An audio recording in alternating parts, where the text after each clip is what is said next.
If this is true, then our country is in a lot of trouble. We would have these trips, these special trips.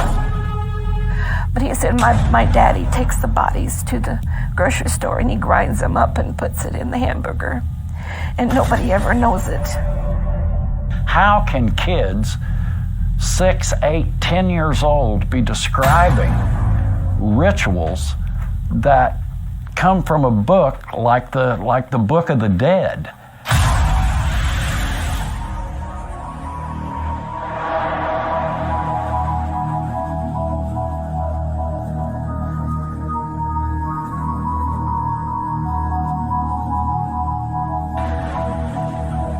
It's hard to get your mind around people being capable of this kind of evil. This is Dan Bidondi of TruthRadioShow.com. I am honored to offer my listeners a 1-month free subscription to nystv.org. Subscribers will have access to thousands of NYC TV videos from spiritual warfare to biblical and occultic topics, banned from YouTube videos, and much more. Subscribe today on nystv.org and use the promo code DANTheMan and receive your first month free.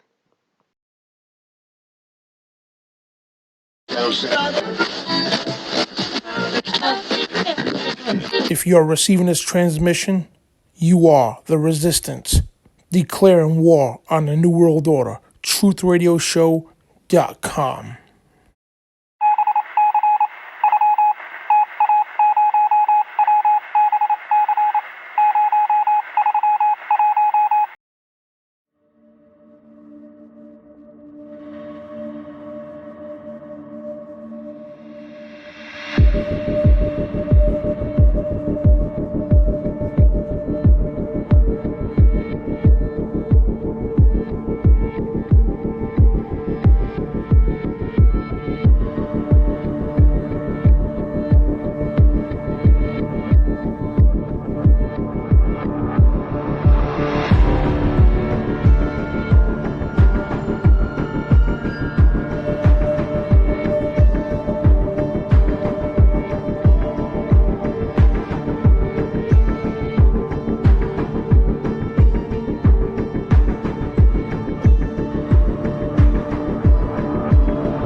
And welcome everybody to Spiritual Warfare Friday, and we are live, guys. So we're live on Rumble and YouTube. So want to welcome everybody to the show, and thank you, Valerie and Uncle Obvious, for moderating the chat. And we'll have Harold McCain. He likes to post tons of biblical verses in the chat room that's on YouTube, and the chat room also on Rumble. Thank you guys for joining us too.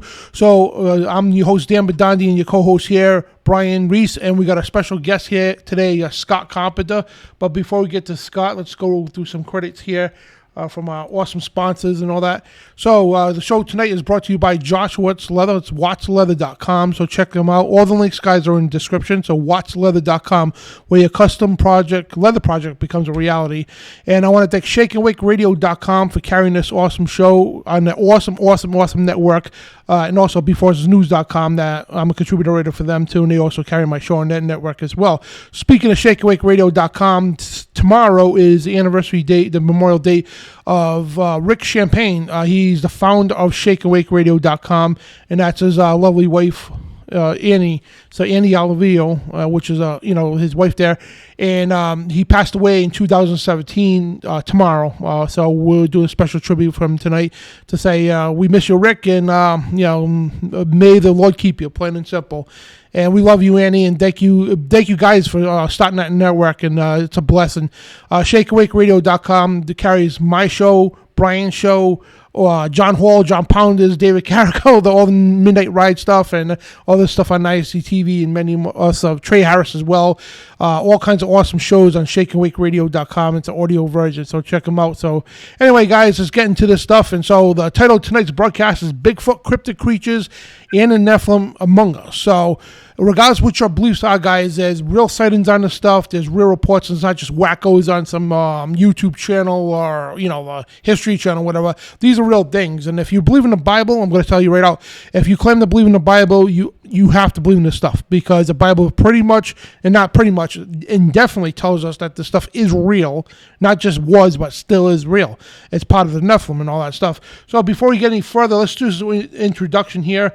Scott Carpenter, he's our guest tonight. So Scott, take it away, man. Give us an introduction of yourself, how you got into this research and all that, and all that good stuff. Well, thank you. It's good to be here and be on the show. Yeah, thank you. I got involved in Bigfoot research, and because I hate that term, but that's what you get labeled. Yeah. Around 2008 and 9, and it started with a experience I had on a lake, and I was fishing, and I was being silly and made some whoops that I'd seen on a YouTube video, and something worked its way very loud and came crashing through the woods to the edge of the water, and was going back and forth in the shadows, and I never did actually see it, but it was freaking me out, and I couldn't believe that I actually got a reaction, and some large creature had come to find me, and it walked back up into the woods after figuring out I was on a boat in the water, and from there I kind of got the bug. I needed to figure out what that was, and so the next week I went into that area and started looking around, and took a video camera with me and was just knocking around trying to find things, and it kind of got the bug. And then, like, the second time I went, I had an experience with infrasound and a lot of missing time, and I caught one briefly as I was checking the area out, and that's kind of how it started. And I just kind of self-taught, and I was just trying to figure out what was going on more than anything. And God just kind of brought me into it, and He protected me, because it wasn't until many years into the research I came to the conclusion of what the Sasquatch really was, and what was going on. But and I could see God's hand the whole step of the way. It's like, sometimes you, as the Bible says, first we got to do milk before we can do meat. And I just, it's obvious I wasn't ready for all the whole truth. And so through the research, at first I thought it was a bipedal ape, and then after more experiences and things going on, that it's smarter. And then I had some eye to eye sightings, and obviously it was some sort of humanoid. And then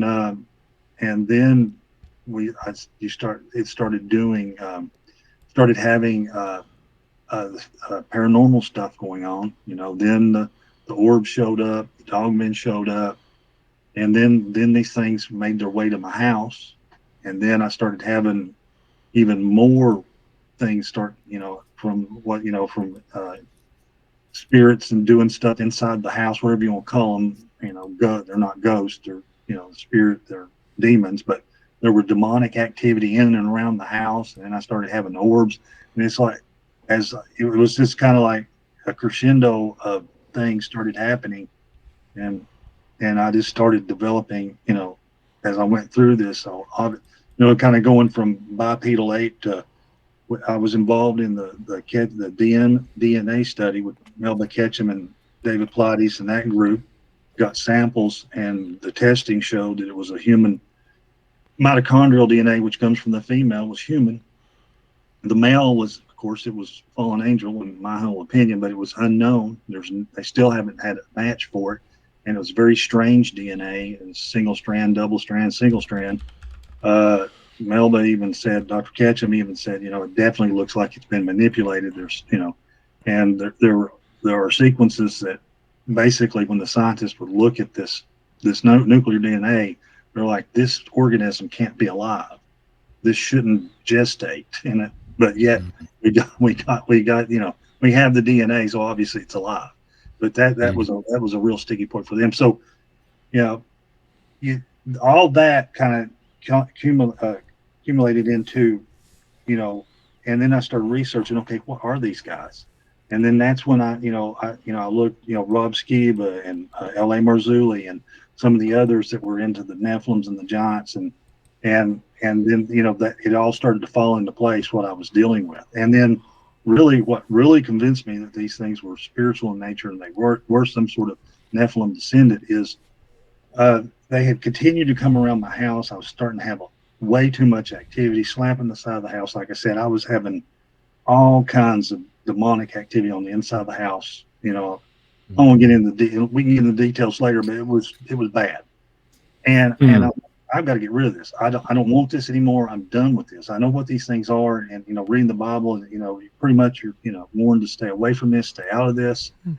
And I was, they were harassing my neighbors, and my neighbors didn't know what they were. And I'm very, I'm getting to the point where someone's going to get hurt, something's going to happen.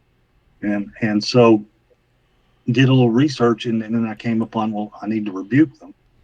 And I literally went to, and I had read a couple articles about people on the ghost hunting side, those people that got into, quote, ghost hunting, which, demon chasing, whatever you want to call it, and how they and I actually had, really how I got onto that was I had a ghost hunter lady in town. They had gone to a remote graveyard and had a Sasquatch sighting. They had a Sasquatch come out, literally like surprise them and stand up at the edge of the woods and scream at them and scared them all to death. So she contacts me, she sees my channel, and she wants to learn about the Sasquatch thing. And as we're kind of sharing notes, and I took her around and showed her some, what's going on with the research, but it's like she would, everything, all these spiritual principles, all these laws, these things that happen to them are happening to me. Like if you go seek them out, then that they can do an attachment, and that's a tacit. It's it's a permit that you give them permission to follow you home and seek you out. The same thing with Sasquatch. If you earnestly want to have an experience with these beings and you seek them out, you're giving them permission to seek you out and to return the favor. And it's a one-way street. Once you set the permission off, God's laws and everything is extremely legal construct, and every jot and tittle. So they know they know the law, and so they know once they regardless of whether you're a Christian or non-Christian, once you've done that, then you've given them permission, and you can kind of they can circumvent some protections that you would otherwise have. And that's the problem I had. So what I did is I went to the four corners of my property, and in the name of the Lord, I rebuked them and forbid them to come, to mess with me, come on my property. And immediately it stopped. Immediately. That was it.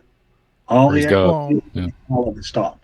And then I had another good friend that lives in Alaska. He's a Native American. He's spiritual, but he's not a Christian. But he has a Christian friend. And we were talking, and he said they had an instance where they were together, and they had three Sasquatch. They had basically been encircled, and the Sasquatch were literally they had Adam's surrounding them were coming at them. And, they figured this is it. They were coming with ill intent.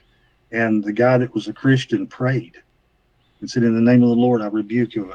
Jesus, just real quick, Jesus, help us.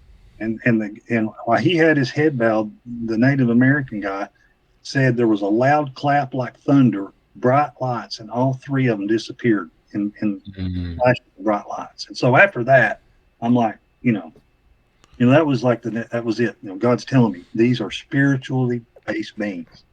And they may be flesh, but there's also a spiritual component, and they obey the spiritual laws. And that's what put it on for me. I want to elaborate on that quick if you want to back that up with the Bible real quick, which I forgot to do in the beginning here. So it will go through the scriptures real quick. Genesis chapter 6. It says, and it came to pass when men began to multiply in the face of the earth, and daughters were born unto them, and the sons of God, which are the fallen angels, saw the daughters of men that were fair, and took them as wives which they chose. And the Lord said, my spirit shall not always strive with man, that he also is flesh, and yet his days shall be limited to 120 years. And there were giants in the key text here of today's show. There were giants on the earth in those days, and also after that, when the sons of God came into the daughters of man, and impregnated them, and they brought children unto them, and the same became mighty men, which were men of old renown. So it's not just limited to giants. It's all kinds of men of renown with super abilities and all that. Then the Nephilim themselves, which were the children, they intermingled with women as well in themselves, and the offspring was just insane. The Bible later on says all flesh was corrupt, even the animals. So they were doing this unforeseeable things with animals too. So anyway, and so that's why God had to destroy the earth.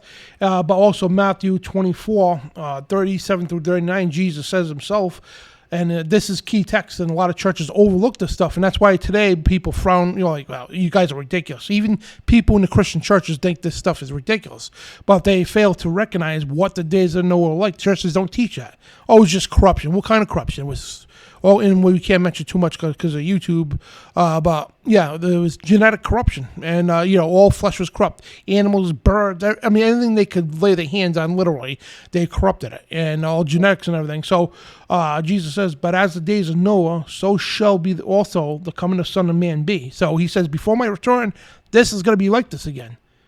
And it goes on to say, for in those days they were before the flood, they were eating and drinking, marrying and giving in marriage until the day Noah entered the ark, and they knew not till the flood came and took them away. So shall also be the coming of the Son of Man. So he's saying there's going to be just like the days of Noah, and you were seeing that now with the grid and singular technology as well, and a lot of these sightings of these Nephilim and Bigfoots and everything else, if you will.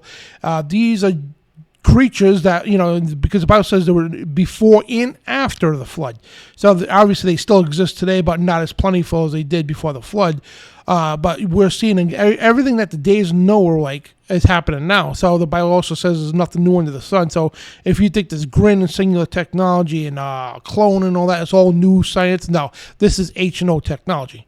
A lot of people don't realize that. So we are living in those days as the days of Noah, right before the coming of our Lord and Savior. So sorry to cut you off, Scott. I just wanted to jump in there with that. I eventually get around there when you ask me where I think they come from. Yeah. That lays a good foundation. Yeah. I was just wanting to make the point that, it's common sense that, if you're in danger from a natural wild animal, a bear or, a mountain lion, a hog, rebuking it and calling on the name of the Lord is not going to stop it. God may choose to perform a miracle and protect you, but most of the time you're going to get the bear's going to eat you, or the mountain lion's going to kill you, whatever. But with a creature like the Sasquatch, or I've heard this used with dogman and other of these quote cryptids that I think are Nephilim and some sort of hybrid beings, the spiritual laws work. And if Sasquatch wanted to pop my head off, if everything being equal, he could do it anytime he wanted to. So that was my thing. So, obviously there's a spiritual component, because the rebuking stomps them, and they can't. They literally flee from it. Just just as a demon would. Just as Jesus used, cast out demons and that sort of thing. And it's the same. In my opinion, it's the same thing. These things have to abide by those spiritual laws. Absolutely. Yeah. They're bound by spiritual laws, which If they weren't Nephilim, they would not be bound by spiritual laws. Absolutely.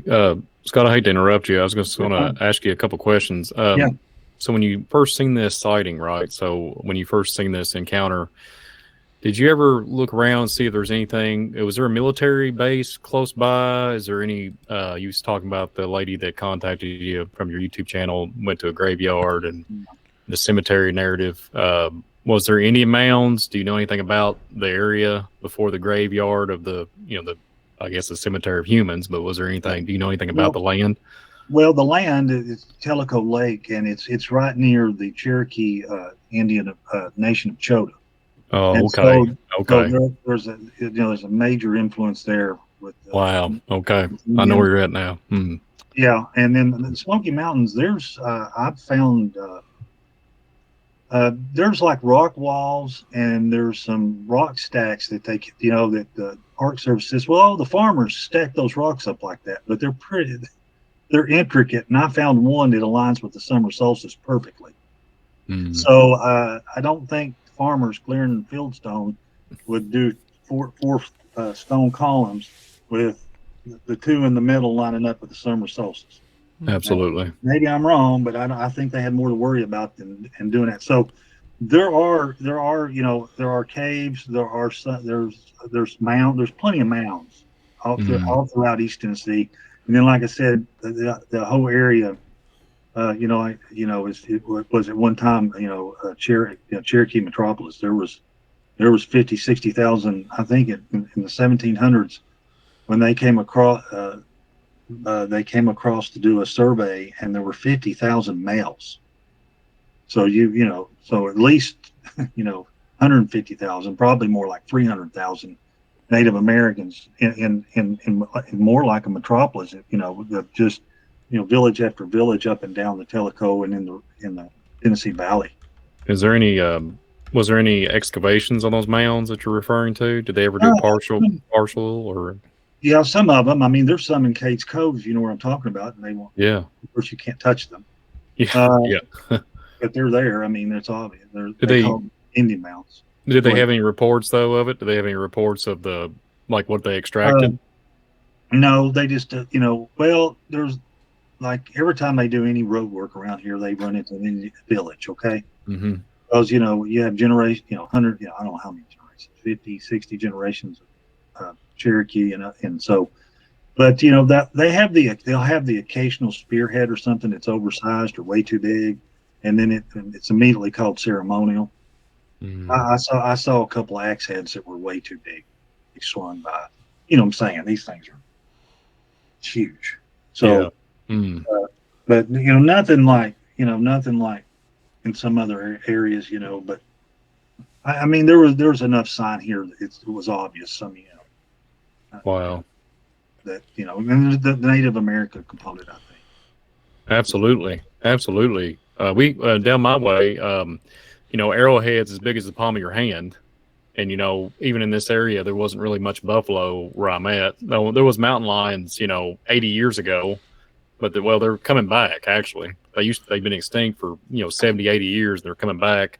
I know there's bear, but not enough. I've seen some arrowheads literally bigger than my whole hand, massive. And I'm always thinking, look at the data that I've seen. Look at all the Indian mounds that extracted huge bodies, 12 to 15 foot. Like what your research is into Bigfoots and stuff, and like we was talking about before we did the broadcast. I think there's a correlation. I think there's some comparison here. That there's like we was talking about the Nephilim, the Raphaim. Dan did the Genesis, read the Genesis 6 verse 4. I think there's a huge comparison to what we're looking at here, especially where you live and all down this east side of Americas. It's inundated with a ton of Sasquatch activity, missing people. I mean, we can talk about all that, but I just want to chime in. It's insane amount of data. It's insane amount of data. So, oh yeah, if you ask me where what the Sasquatch are, they're a Nephilim. They're a Nephilim descendant. They somewhere down the way, whether they were an original, offshoot of one of these different tribes. I mean, because basically, it's a hodgepodge of stuff. It's hard to say that there's just no fast and hard rules, and it's just a menagerie of all kinds of different, Sasquatch and different creatures. But they all have their roots in the original, the original Nephilim, and it starts from there. And then you just have, age upon age of interbreeding, crossbreeding, and genetic manipulation. And within the Sasquatch, just like within the human population, we have, there's different features. There's different skin colors. There's different sizes. There's different demeanors. I mean, there are peoples. I mean, they are. I mean, they're part human, and so they have developed a culture. They have a language. They have a social structure. They have the whole thing. It's just they have chosen in this modern time, for whatever reason, we can discuss those later in the show, to keep themselves hidden or to suppress their exposure. And right now they're just laying low. Now, who enforces that? God, other fallen angels. I don't know who enforces the rules. They have a rule set and they follow it strictly. And that's always been my question: is God enforcing it, or is Satan enforcing it? Is he not ready to spring it on them, or is God right now don't want this to be out in the open? I don't know yet. It's hard to tell. I'm leaning towards Satan, and that side is wanting to keep it on the down low for now. And I think then later towards when we get into the serious end times, I think that's when all this is going, because the Bible says they will be coming up on the earth. So I think in the wild creatures of the field terrorize human beings, and I'm man, what was it says, man will faint for what's coming up on the earth. So Sasquatch is one of those creatures that make people faint. Yeah. Yeah. And then, one thing too, Scott, I know you've talked about in your research in the past, like the smells of the certain creatures. I've come across some excavation data around my area where they's excavating literally a giant man in a mound. And I talked about this when me and Dan done a show back last year. I talked about, they literally said that they felt their spirit, whatever entity was in the mound, they felt their spirit leaving their body, like the being inside the mound. They knew it was a giant man, but they felt like their soul was being extracted from their body, and it freaked everybody out. This is in the early 1900s. So I kept thinking about, like you saying, DNA, nuclear DNA is a thing. I know you've talked about that. And I think on your show, there's a lot. I kept thinking about radiation, gamma, EMF readings. If you go to certain cemeteries and stuff, electromagnetic field. I was just wondering if they was getting radiation poisoning or something, because they started having symptoms of like vomiting, nausea, and all that stuff. Couldn't see, their cognitive mindset was all fried. They were just in bad shape, right? So they couldn't. There's no coherent. They're not coherent for a while, and they ended up getting sick and all kinds of stuff. But my point is I kept thinking about that. What is that?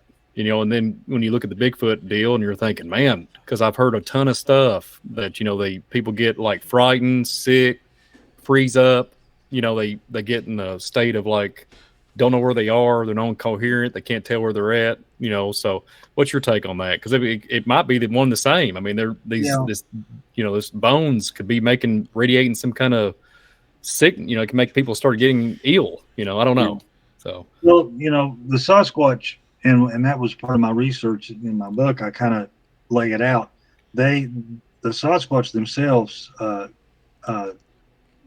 have angel-like abilities or angelic abilities, and I kind of go through the Bible and show you, okay, that we don't have a lot, but we have a few instances where the angels interact with human beings, like the fear thing with the Roman soldiers. Literally, the Roman soldiers fell down as if they were dead. Well, the Sasquatch can do the same thing, or a similar thing, and the Sasquatch, they just have the knowledge. It's technology, okay? It's not woo and supernatural. It's just technology. God has technology. God has tech. I don't know how else to say it. I don't want to be sacrilegious, but God has His own technology that He uses, and so the angels are aware of this technology and how to manipulate it, how to use it, and the Sasquatch, or any of the Nephilim, through the fact that it's hereditary, it's through the genome, it's passed down that way. they have access to some of these abilities and the knowledge. And so, they have knowledge and they have ability. They can manipulate the ether and those things in the air that we can't. And so they have this ability. They can use infrasound. They can, they have the ability to do the mind speak thing, or to push thoughts into your head, to manipulate you that way. So a lot of these things that they do, whether it's causing people to faint, the flight or fight, that's definitely probably infrasound. And they have the ability to produce it and use it. And as far as the other tech goes, it's very possible. I mean, people, if you jump over the UFO thing, there's some people in the presence of some of these demonic spirits that have, like you said, radiation problems or burns or get very, very sick. Or when this technology is used on us, it can cause cancer. I mean, there was a lady that I know in California who died of brain cancer, and she swore up and down, the Sasquatch, like she didn't want to mind speaking, but they forced and impressed, on her lots of times. And she'd have to, pray for, God to help her, but they were just bombarding her constantly with this infrasound and this, this spiritual warfare. I mean, this actual spiritual warfare stuff. And she ended up getting brain cancer, and she swore that's where it came from. It's just, we're not designed to operate in that realm. Absolutely. We're not spiritual beings. And these Sasquatch and these other things, they're hybrids. They're half and half. And so, they do have the ability to know about this technology and use it on us. And I think that's where some of this could come from. Now, and as far as them getting sick, I mean, when a Nephilim dies, their spirit, they become a demon. Their spirit is cursed to roam the earth. There's nothing, and they can interfere with human beings when allowed to. And so, some of this sickness could be this demonic, oppression because someone is disturbing a site, and the demons are in or around that site, and then begin to exert some sort of force against on people. Yeah, that's like you mentioned telepathic, right? You was talking about telepathic narrative. They can read your mind and put stuff in your head and all this. And I was thinking about it too. That's a military application, right? They have voice to skull technology. Is that a refabricated technology that they might have taken from these beings? And also a cloaking. We haven't really talked about that much, but cloaking in the woods and stuff. There's cloaking, invisibility, cloaking applications to military clothing. I remember seeing a video several years ago that it looked legit. I've seen many, many, many things that they have this invisibility cloaking. So, I mean, there you go. I mean, is it their hair follicles? Is it something that could, it could just be camouflage, so to speak, a chameleon kind of narrative, and then you was talking about orbs, right?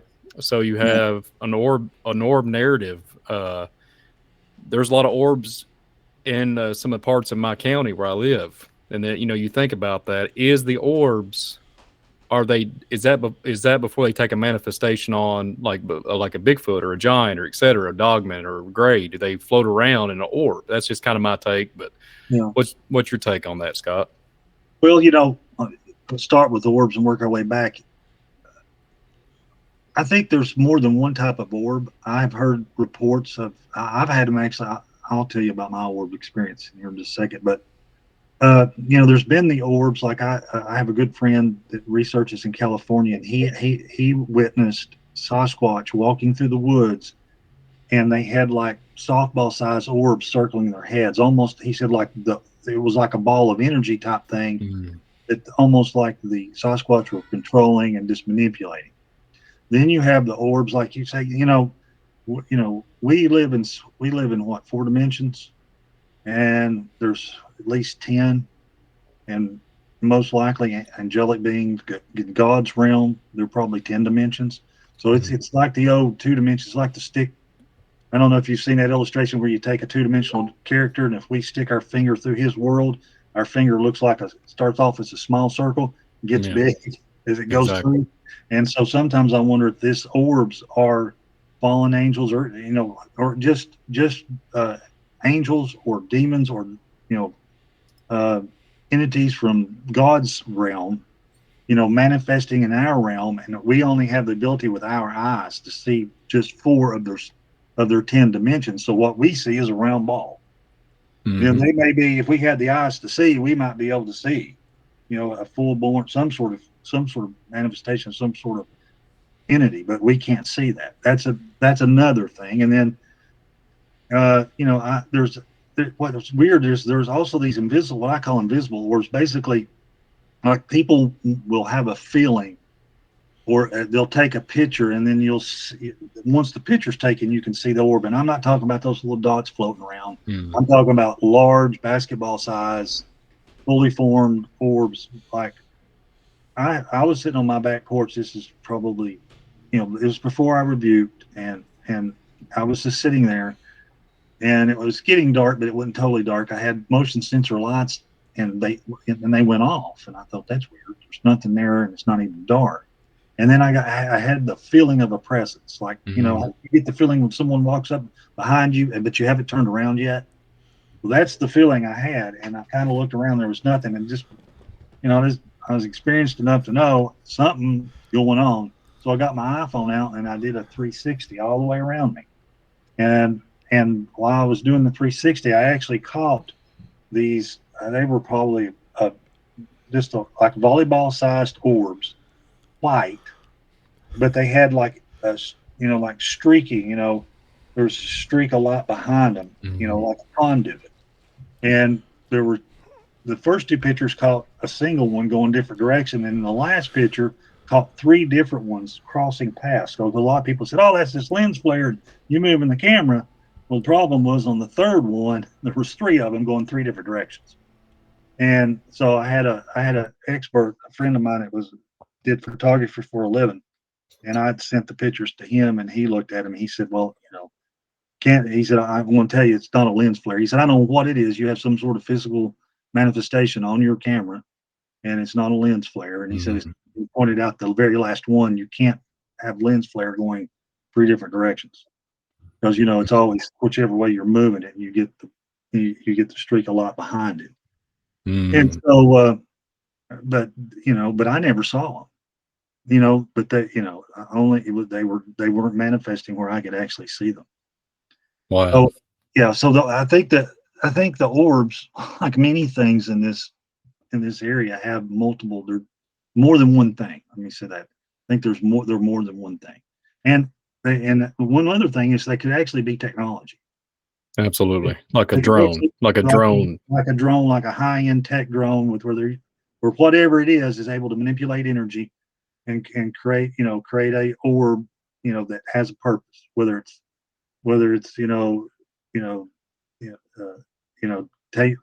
checking in on us or transporting something, who knows? But I think that, with the Skinwalker Ranch, they saw those orbs, and those orbs actually killed animals. They killed the dogs. There was an instance where these orbs, basically just liquefied the animals. And see, that kind of reminds me of, I don't know if you've seen this recently, like a few weeks ago, Russia, they claimed to have taken down a UFO, right? So, and they said they described it as a sphere and a solid object. And I kept thinking in my mind, like what you're talking about tonight, and in my mind too, I'm thinking, how in the world, with this type of, angelic technology, Nephilim technology, how in the world could they have taken down? And when they're, they said, don't calm down, don't panic. They're telling the public and all this stuff. And is it a hoax? Is it whatever it is? But it's kind of interesting. Not to try to change gears, but it's kind of interesting, the whole UFO phenomenon and the Kiev and all that. And they say there's these crafts over them helping them and all this, et cetera, all this stuff. It just boggles my mind, especially when you look at all these FBI files, et cetera, and they talk about irradiating energy that that if you throw anything at them, any kind of object, a physical object, like we was talking about before the show started, he's talking about, Bigfoot, point blank, you can't penetrate them with a ammo or anything, and they just get up and walk away, right? So it's kind of interesting, same narrative with these orbs. And I'm just not, some of these narratives that they're putting on the news, it's not really, it's not registering with my mind, especially what you're referring to tonight, Scott. And there's it's the spiritual applications. What you're like this whole the last 30 minutes you've been talking about spiritual things, and it blows my mind that mankind can't get out of their head that it's they're like, oh yeah, physically. Well, yeah, there's a manifestation, but like what you're saying, there's a spiritual application also, and that's there's a different dimensional application, and interdimensional. So Absolutely. I'm a realm guy. Some people are dimensions, and I'm more of a. This is my personal opinion. I'm more of a. Basically, there's two realms. There's God's realm, where He lives and the angels live, and that's the real world. Okay, we live in the created world. We live in a matrix. We live in an artificial construct that God put together using atoms or whatever you want to call it. We're made of bits. Chuck Missler said that you want. One scientist got, we're trying to keep splitting the atom. Well, and they got down to a certain size and the particle lost locality. And he said that means we're in a very sophisticated matrix or, system that has an operating system and rules that God is in control of and keeps together. But at the end of the day, that's the way that's kind of how I look at it. And so the angels and the spiritual beings live in this realm. We live in this realm. Now, there could be a whole string of, multi dimensions or whatever, but, for my little pea brain, I see that. I do better, I do. The multiverse and all that, that's great, but I'm living in, is it a spiritual being? And it's, and then, we're a physical being, and, what keeps us anchored here, what keeps our soul here is the fact that we're in this physical form. And we return as soon as this stops breathing, we return to the source, which is God. Yep. It's almost like we're plugged in. If you look at the Matrix movie, it has a lot of spiritual, applications. That's what we are. We're we're plugged into God. And that's what when salvation comes, that's God reconnects that. You know what I'm saying? That's getting reconnected. We're reborn. And he's reconnecting with us. Just the way I. Well, the two realms, I agree. And then, interdimensional to me would be, I think like portals, gates, and I think about other lands that they've not told us about. That's kind of where I'm at with that, where they can go from place to place and, stargates, etc. That's kind of where I'm at with the interdimensional phase of it. But then I agree, realm, you're talking about, above the firmament, the angels and where God resides, and we're here on the earthly plane of existence. We just can't see that. I really do think we're not in the real world. We say, in the real world. No, we're not. God's world is the real world. Yeah, and that's where we're going. I mean, we're spiritual beings. In the end, we're spiritual beings, and when it's all said and done, we're going to spend eternity with the Lord in that state. And whatever He has in store for us. But and I agree. I've been doing research on the portals. Mm-hmm. And I just really haven't had time to deep dive, but I've been watching some podcasts from a lady that was she was SRA. Wow. And actually she lives in my town. And I said, if you really want to get freaked out, be watching a podcast and you think these people are somewhere else and it's good. And then walk into a restaurant and the person that's been on this podcast is sitting there eating. It's like, oh my goodness, it's like, you want to go up and say something, but I'm like, no, don't do it. Just leave her alone. She's with her family, but it's like I recognized her, and she's literally lives in my town. With that being said, she was she grew up in a family where it was satanic ritual abuse. They immediately got her into the witchcraft. She said, as a child, they taught the children how to sing the songs.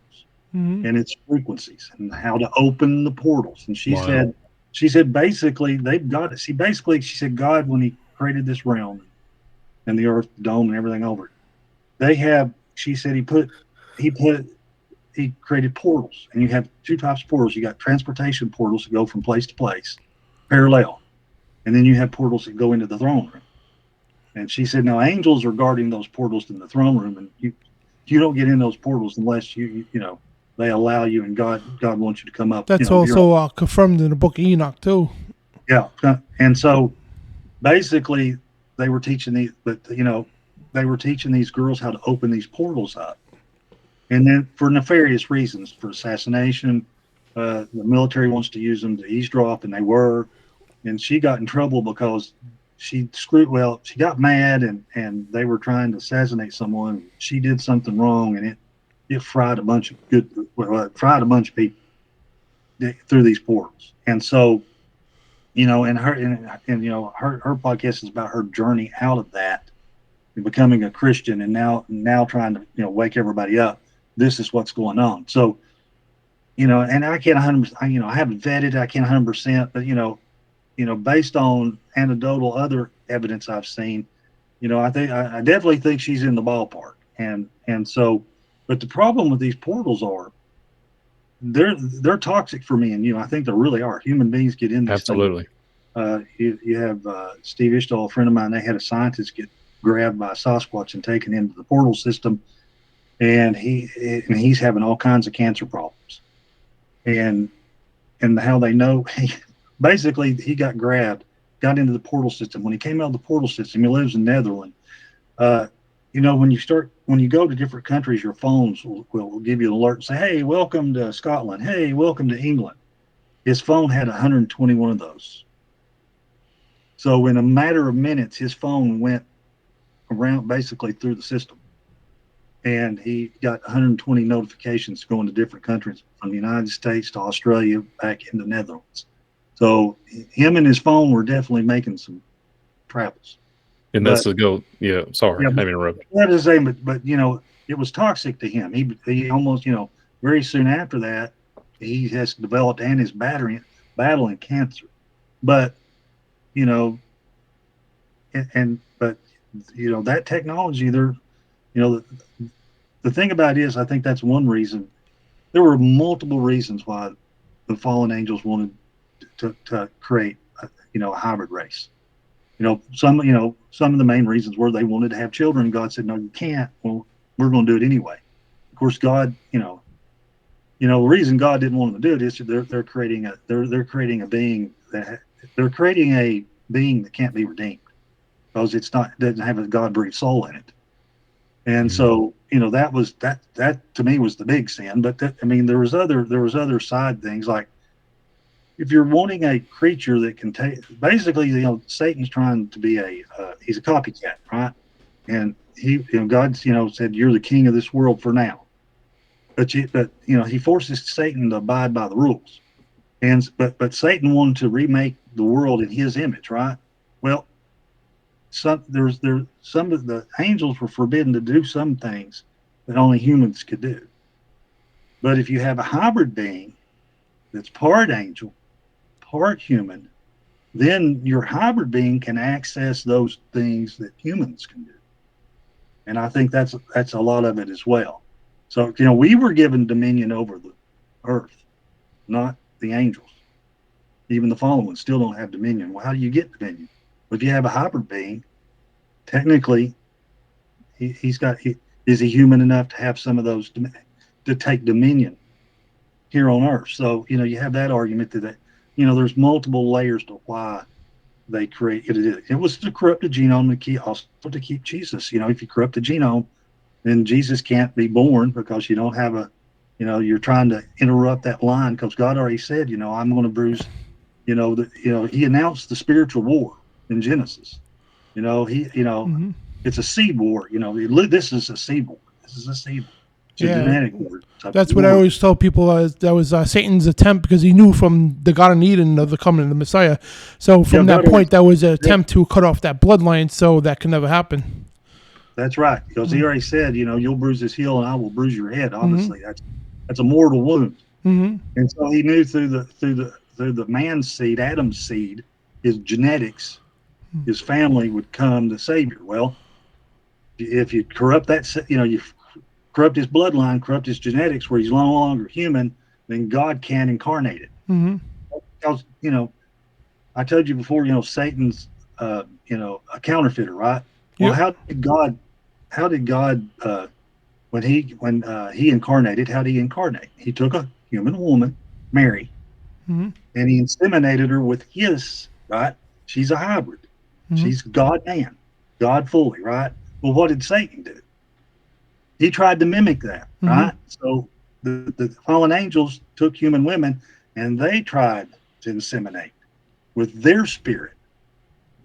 And that's what that's exactly, and that's where the problem lies. Because when God did that, he was the perfect man. He was the second Adam. Yeah. It's interesting. But Satan's trying to he's a counterfeiter, and he was actually trying to counterfeit, knowing what was going to happen. He was trying to counterfeit that. That's my opinion. I mean, I want to take a second here. So in the chat room, I had a little poll going on the YouTube. So it says the poll is: do you believe Bigfoots and other creatures alike exist? And the answers I put yes, no. Brian seen like a hair on a biscuit, or Jason smashing the heater. So 89% people said that yes, they believe that Bigfoots and other creatures like do exist. So, and like I said earlier, if you believe in the Bible, yeah, you got to, even if you've never seen one before, you got to believe they exist because the Bible makes that affirm. So I found I was like, when they were talking, I came across this Bigfoot here. So looks like Brian a little bit, I think. I don't know, man. And a Bigfoot creature with Brian's face on it. It's kind of weird. So it was from the Milk Industries company. The milk company from Kentucky? Kentucky Milk Industry. Yeah. Kentucky sighting. Yeah. Little joke there. So yeah. Hey, you might be. You better be careful. They might put that up on a milkman. A milkman logo. Oh, dang. Sasquatch Milk Company. Yeah. Of course you had to go there. Yeah. I didn't think he was going to share it, man. You sent it to me. I appreciate you, Dan. Yeah, we love you, Brian. I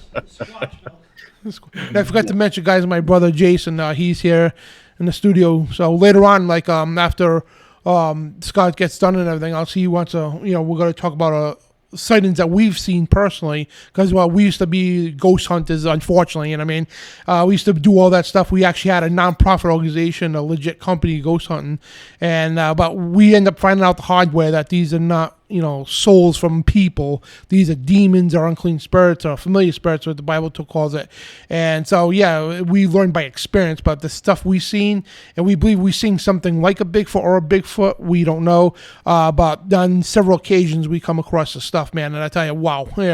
So, let Brian have his time. I'm sorry, Scott have his time here, because I know he's limited on time and all that. So we'll get to that later on. But, and I forgot we're supposed to start off with a prayer, man. I have a bad habit doing that. We always end up with, end the show with a prayer, but I always want to start a trend of starting off with a prayer. So it's never too late. So, Brian, you want to break out a prayer quick? I apologize, guys. I should have done that at the beginning of the show. You want me to pray real quick? Is that what you're saying? Just because, this is vital information, and this is real truth that the spiritual discernment people need to use for, and it's a, touchy subject for some people, and whatever the case. But go for it, man. Yeah, I'll pray. Yeah, dear Heavenly Father, thank you for this evening. Thank you for Brother Scott coming on here, and it's an honor for him to be on the show tonight. Thank you for allowing this to happen. Thank you for the fellowship and the information here tonight. And I pray, Lord, that you just guide us and direct us in the truth, and just give us strength at the Word of God. Thank you for your Son Jesus. Bless everybody in the chat, and just pray for a good evening, and let's pray for a good weekend coming up. And thank you for everything that you do. In Jesus' name I pray. Amen. Amen. So sorry, Scott. I just had You're fine. And if you need a break anytime, I know you guys, if you're gonna get to the bathroom, we'll get something to drink. Right now I'm doing good. So oh, nice. I've been drinking green tea, so we'll see. I'm doing that. I'm gone way. I'm on the low carb. I've been on the low carb diet and lost a bunch of weight. And I'm trying to do just green tea and do the natural things and trying to stay healthy. That's awesome. But back to the Sasquatch, and it's a difficult subject for a lot of people, especially those that have sightings, because it's and I run into this a lot of time on the spiritual side, because they're seeing a monster that's not supposed to exist, and then then they wonder why, and they there's a lot of PTSD that accompanies that, because it's so far out of their it's just too much all at once. The cognitive distance sets in, and then they begin to question everything. And in fact, and tie this back on the spiritual, a lot of Christians begin to actually question God because, they've been in these mainline churches that teach nothing about the Nephilim, nothing about any, spiritual things. God's a spiritual being, and these sort of spiritual things are going on around us all the time. Jesus walked on water, floating accents, talking donkeys. The sky opening up and Jesus going up in it. But for some reason they think, well, that's stopped now, and no, it hasn't. So they don't have that, and so when they see one of these beings, it just really, Satan can really use it to cause havoc with a Christian, and that's one of my goals with the Sasquatch Awareness Project is try to get, for those who are open spiritually, to give people the spiritual explanation, but even those who are not spiritual, at least give them, the comfort to know that these beings are real, they do exist, you didn't imagine it, and they've been here for a long time, et cetera, et cetera. So kind of want to get a real quick plug into what I'm doing now, and kind of tie this into the people, innocent people out there that come across these things and have to deal with the aftermath. It can be quite it can disturb their, it can really disturb them and the whole family life and their life period. Interesting, Scott. That's kind of interesting about the portal thing that you mentioned a while ago with that gentleman's phone that was pegging off a bunch of different places. Yeah. I'm with you on the portal thing. I think it's and see, I've always said that that's what NASA is doing. They're monitoring these gates and these systems. It's either an antediluvian, system, and they're accessing these old ley line narrative or whatever it is. But there has to be, something there that needs to be looked into and checked in. And I think, when they're doing the whole, the whatever type of shuttle, they have the little life bags. They call them the little life bags they're always carrying. I've heard different things. I've heard a lot of the different space program and stuff, and I've heard you was talking about hybridization program and all that different things and different applications. And I've heard that they put the helmets on like beings, like you talk about abductions, that they can actually, somehow retain their memory. Like that gentleman you was talking about. If he had this certain type of special equipment helmet, you could retain your memory. But for some reason, it's just I've heard all kinds of weird, phenomenal stuff that comes out of the alien abduction. So it kind of reminds me of you mentioned radiation burns. The what was it last year? They mentioned the 1,500-page report with the women getting impregnated and didn't even know it. All these different things. So it reminds me of that. Yeah. So that's the part of that. I think there's still a hybridization program going on that Satan and the lieutenants are obviously pushing forward. And a lot of people say, well, what end? And it looks like they're trying to create a hybrid that looks perfectly human. It's a replacement. It's not, it's not a Sasquatch, or it's not half and half. They want a counterfeit of a human being. So they want their Nephilim beings to look just like us. And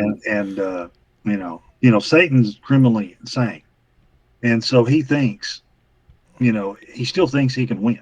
Now, that's the problem. He's, if he wasn't criminally insane, logically he'd know he was doomed and wrong, and his efforts will be futile. But still, and I think with building this Nephilim army, he's trying to equal the odds, because he got 1/3, right? God got 2/3. So he's got to, he's got to, one of his issues for those final battles is he doesn't have enough soldiers, and so one way to get more is to create your hybrid beings. That's just one of my takes on why in the world has he got this program going on and trying to create these hybrid beings. And when you look at the Sasquatch, they're perfectly suited for the fallen world. Now our bodies are meant for the pre-diluvian. And we actually need a higher oxygen content and other things to make our bodies work as they were naturally intended, heal themselves very quickly. You wouldn't have a car, you just run, running where you want to go. that sort of thing. We're no longer, this cursed environment. We suffer. We're suffering. You know what I'm saying? Our bodies, what God put us in here, our shells are not made for this. But when you start looking at some of these cryptid beings, like the Sasquatch, he's perfect for this environment. With the ability, he's, 7 to 8 foot tall, covered in hair. He has, he can eat anything a billy goat eats. He can navigate to the terrain. He's got the arms tend to be a little bit longer than normal. He can run on and move on all fours just as fast as he can on 2 legs. And, the lower legs a little shorter. The broad, the bodybuilder type physique, and the extra heavy skeleton. He's perfect for this environment. Mm-hmm. He can run 50 miles an hour. He can, he can navigate this environment, which we have trouble with. That's I'm sorry. That's like the Kandahar giant narrative you mentioned earlier. We talked about. I literally do think when that thing happened, that event, it spiked a signature, and that's why they went out there to investigate that disclosed location, the cave. It already is some type of EMF, some kind of magnetic field popped up. Bam, let's go research it. So let's go see it and search it out. So then they those platoons and everything, the whole story, that first platoon got hurt really bad or demolished. And that was in Afghanistan, right? During the Gulf War. That was out in Afghanistan during the Gulf War. That was in 2000. What was that narrative? 2002. Yeah, 2002 or 4. Yeah. And from what I hear, they're still having issues. There's a tribe of giants in that area. Absolutely. And when we're still encountering. Absolutely. I think that's what's going on with all like your research, Scott, and everything in the national forest and everything. And then they know when it's popping in and out. I don't know if you heard about that TikToker that was on like a couple months ago that just randomly went disappearing or whatever in Canada, right? And he videotaped so-called giant being up on top of the mountain, and then he was getting all paranoid, thought he was being followed, etc. And then I think he went back the following day and seen all these tanks, etc., these helicopters up on top. It was just this weird thing, and then now he's gone. And it just blows your mind. I mean, there's something to it. And you was talking about that these giants, these Bigfoots are made for the environment and everything to jump in and out. It's kind of interesting too that you see how they like to prey on the women. I've seen a lot of documentation that they stay with the same gene, like the same family tree, so to speak. The grandmother, the mother, and the daughter. They'll be like you was talking about at the beginning of the show. You felt these beings, different houses down the road from you, banging on the wall, doing whatever, and they're like doing the same. I've heard all these stories about people getting, chased, and it's a generation. I guess I don't know if you want to call it curse or whatever the narrative is, but there's something about it. It's the women, and isn't that interesting? You're talking about a hybridization program and etc. So just fallen angels, Genesis 6. It's. What about that video somebody caught? Well, I don't know if that was real or not. Somebody had a video of in Afghanistan, I think, he's talking about my buddy Roger. There's a video of let me see, do you guys know about the Afghan giant? I don't know if you recall seeing that or not. There's an IR one that shows a giant standing beside a tank. If that's real, Abrams tank, I don't know, what is it, about 7-8 foot to the top, from the top, and this thing's like this thing could sit down on top of the tank. It's probably at 16, 20 foot tall. It's an IR one. I've seen that one.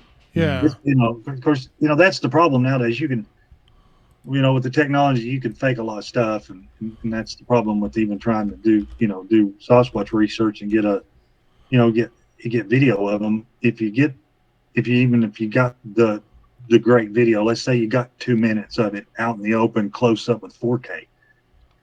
Half the people are going to say, yeah, that's real, and the other half are going to say, oh, that's CGI. They're never going to believe it. Exactly. Yeah, that's the way it I plus with Photoshop now too, it's. It's I find it in what I got some pretty decent clips, short clips, but and I get accused all the time of being CGI, or I put a person in a suit out in the woods. That's just that's just par for the course. For people just can't You're always going to have the doubters, and there's nothing wrong with healthy skepticism, but I know it's not cryptid, but you just hear about the staircases being found in the middle of the woods in different spots. I have, Jason. yeah, that's weird. Don't go anywhere. I'm sure it has some occult meaning. We just don't know what it is. Yeah. Well, I wanted to circle back around to Sasquatch, women, and children. In our research, my friend David Pilates, Missing 411 series, he did a lot of statistical analysis on sightings, and he found that looking at all the databases he could find at the time, this would have been like 2008 and 9, 10 when he kind of told me this. He said that majority of your Sasquatch daylight sightings happen with women and children. Mm-hmm. It's very, it will happen with a full-grown man, but most of the time, full-bodied just in the backyard, and it steps out and shows itself, it's always with women or children. Very rarely with an adult male. And another thing he found was that about 90% of the women who have a sighting are on their menstrual cycle when they have the sighting. I don't think that's by coincidence. Yeah, because that's fitting for the fee fi fo. I smell the blood of an Englishman, right? The whole that stuff. And unfortunately, I believe this to be true, that they are still abducting women and procreating with them. It is possible, and I think it continues. I mean, the Sasquatch around here have extremely human features. It's obviously they're hybridized with the Native American, and in fact, I've seen and I've heard descriptions of the Sasquatch, the normal Sasquatch. Well, he's got a wide, flat nose, high cheekbones. He's got the crusted brow and the deep set eyes, and maybe a little bit of a cone head, almost like an elongated skull. But sometimes you get these that are. He was a gorgeous man, handsome. I've heard a woman say this, the best looking man she'd ever seen. Narrow nose, blue eyes. She said like a supermodel man's face with a Sasquatch body. So obviously, that's probably most likely some sort of hybrid. But, so they're not all, what I'm saying? They're not all monster looking. Some of them, their features are generally human to begin with, but there's usually some, that some features like the wide nose and all that. They have a human look to them, but they're not human. But there are some now that are coming completely, the round head, blue eyes, and there I've heard of a couple that were mostly hairless. They were giants and had patches of hair, but they were, and so, that's I pray, God, you don't know, all of these things going on, and you worry about. I try not to worry about these things. I just pray, God, I hope those situations are going on. You somehow get those people out of them, because I just those sorts of fates would be horrible to think about. Being kidnapped as a child and forced to live with them, or being kidnapped as a grown woman and then being forced to bear their children. So it's really scary. And everybody says, oh, the children will be giant. No, the children their babies are born they're born the same, about the same size. They just grow larger and faster. Their DNA, their genetics, they're accelerated. They grow a lot faster than we do. They mature a lot faster. Usually by the age of 8 or 9, they're reaching what would be our teenager years. Their sexual maturity comes in around 9 or 10 years old, and they're by that time they're 6-7 foot tall. And then and as far as I can tell from all the reports, their lifespan is similar, 70-80 years. Is they're more robust than us, so they have they can deal with some of the diseases and stuff better than we can. But some still succumb. I mean, I've heard of some having infections or those issues, and it eventually kills them. But for the most part, they're pretty tough, hombres to deal with. Yeah, they kind of switching to the UFO phenomenon. Is it tied together Oh, yeah. Scott, what do you think? I mean, Well, like you mentioned, go ahead. You have the same. I mean, well, you got Satan here.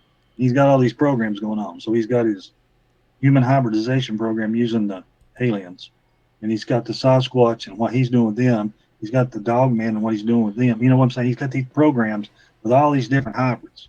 And so I think and what we can only guess his motives or what he's doing, but it's obviously an organized plan and all this. But yeah, in about 25% of Sasquatch. Here's the thing. This is funny. The UFO people are the higher brow of the crazies. And us Bigfoot people are the lower brow.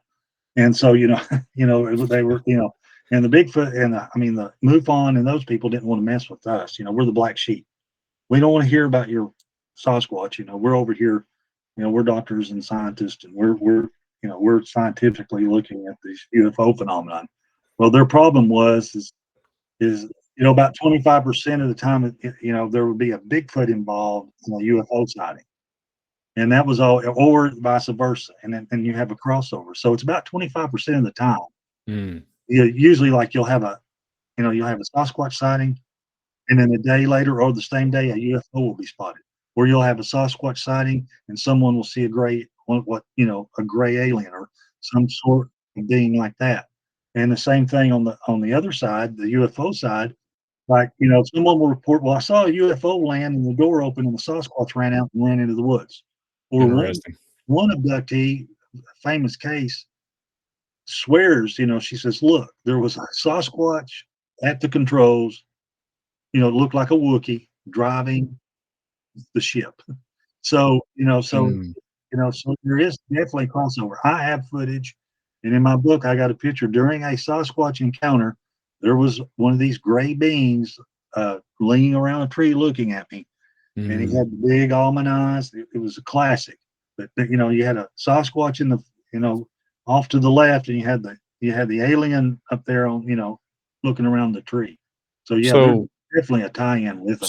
So is it? What do you think? Is it? Is it some of them knowing that the so-called gate is open, and that's why you see some time lapsing between the craft or the the Bigfoot or the little gray alien?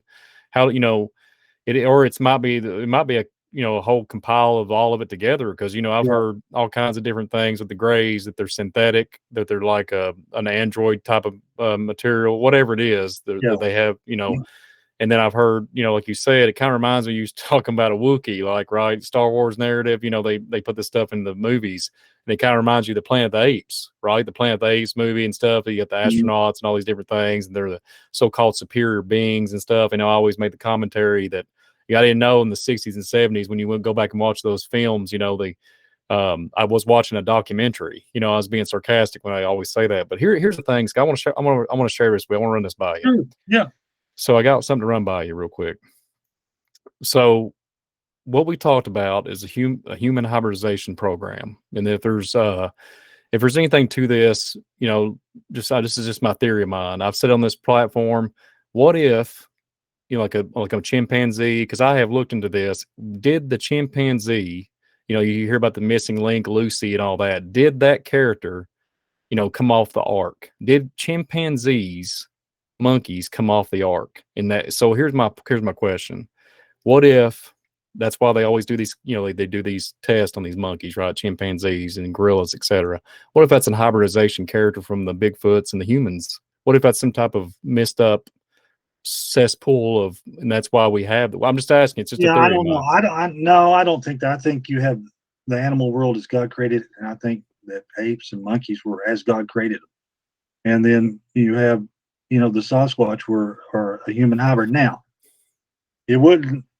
Here's the problem with all this: humans and then fallen angels getting involved and doing their own DNA splicing. So it wouldn't. And even the Nazis were trying to splice apes with humans. That was their ideal of a super soldier. So to find a being that was hybrid being between a monkeys and a human would shock me. But I don't think in the natural course, I think the Sasquatch, developed came from, the Nephilim, from that original, you had the original fallen angels the first generation, and then you had the multiple generations. And Absolutely. I think that's where they came from. I think, it was, passed on down. Now, were they post, obviously they're post flood Nephilim. And, you can, there's two camps on that. One camp says there was a second incursion.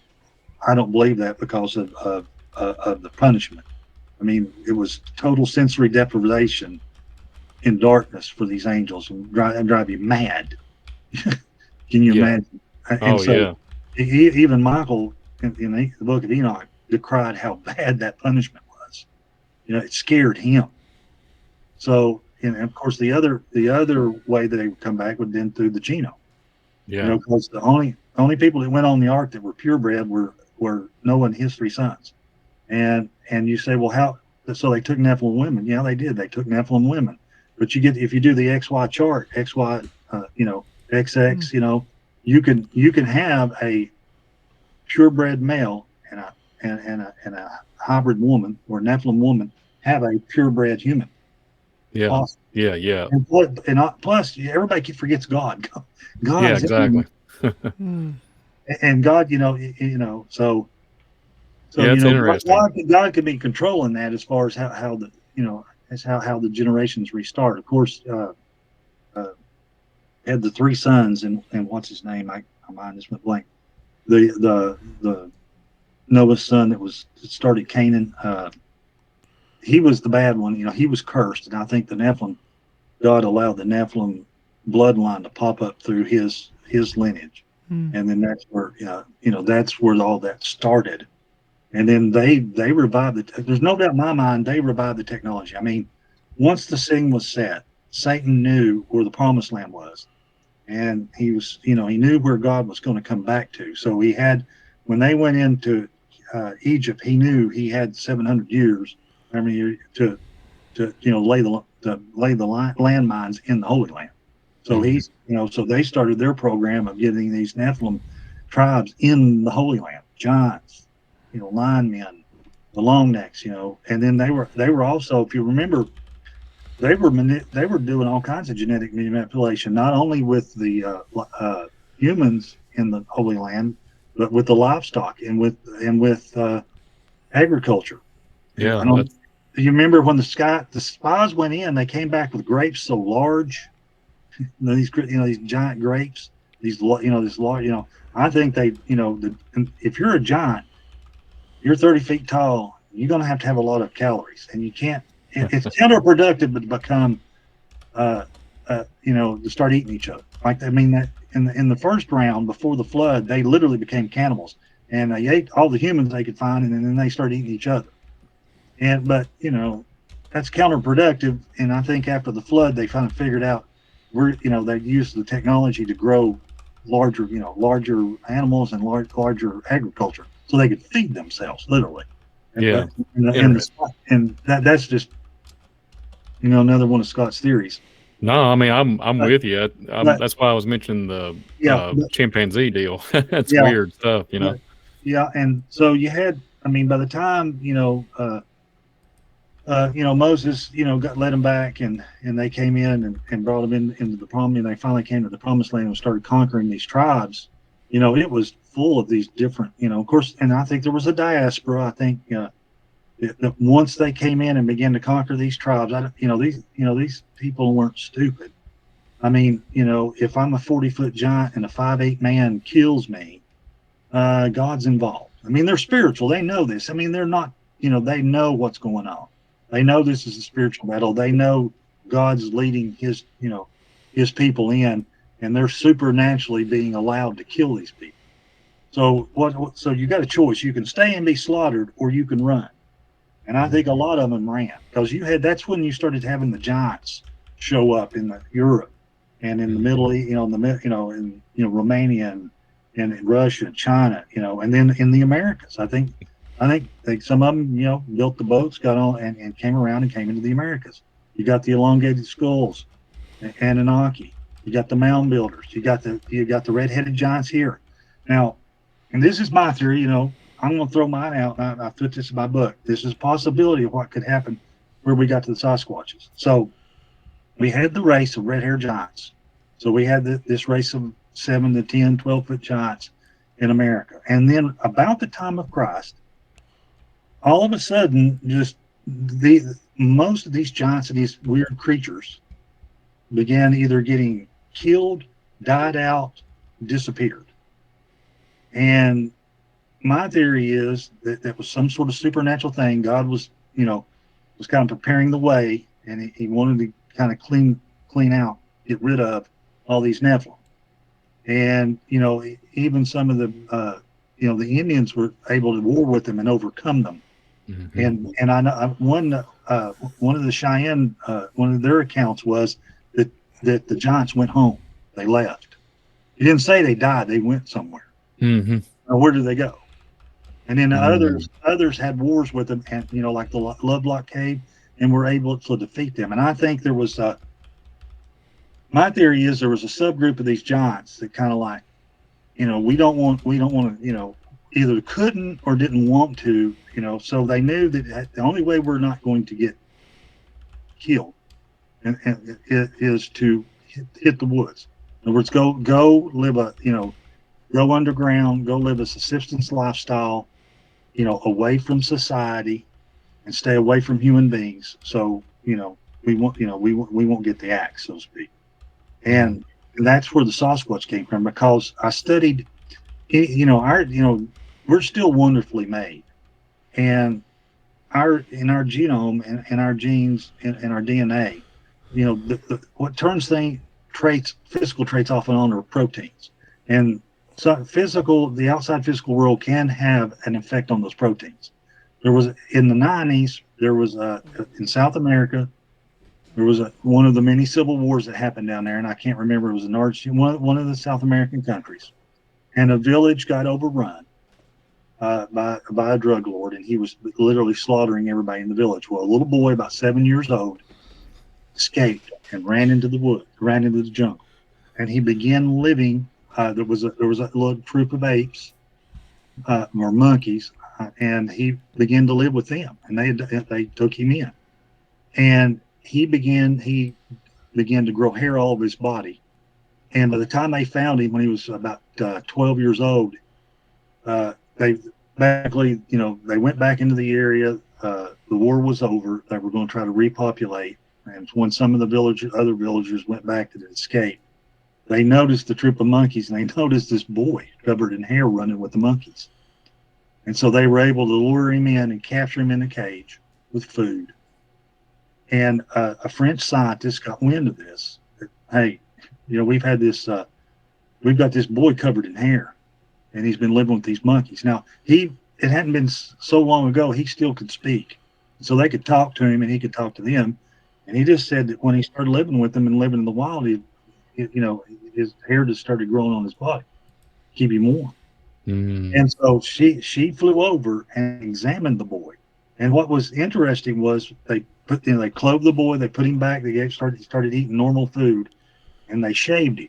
The villagers shaved his body, shaved all the hair off, and put clothes on him, and the hair didn't grow back. Now he was back out of that environment. And that scientist came, and the kid's probably still alive, but they examined him. They took blood work. They looked at it. They looked at everything they could look at. They talked to all the witnesses, and they came to the conclusion that in certain, circumstances, the ability still exists for the outside environment to cause the mutation and to happen instantaneously, and for us to do whatever it is we need to do. And so, he needed to grow hair, so he grew hair. So his hair follicles grew from his protein, like it was an acceleration. Wherever he was at, it accelerated the need. That's basically what they said. Yeah, basically, the environment being cold and what was going on kicked off in his DNA, and the protein sequences that grow hair and were turned on. I wonder if it's the same concept with strength. I wonder if it's the same aspect for strength. If he stayed later in life, would he become stronger than average human? That's a good question, because you can do that. I mean, they're finding with the CRISPR technology, you can increase your, people have experimented on themselves, So is it a gate? Is it a gate, Scott? Was it was it a natural portal these monkeys and him tapping into, or is it? No. It was just he was just living with them. I was demonstrating the fact that if a human body designed like it is can spontaneously grow hair in the right, with the right outside, environmental influence, how much more could a giant that's a Nephilim with enhanced DNA, when they go into the woods and have to start living that subsistence lifestyle, start growing hair all over their body? And It's not a far stretch.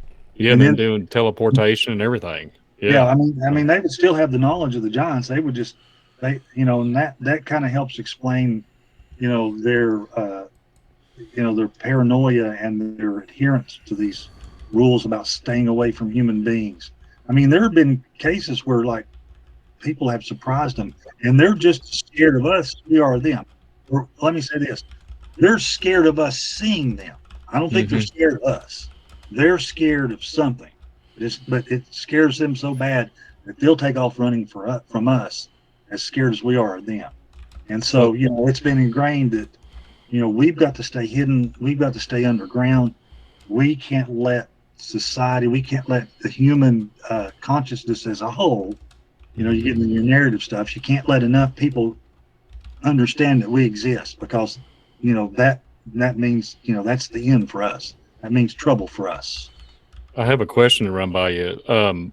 So if the mind resonates with if they see them, so if there's, if we see them physically, does that do something with our brain that causes it to start firing off in different, and start, altering the DNA? Like it's somehow, once you see it, then you can't rewrite it. So your brain is retaining it. You was talking about at the beginning of the broadcast with light, right? The dimensional, he's talking about lighting.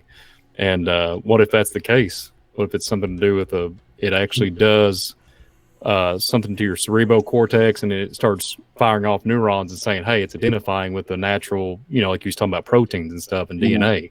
Wonder if that's something to do with that. Scott, just a question. I don't know. Yeah. It's a good question. I don't know. Yeah. Lots of stuff I don't know. I mean, I just do. What I know is that they act like SEAL Team 6 on steroids. And they're they're over the top. The word I'm looking for is escaping me, but they're paranoid. Basically their need to stay hidden is almost a paranoia. Their need to not be discovered. The rules of don't let your picture get taken. Don't let human males see you. I mean, these rule sets like that, don't interact with them, don't talk to them, don't, it seems like they can mess with us and they can scare us, but on rare occasions do they interact, and on rare occasions do they hurt people, because this is just, the way I'm thinking, one of the reasons they don't hurt us more often is, number one, they don't have the ability to, or they're being forced not to. In other words, something spiritual holding them back. And I also think they're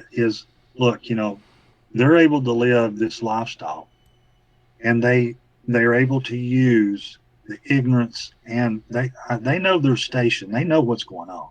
They know humankind thinks that they're a joke and a myth, and they're called Sasquatch. I think they're aware of that, so they use that to their advantage. Yeah, big time. And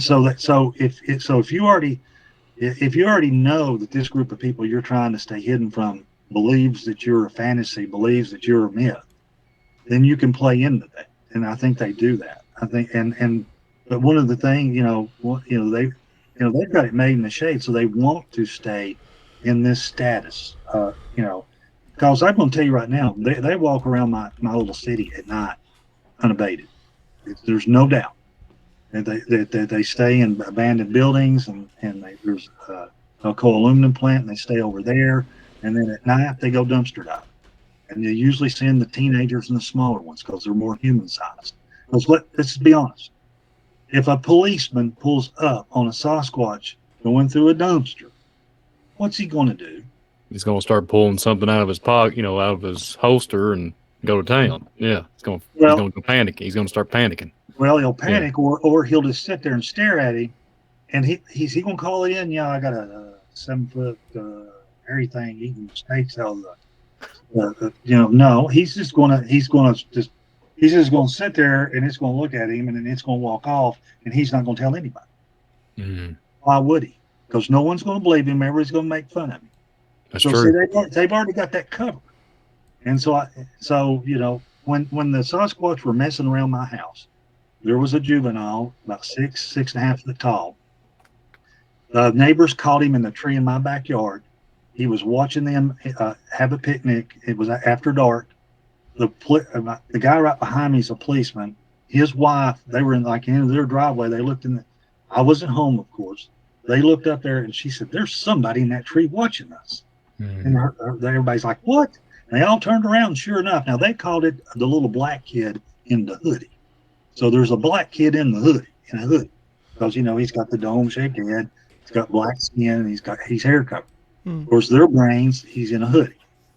So the policeman goes in, gets his flashlight, gets his gun, goes to the base of the tree, and does the halt. Come down. We see you. What are you doing? This little black kid in the hoodie jumps about 15 feet out of the tree, hits the ground, and takes off running. Wow. If the guy doesn't shoot, we're in the neighborhood. All right. A few weeks later, and it's in August, I come home. I made a Friday night. I made a run to Walmart and come back. It's about 10 o'clock. It's dark. There are 3 police cars in my driveway, and I'm like, oh, Lord, what's happening? I thought something bad's happened. Somebody's done something. With teenagers, you never know. Well, I get there and I'm like, they're looking at me and I'm like, I'm the homeowner. What's going on? He says, well, we're over here looking for a peeping Tom. There's a black kid in a hoodie, about 6 foot tall, about 210 pounds. And I said, well, what happened? He said, well, your neighbor, he disturbed your neighbor and was in her backyard, and then he jumped the fence and ran through your driveway and out to the neighborhood. So the next morning I go ask the lady, and I said, well, can you tell me what was going on? She said, yeah. He said the dogs started barking. I let them out. They have a pool and they have a screened-in deck, and she'd let the dogs out on the deck. Well, her dogs went crazy. Well, she said I stepped out and turned on the lights, and her floodlight on the corner of the house. She said, and she used the word "it" at first. She goes, it was squatted down, looking at me there on the corner of the house. So I went and opened the screen door so I could get a better look at it. And when I did, it went around the pool. I never seen anything run so fast. And she said it just, it hurtled over the, we had the fences, they're like 4.5 foot tall. They're a regular dog fence, galvanized. And she said it just went over my fence and went in through your yard, and then just went right out to your driveway and literally just ran through the neighborhood, took off. I just right out of sight. I said, it? And she said, oh, yeah, that little boy in the hoodie. Yeah, that little black boy in the hoodie. That little black kid. And then, to make it even worse, 3 houses up, there was a teenage girl, it was 16, 17. And one end of the house was her bedroom, and there's trees were still up there, these cedar trees. Well, more than once, she called the police in on this little black kid that was climbing and peeping Tom at her. She was, the window faced these trees, so she'd leave the window open. And when she would be dressing or getting ready for a shower or whatever, more than once she looked over and this Sasquatch is looking in at her. Of course, they call it in as a peeping Tom. And so all this happened in like a 3-month period in my neighborhood. Of course, I'm not going to say anything to the policeman. They'll think I'm the idiot, because I fit the description. I'm about 6'3", about 210 pounds. So I wasn't about to say anything, but they were able to traverse this neighborhood and get away with it. And they used to come to my house, all the time and get away with it, even the bigger ones. So they can maneuver, in and out of small towns and cities with no problem. And they use the sewers. They don't, they will, like I said, they use the fact that, the authority structure right now still has them in the fantasy realm. That they won't be, that there's, the authorities won't take, me and you'll take them seriously, but police, the military, the Tennessee Wildlife won't take them serious, in a way, the park rangers. I've talked to the park rangers. They're real nice, but they're like, well, yeah, we get Sasquatch reports, and after we take the report, and after the person leaves, we file 13 it. They don't. The command structure doesn't want to know. They already know they exist, so they don't. But they don't want any documentation they exist.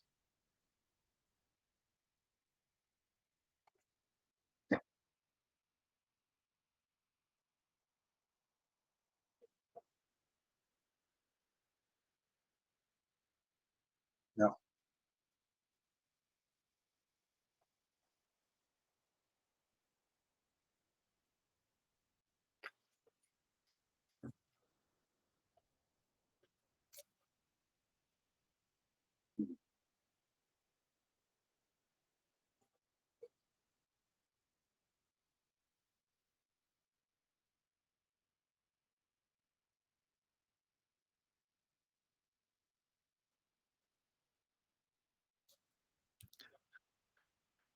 You're muted, Dan.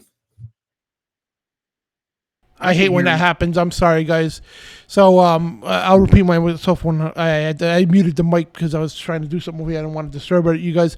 But yeah, so once again, me and my brother used to be paranormalists, whatever. So we used to do the police department. We got in Cumberland, Rhode Island. We used to get had a friendly relationship with them. So anytime something like this would be, people call, say this is going on, that's going on, it would go to a special division, special case division, right? Which in other words, just sat on the shelf. So they would call us and say, hey, listen, guys, go check that out, see what's going on. You know what I mean? And we would, report it back to them. And when we said it was like either kids fooling around or whatever the case, they would go take care of it. Or if we said it was like a supernatural thing, they're like, all right, we don't want to hear it. We don't, because we got to drive through there at night. We don't want to scare you, and we don't want to be scared, But anyway, and to give Scott a break too, like we're saying, for a second here, if you think, if you're just rolling your eyes at the stuff, guys, and all these guys are crazy, whatever, if you go to this website, it's called the Lincoln Institute, the WordPress website here, talk about Abraham Lincoln, right? This is a little Abraham Lincoln talked about Niagara Falls. He says it calls off the indefinite past when Columbus first sought this continent, when Christ suffered on the cross, when Moses led Israel through the Red Sea, nay, even say when Adam first came in the hand of his maker, then as now Niagara was roaring here. Then as now Niagara Falls was still roaring here. And the eyes of the species of extinct giants whose bones fill the mounds of America have gazed on Niagara as they do now. And contemporary with the whole race of men, and older of the first man, Niagara is strong and fresh as to 10,000 years ago. The Mammoth and Madison are now as long dead as the fragments of their monstrous bones long testify, and they ever lived and have gazed on Niagara. So this is, former President of the United States of America. He's many other things. So, and talking about, and the thing is, here's the thing, you wouldn't know this today. This was common knowledge back then. Like everybody knew about the giant bones. Everybody knew the Ten Commandments, the biblical, Bible was the way of life everywhere. Regardless of some of the founding fathers were in the occult, yes, some were deists, some were Christian too. But the normal way of life, 99% of the public studied the Bible. They knew it better than most people today. And, a 12-year-old would know it better than most pastors today. Sad to say, but it's the truth. So, they knew the stuff about the mountains, the giants, and everything else. And if you want to really go further, there's not one or two, three, four. I'm talking scores of thousands of articles from the New York Times, the New York Post, the Providence Journal here in Rhode Island that you go back to 1800s when they first started. All over this country, all right, you could go look at the old archives, and they will find not one, there wasn't bones they were finding, and they're full intact skeletons, 18, 19, 20 feet tall. They're like ridiculous as sounds, it's the truth. When they were excavating this country, and this country was getting larger and all that, going out to Arizona and all that, right here in New England and all that, every time they dug up something, they were finding humongous bones or caves like in New Mexico, 200 skeletons in the cave. The smallest one is 11 feet tall. The Indians talked about, I'm a Native American, the whole Native American history, they talked about the giants. When they said hi to somebody, like how, they weren't saying hi to you. They had you hold your hand up and they counted your fingers because most of these things had 6 fingers and 6 toes on each hand and foot and 2 rows of teeth. And this is all in the newspapers, guys, all of it. But again, you wouldn't know this today because they stopped covering this about the 1940s when the mainstream media was hushed up. It was part of Operation Mockingbird and all that too. Because what it would do, it would completely eradicate the whole entire evolutionary doctrine. That's why they're covering the stuff up. Well, this is a massive cover-up. It's not just here in America, Canada, all the mainstream countries, all the, what they call civilized countries, which are not really civilized if you ask me because they're hiding this stuff. But people in the Middle East, they know this stuff. When they talk about the Kandahar giant, the people in the Middle East know this stuff. You know what I mean? People in Asia, parts of Asia, Africa, they know this stuff. This is common knowledge all over the world of giant bones and these artifacts and everything else and these grave sites of humongous giants, man. And if you want a book on this, this is called Giants on Record. It's an amazing book. There's tons of articles there by Jim Vieira and Hugh Newman. Me and Brian cover this stuff a lot, man. And right here in Rhode Island, too. Me and my brother both, we've been to sites where giants were found. But on record, Providence Journal recorded it. But you talk about it today, you get, people roll your eyes at you. Oh, you're conspiracy theorists and all that. Even though the mainstream media at the time, for over 100 years, reported on every one of these things. And I can see, yes, if one thing, here's the thing too, right? And I'm not saying dinosaurs are fake, right? I'm just saying, right? When they find a little bone, a fragment of a bone, they'll construct a giant dinosaur around it, right? And we don't even know what these things look like in reality, right? And they'll call it science, right? But yet you find a full intact skeleton human being 18 feet tall, they'll call it science fiction or something like that. And you know what I mean? It's so backwards today, it's not even funny. And so if rolling your eyes at the stuff, guys, this is history, this is biblical, this is also in every ancient culture, not just one or two, every single ancient culture talked about the giants.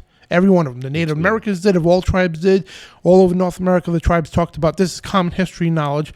This is common knowledge right now in the Middle East, parts of the Middle East, and Asia, and like I said, and all that. And this was common knowledge here in America. You know what I mean? Even the President of the United States, Abraham Lincoln, talked about these things. You know what I mean? They all knew about these. And when this country was founded, when the founders were working with the Iroquois Indians and also the Wampanoags, this was all part of the whole thing. It was Benjamin Franklin. He was one of the one of the leaders of the British squad here during the King Philip War. He was a Nephilim. He was a giant. That's on record, all of it. But it's been all squashed away in today's common knowledge, and you talk about it, you get laughed at. So I'm sorry, guys. I just wanted to give you guys a break for a second. But yeah, this is some cool stuff, man, and to know this. Because, again, this book here, I encourage you guys to get it. John Hall is the one that turned me on to this book here. But Giants on Record, you can find this like on Amazon or whatever.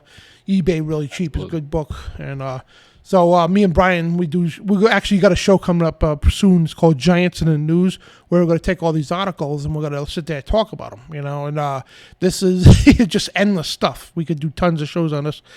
So yeah, Scott, man, interesting stuff, and yeah, it's giants and Bigfoot. It's all the same stuff and all that we've been talking about. It's all from the same, bubbling crude of Nephilim blood, So I'm sorry, Scott. Go ahead. No, I agree. It's all that's what people got to understand. The word we're using the word Nephilim broadly here, but the root word it's the fallen. To be less than. In other words, they're not human, and that's kind of the root word, and all these things. Here's the thing. In my humble opinion, anything that does not have a God-breathed soul but's living and sentient is a Nephilim. In other words, if we had the ability tomorrow that I could cross a human with a donkey, and I got this Sadar-looking thing or whatever, that would be a Nephilim. If I hate to say it, or Gibberim, and that's another word for it, Gibberim, what's his name? God, I hate it when I get brain lock.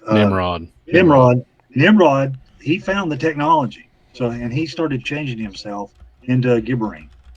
He made himself into a Nephilim. And I think once you start manipulating your DNA and making those sort of changes, you get in that danger area of changing yourself, into an unredeemable being, and that's just the way it is. And so it's any being any human hybrid being that is sentient and has a soul, but doesn't have a God-breathed soul. That's the difference. Our soul, our soul came from Adam. We started with Adam, and God breathed the soul in him, and every time an egg and the sperm come together, boom, you got to that's the miracle of a created soul. God gave that power for that to happen. Whether he does it, however he does it, a soul, that it becomes that becomes a living, breathing soul.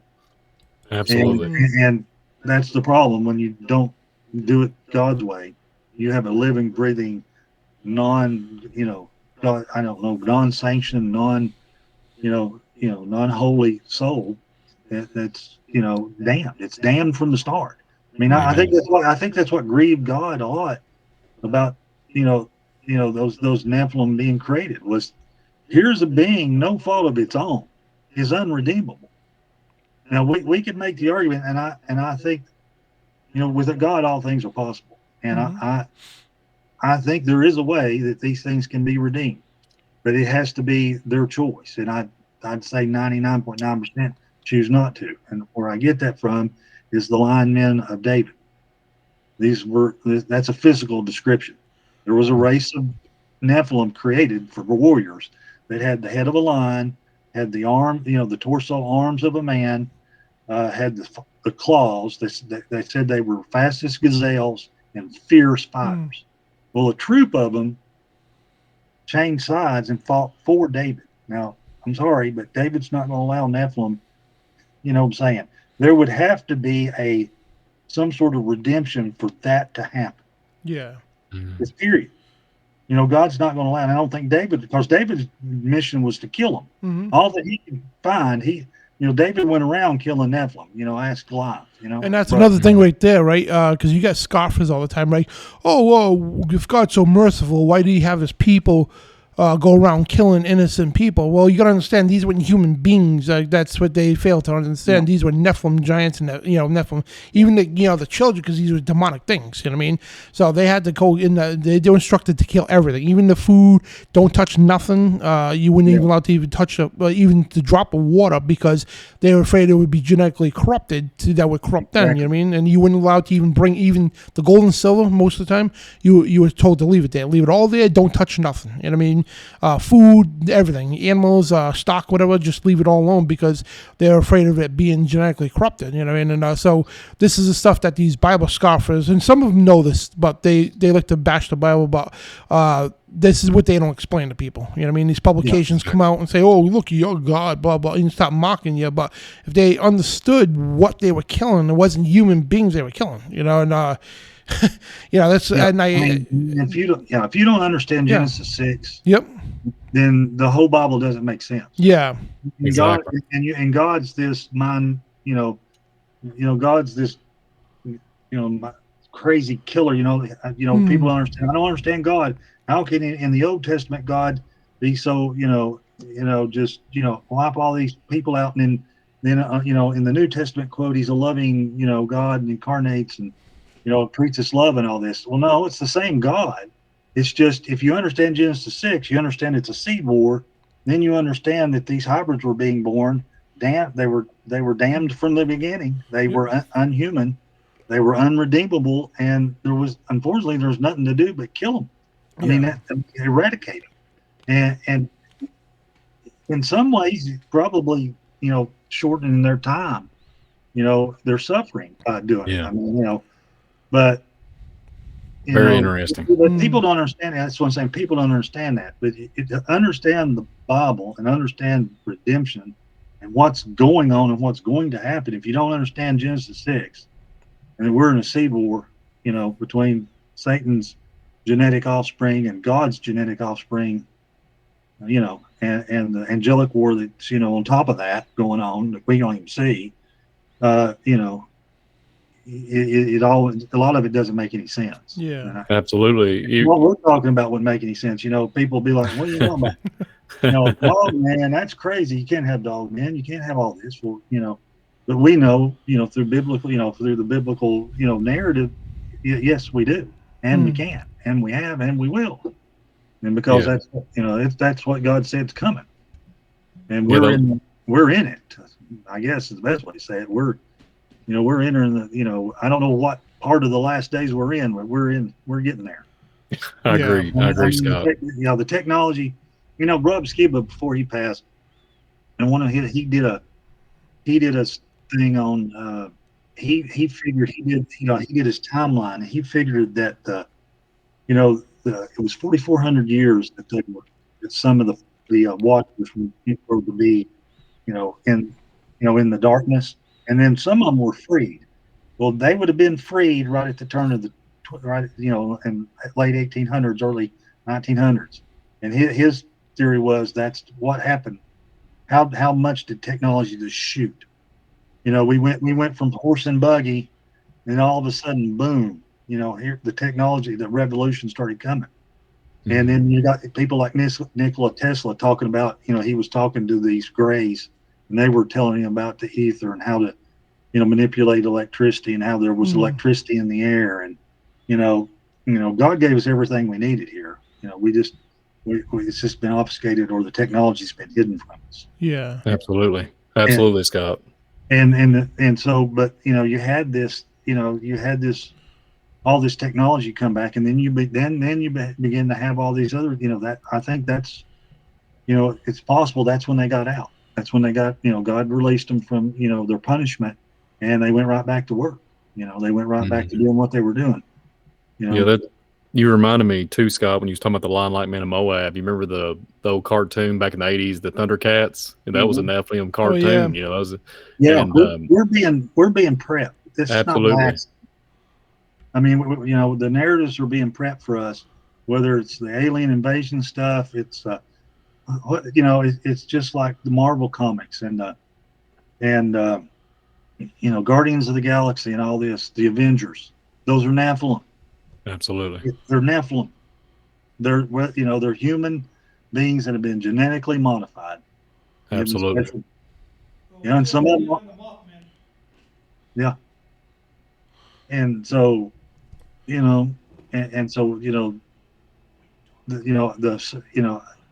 been getting into these narrative things that are going on in this warfare that's going on behind the scenes, 5G and all this stuff. But they set these narratives, and it's all about getting the psyche of a large group of people, and so that's why they do all these things. They prepare the psyche, so when it comes, there won't be the shock. Because see, I experience it right now. Right now, people aren't the shock of people seeing a dogman or the Nephilim. That's because they're not been prepared yet. They weren't raised and acclimated. In other words, from the age that they were able to be taught, they weren't taught, hey, this is a Sasquatch. You may see these in the woods. Be careful. These are creatures that we don't get around. They're cursed. Stay away from them. We don't, and that's reinforced by the teachers in school and by our public officials. And like the wildlife, you would go into the, you imagine going into the Smoky Mountains and there's a sign up saying, we've got an active Sasquatch clan in this area. Please, please, stay away, or this area is closed. And, it would all be backed up, and then it would be in people's psyche. And so it wouldn't be this thing. Well, right now, I think they're preparing, America and the more Western world for this stuff through the movies, through the books, through the video games. They're getting us ready for end times. So it won't freak people out, because even the ones that want to control us can't have, you can't have everybody in some sort of cognizant dissonance stupor. Exactly. Well, it kind of reminds me, Scott, too, real quick. United States has a ton of Sasquatch activity, right? Mm-hmm. Like it's a ton of documented data. I've got a Google Earth, some files I can pop up. It has a ton of. It's all over. Yeah, it's all over the place. And then you got Oregon, a hot zone there between Canada, et cetera. And then you got all where me and you live out this way, and all up the East Coast. I mean, it's inundated, right? And then you go out to the west side. And in the western side, you get into Colorado, Arizona, and you see these petroglyphs, hieroglyphics on the side of the mountains. You see these, the swirls, right? And there's these tall men taking people, right? The depictions of literally tall men taking people in and out of these gates. It's kind of strange, right? It's on these, like you talk about Skinwalker Ranch earlier, talk about the Mesa. It has the Pleiades, the Orion, constellations on the mesa over there in Skinwalker Ranch. And then you go out a little bit further out, you see all these rock formations everywhere with these men getting dragged or taken or walking through these gates. It's strange, right? So I just want to point this out too. Have you ever heard? I know you have. Have you ever heard of the skunk ape? So you was talking about the smells, etc., and stuff like that. That's the Florida variant of the Sasquatch. Yeah.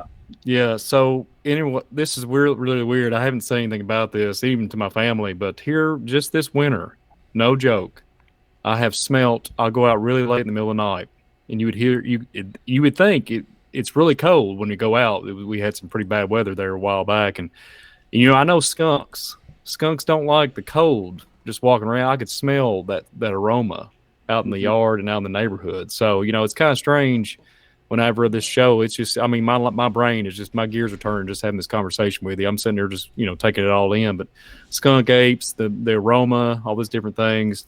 I heard about the narrative when you was talking about the story. You was talking about all the giants or the so-called creatures, Nephilim creatures, was moved in one spot and they disappeared, right? I remember, I just cannot remember where it said. There's a textbook that I have somewhere that is talking about they went to war with these beings and they somehow miraculously got all transported in one spot, and then all of a sudden the Indian culture was talking about that they just miraculously disappeared. And it might be this exact same thing that you're referring to, but my brain is kind of getting a little that's one of the stories. They what happened to them about 2,000 years, about the time of Christ. They just, the Cheyennes say they went home. Mm-hmm. They went through the gates and went home. Interesting. Which would be similar to what, I mean, whether they went through gates, whether, I don't know, when it went in these portals and went somewhere else, who knows? Yeah. And my brother here too, he wonder if that's related to the Mothman too. And your thoughts on that, the Mothman sightings? Mothman, I think it's some sort of Nephilim being. The thing about it is, if you think about, how heavy we are, and even if you put a pair of wings on us, the strength it would take to get us, like a bird. A bird or any of the flying mammals have a very thin bone structure. They lighten them up so they can fly. So I would be very interested in what kind of a bone structure. This is probably some sort of hybrid being. I seen one man like about 20, literally about 10 feet over my car. Or it could be enough supernatural that it's not flying. Yeah, it's not flying by conventional flapping its wings. It's levitating. Yeah, they're levitating, or it's a true spirit. It's a true manifestation of a fallen angel. Mm-hmm. True. I mean, there is. Go ahead. No, I was just saying, we have an idea of what some of these angels look like, but we really don't know. Yeah. I've never been to the throne room and come back, so I don't know. Yeah. Well, I know that there has been some archaeology digs with some wing-like creatures that look like men, but they have wings laying beside them. And, they could have threw a bird in there. They could have done whatever, I get it. But there has been so-called Birdman sightings. I did a show on that, but, what kills me, right, Scott and Dan, is when they do the Mothman conventions and they pay homage to these deities, right? It's just it's mind-boggling, right? We was talking about the Hopkinsville narrative with the little green men. They do a whole event every year. I mean, this is in Kentucky, and it's just mind-boggling, Scott. It's mind-boggling. What did the Nephilim want, and what did the Nephilim get? They wanted to be worshipped as gods, right? Mm-hmm. Absolutely. And what are we doing? We're paying them homage. We're worshiping their, the fallen angels are still getting what they want. We're worshiping their children as gods. Absolutely. We're paying them homage, and we're, we've got, I sit with a shirt with a Sasquatch on it. And I guess I'm as guilty. I mean, you can't get away from it, but you know what I'm saying? We're selling keepsakes. We're selling art. Yeah. Nephilim. Yeah. It's what we're doing.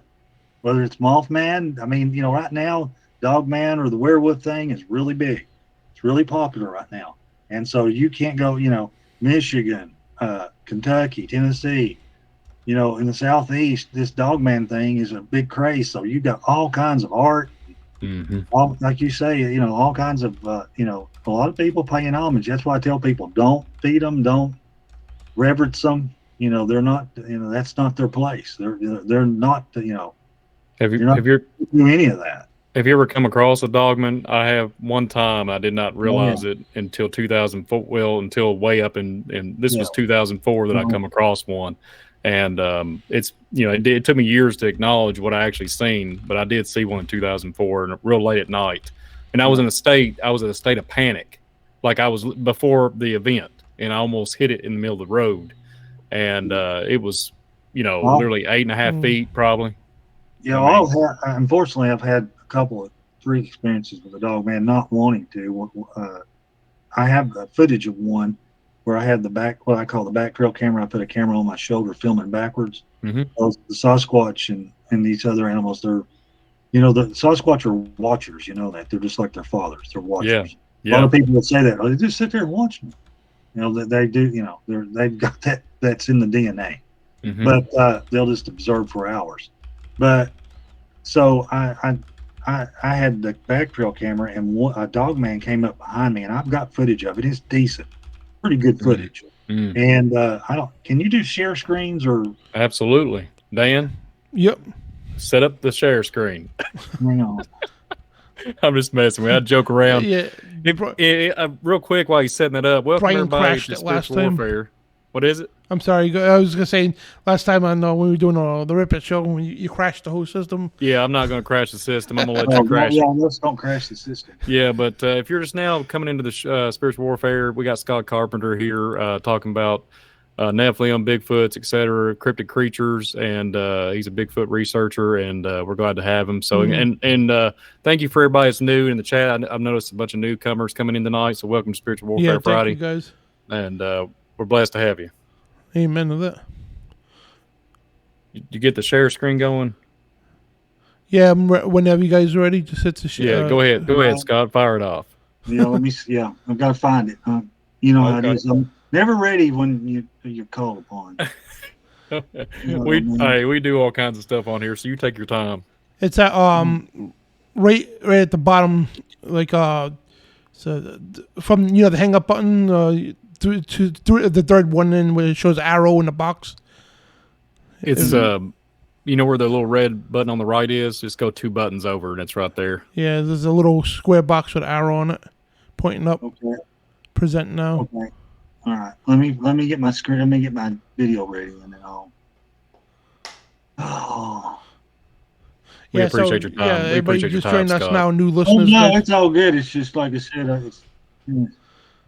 Please subscribe to our channel and like, share, and subscribe. And if you want to subscribe to Brian's channel, it's in the description as well. And also all of Scott's links of his channels and whatnot and website, that's all in the description. So, yeah, I'll go subscribe. Can't do that enough. And subscribe to our Rumble channel as well, which people watching on Rumble come over to YouTube and subscribe to our YouTube channel. So I'm trying to keep up with both chat rooms. And I wish it was a way we could merge the 2 chat rooms together. Maybe we could do that someday, but good stuff, man. And thank you all for tuning in to Rumble and over here on YouTube as well.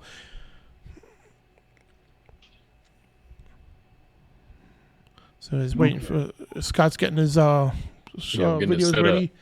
I'm trying to. Yep. No worries, no rush, man. Yeah, take your time. Well, to grab the screen, I do what? At the very bottom of the page there, how you see 7 buttons. So where the red hang up button is, go 2 over. Just go 2 buttons over. Present now. There you go. Your entire screen. That's correct. So you can see my screen. If you can see my screen, you see this video. It's not popping up yet, Scott. Oh, you got to select when you hit present now. You got to select which one you're presenting. So if it's yours, it'll come up and prompt you. To which. There you go.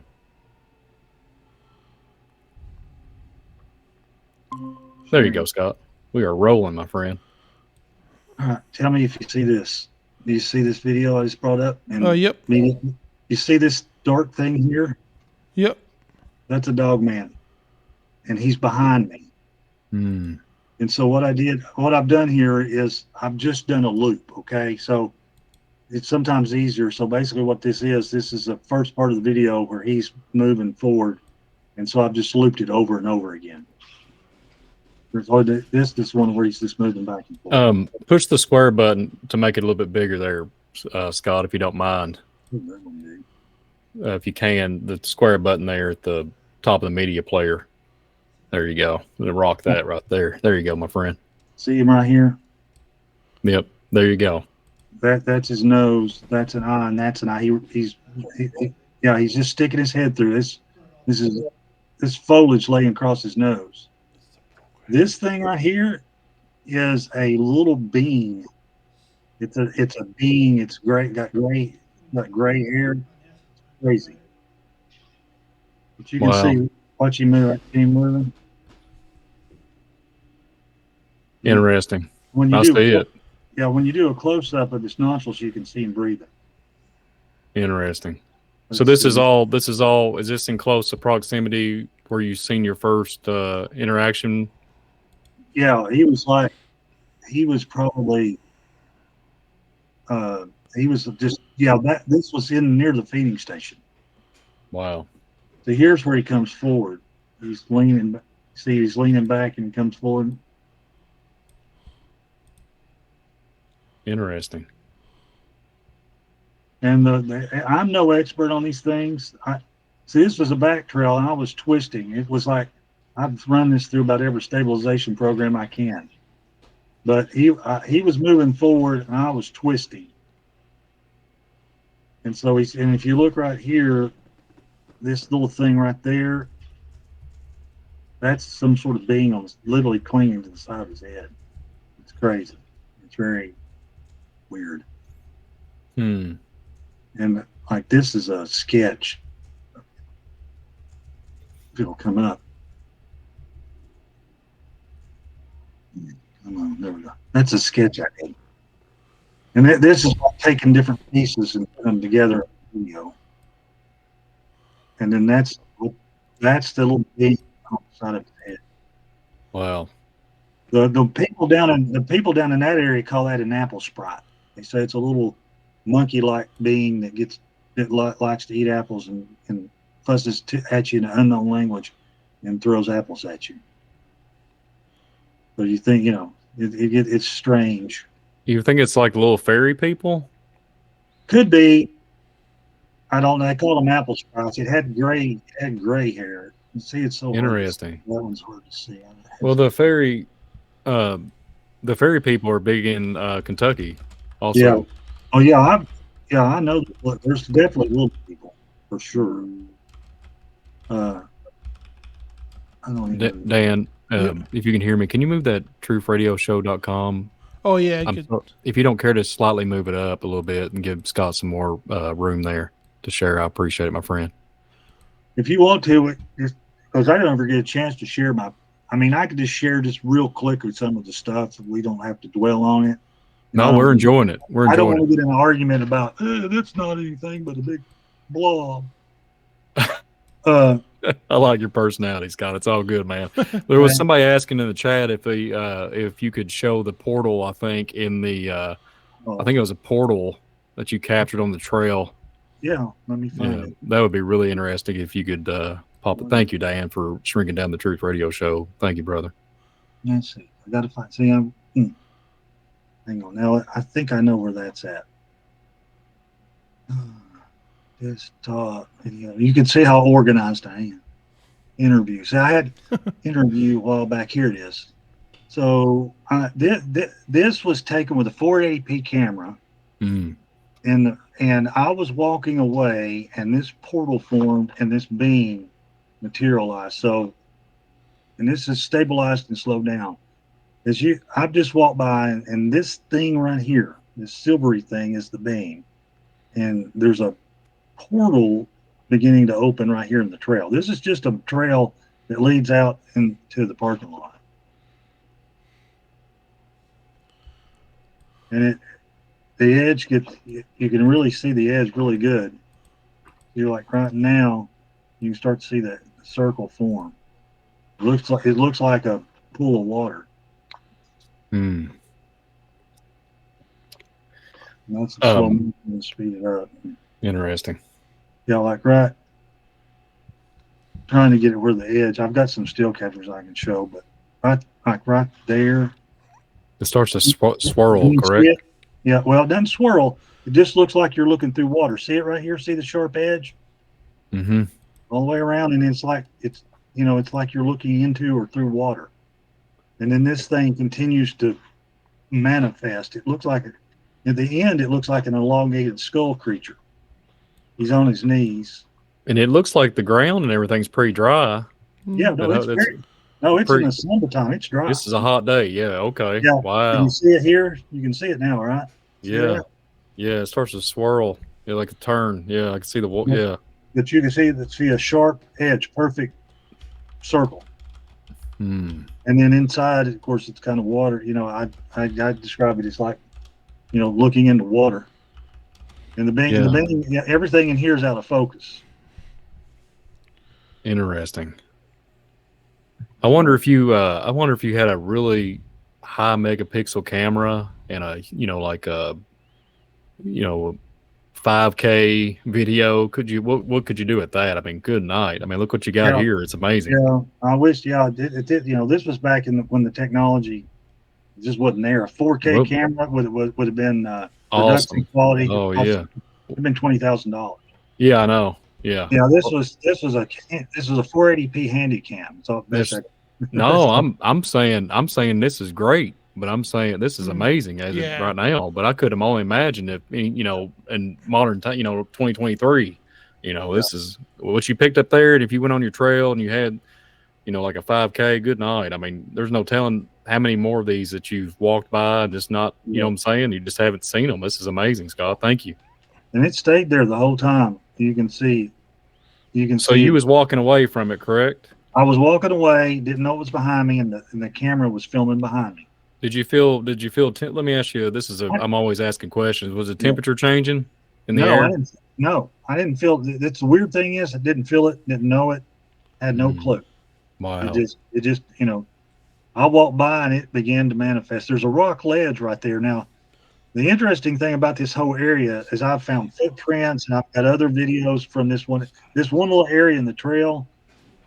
It seems to be it's where the portal comes in at, and so there's a lot of stuff happening in that area, and it's not even a quarter mile from the parking lot. I mean, it's right on the main trail. So it's not even that far off the parking lot. So this is wow. You got a lot of missing people in this area, Scott? Thank God, no. Thank God. But there's a lot of activity. I mean, this is a major trail. A lot of horse riders, a lot of women, a lot of children, a lot of stuff going on. Interesting. Yeah. Wow. What? And this is good footage. So like I was. Yeah, it's wicked cool. Yeah. Right here is a footprint I found about 3 years ago in the same area. So he got caught out in the trail and had to make a leap for it. And how many toes does it have? This one has 5. This one has 5 toes. Yeah. There's one that looks like a 6, right? Yeah, one of them is 6. This one's got 5 toes. Yeah. This is a hard packed ground. This used to be a road bed. And so when it hit on its left foot, it skidded forward and its toe sprayed. But my foot's 12 inches. And then, I'll show you that in here in a second. That is a 5. I did get a 5K of one. Here's her foot. She's a size woman 7. And that's the footprint. Wow. And then you were talking about let's see if I got it. So this was taken with the 4K back trail, and it's lined up because this picture is going in my book, and you got to do some make them lighter so when the book prints it doesn't go out. But this is the trail going out. This guy's up here across the creek, and he's back in the foliage. So there he is, and I put him in a box. And then if you watch, he kind of leans his head forward, and then his eyes and his face become visible. Y'all see that? Yeah, you can see it. Yeah. So I do see it. Yeah. The mouth moving. There's an eye. There's another eye. Those are the 2 best frames. I mean, that's what you get. This is 4K. He's complete. If you watch the mouth right here, pushes the foliage forward. Mm-hmm. Yeah, and then the foliage here on his cheeks. So he's about 9 foot tall. You'll have to forgive me, Scott. I misheard you earlier during the broadcast. I thought you said it was like a four. I was thinking something different. You kept saying, "Forgive me, Scott." I thought you said something else, and you're saying 4K, and I'm like, I'm so sorry. I did not. I misunderstood what you said. Yeah, that's 4K. That's wow. That's high def. That's high def, and man, look at the quality. I mean, look at that. Yeah. So, and you're just walking around. You're just walking around doing your thing and praying and just capturing all the footage. And this stuff just starts manifesting just at random. Yeah, I mean, this I don't even do research anymore. I don't quote research. I just I'm doing the video for you right there. Sure. You can see him right there popping. He's popping forward. Interesting. Wow. And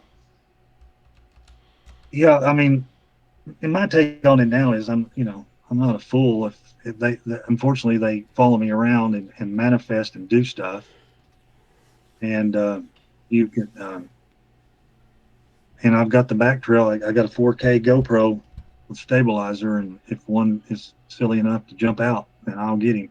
This one right here, my boss actually found this one. He's a huge skeptic, and he said, "I think I found something in one of your videos," and basically I'm talking and flapping my jaws, and I'm shooting across my face. Let's see if y'all can see this one. And one of them pops his head up and goes right back down. Okay, all right, let me go back. It's very hard. All right, so y'all see my pointer? Yep. So watch this area right here where my pointer's at. Okay, you ready? Yep. Watch this. See? Oh, I see it move. Did you see him pop up? Yeah, I've seen it move. I've seen movement. Yeah, for sure. Yeah, see his head right go there. Yeah. It's his head. He just pops his head up and goes back down. See that? Yeah, I see that, Scott. So that was just a couple years ago. So this is more modern. Okay, wow. Yeah, the other one, that's this is, I'm not quote doing research, but you can see they're still watching me. This is going to be a random question for you. I don't want, have you ever looked in your family tree? Like, you don't have to disclose, you don't have to bring it up on here, but I've had nobody, as far as I can tell, has had any experiences with Sasquatch or anything. Very interesting. I'm the first one that's had anything. Now here's the one. Yeah. Now here's the one that I think is one of my best. It's called the White Sasquatch. And can you see it up here? Yeah, I see it. Mm-hmm. I mean, that's a close up. I didn't doctor that or anything. That's it. And I'm just going to loop it. Can you see it? Because I see it go down and back. Oh, yeah. See it? Yeah, that's really weird. Yeah. He comes up behind me. Basically, what it is I'm walking down the trail, got a camera on my shoulder. Unfortunately, this is 1080p, but the camera's not on a gimbal or anything, so it's really shaking and rocking. And he comes up here and he realizes, oops, he's got a camera, and then this all happens. This is 30 frames a second. This happens in 10 frames. He goes from being up in that position, going, and I've just looped it, so it going, swinging back and forth. Sure. And stabilized, but you can see him go. It reminds me, what's the other? There's other Sasquatches that start with Y. I know there's a Yeti. Was there Urine, and then there's one more. A Howie. Is it a Howie or a Yowie? It's a Yowie. Yowie. Yeah, that's what it reminds me. Maybe I'm wrong, but it reminds me. Yeah, this guy here. Go ahead. I was just saying the fur. The fur. Yeah. Maybe I'm wrong, but yeah. This one, crazy. I've had multiple encounters with this one. And he's huge. Based on I went back and measured him based on the width of his head, and I got it off the size of this tree over here. He would be, if you put him in a statue calculator for a human being, based on the size of his head, he'd be about 14 foot tall. Wow. Because of your perspective, like where you're standing, and you're 6'3", right? So it is. Well, but based on what you, what I did, let me get it back up here. That's amazing. Look at this tree right here. I went back. And It's a big tree. I measured this tree, and then all you have to do is just take it over and go, okay, 1, 2, 3. You know what Sure. I'm saying? Sure. Yeah. As long as you keep the scale the same, you can figure out how big it is. So wow. Yeah. Not trying to be nosy, but any kind of military background or Air Force. Air Force, really? Yeah. Well, man, thanks for the service, man. Yeah, It's a big Air Force is a big deal. My mind's gears are turning, man. I'll have to ask you off air some certain questions, but yeah, it's super cool, Scott. Yeah. Did you show the portal yet? If you want to see a really weird footprint, this was taken about 4 years ago. And this was on your deck. No, this was actually the ex-wife was on a trip with her daughter to Blue Ridge, and the ground had that powdery, it was a gravel driveway with powdery dirt, and there was a heavy dew, and this thing was walking around on the deck, leaving this footprint. Isn't there such thing? Real quick, just Donna, you said Blue Ridge. Isn't there a Blue Ridge type of Bigfoot? Yeah, there's not a top of Bigfoot. There's a Bigfoot museum down there. Yeah, okay. Forgive me. I knew I was getting my stuff mixed up, but I knew it had associated with something like that. Really?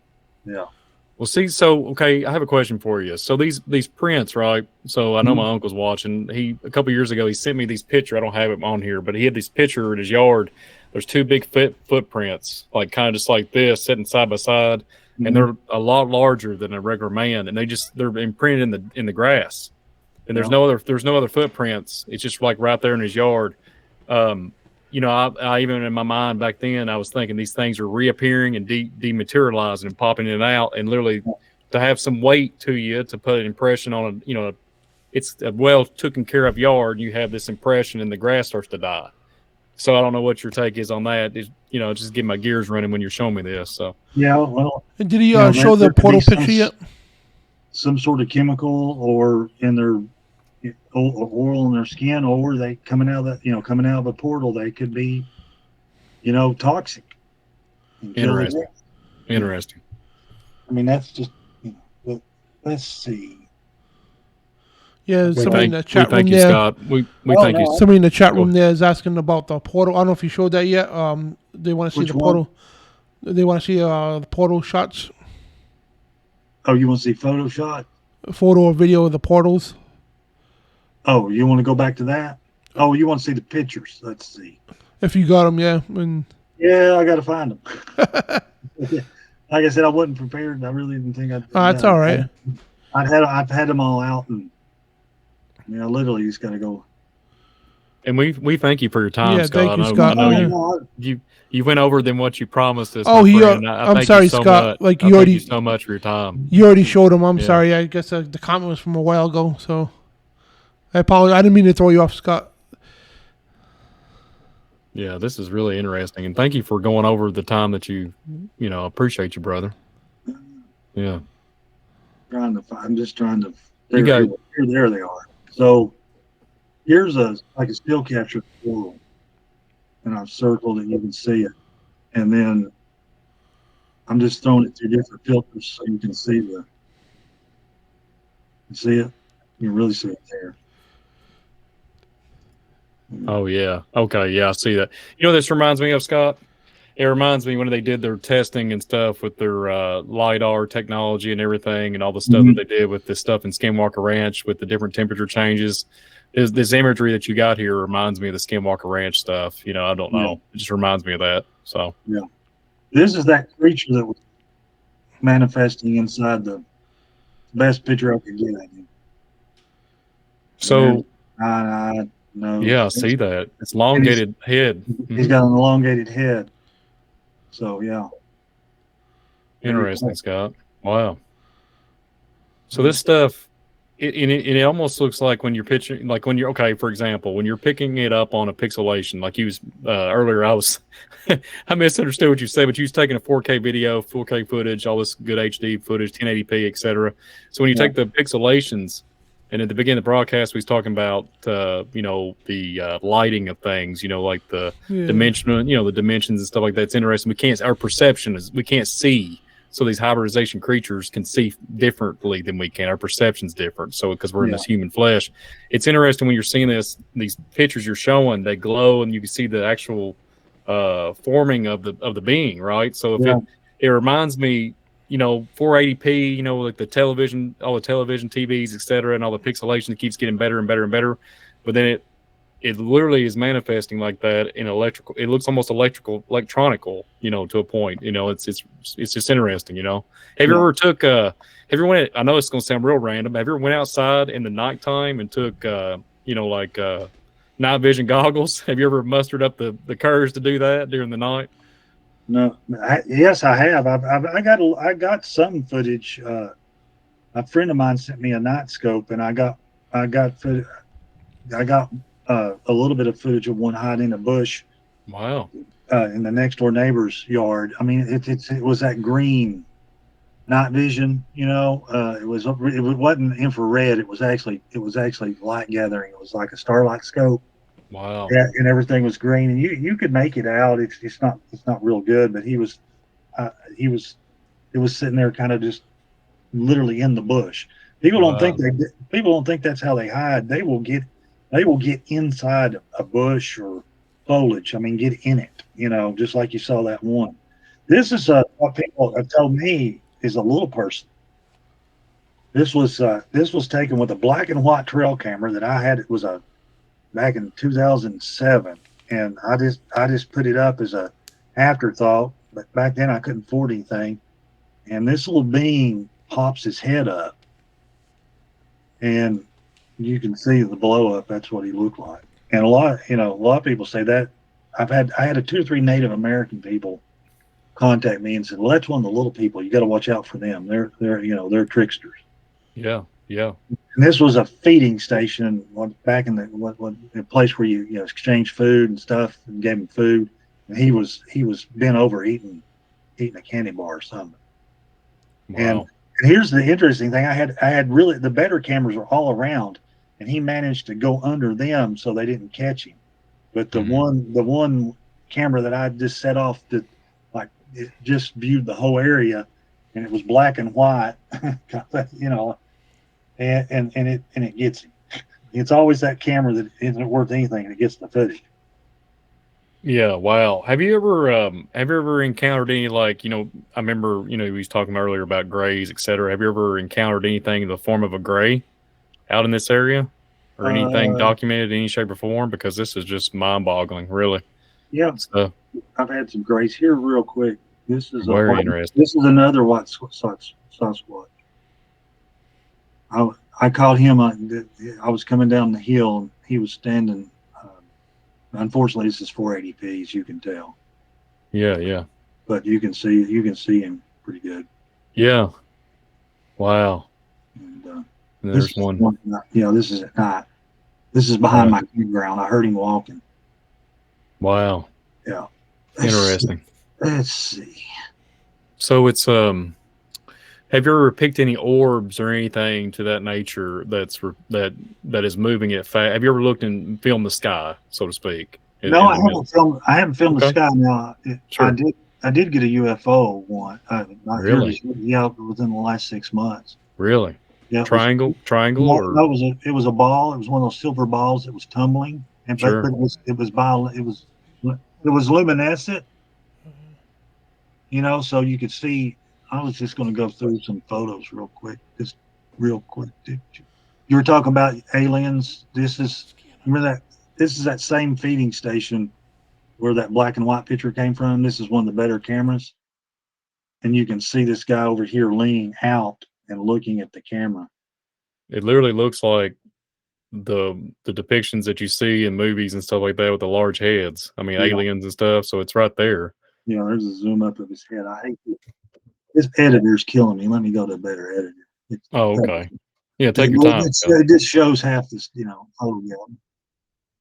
There we go. Okay, cool. Okay, yeah, that's even better. Mm-hmm. Yeah, see, I had a camera here, and I had a camera straight across from it, and so they're just, So whenever these things, so you haven't seen any temperature change. Have you ever had? Okay, here's a good question for you. Have you ever took an EMF reader with you?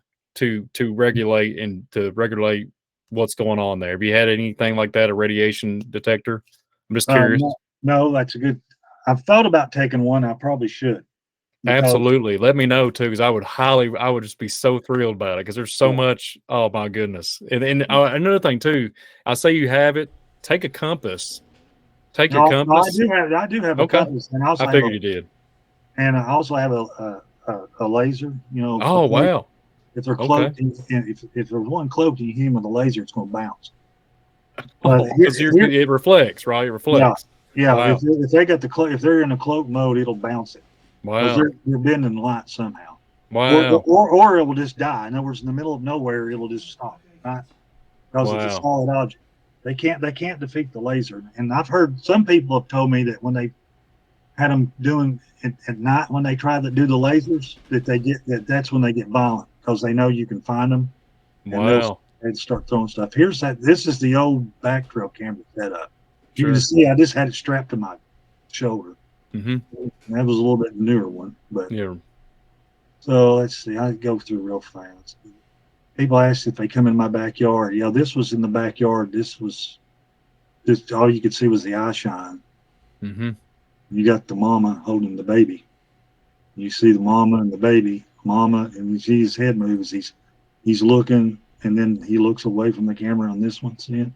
Mm-hmm. His eye shot's gone. Then there's one eye,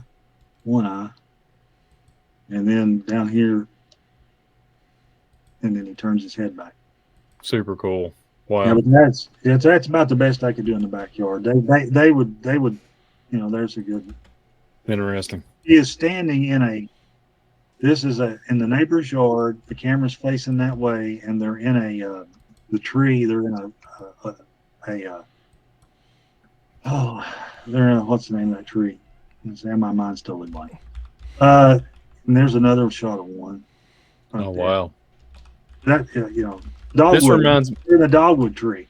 This reminds me, this imagery of that blast image that you just had up with the eyes there. It reminds me of something, maybe Aztec. There was I don't know if it's Aztec. It might be an Aztec ancient deity like they used to have. I just can't even remember the name of it on the top of my head. But they would build it into like the structures and stuff and the caskets and things, and it literally just looked just like it. It's phenomenal, man. Yeah. Some of that picture imagery that you had there. Yeah, wow. So this is when I had both a Sasquatch and a alien thing. What was happening was I was way back in the Smoky Mountains, and I'm probably about almost a mile off any trail. And they started stomping their feet and mumbling, and they were wanting me to leave, and it was obvious. And I was literally you can see my face. I'm just spinning around in circles slowly, and this thing was just standing there, and I never saw it. And he was just standing right there, and you can see he said the silhouette. He's just frozen, he's not moving. Interesting. And you see that's his mouth, his cheekbone, his nose, his eye. And he's got a wound on his right arm. You can see the gray skin. But he let me see if it cut out. No, I'll eventually get to it. This is how I started using low tech. This is my deck, and there was dog food right here, and I kept the dogs. I have a run, so I keep the dogs off of this side, and I took a rake and I scraped the dirt, and so made dirt clods. Mm-hmm. And over a 2-week period, you could see what happened. They were standing here, hacking it down and reaching in and pulling the dog food tub over and getting the dog food, and that's how I caught them. Low tech. They don't think like that's the best way to prove to yourself you're not crazy. Well, I have a theory. So I'm kind of strange. I look at a lot of archaeology stuff and I look at a wide spectrum of things. Have you ever heard of the Nubian warriors, like Nubian people, right? It's ancient Egypt. They had a way to forge differently than your typical average in the Americas, a Native American. They would make crystal spears like javelins, arrowheads, etc. And it's blowing my mind right now. I'm contemplating all this, what you're saying, and you're talking about lasers reflecting off. And I've always had this theory that if the crystals if there's something to do with crystals that could defeat, you always hear the vampire, the Lycan stories of like silver bullets and stuff, etc. And I've always wondered if something to do with crystals, like literally crystal. And I just when I started singing crystal arrowheads here in Kentucky and all over the place, and then when I looked and traced it back, no joke, Scott, Eskapakakiki means, it's an ancient name. It's Indian. Eskapakakiki means kintake, and kintake means konvolki in ancient Greek. So konvolki means Nubian warrior.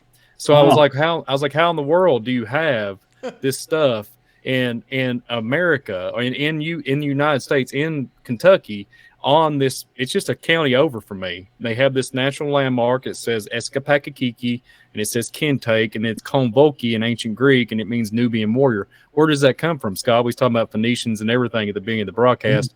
How does this technology get here? So then you're talking about these beings, and then when you start and you look at gates and portals, I've noticed that there's crystals laying all around, like I don't know about your area, but I have noticed all over there's crystal remnants of crystals, and it's just something to throw out there. I don't know if it hurts these beings because,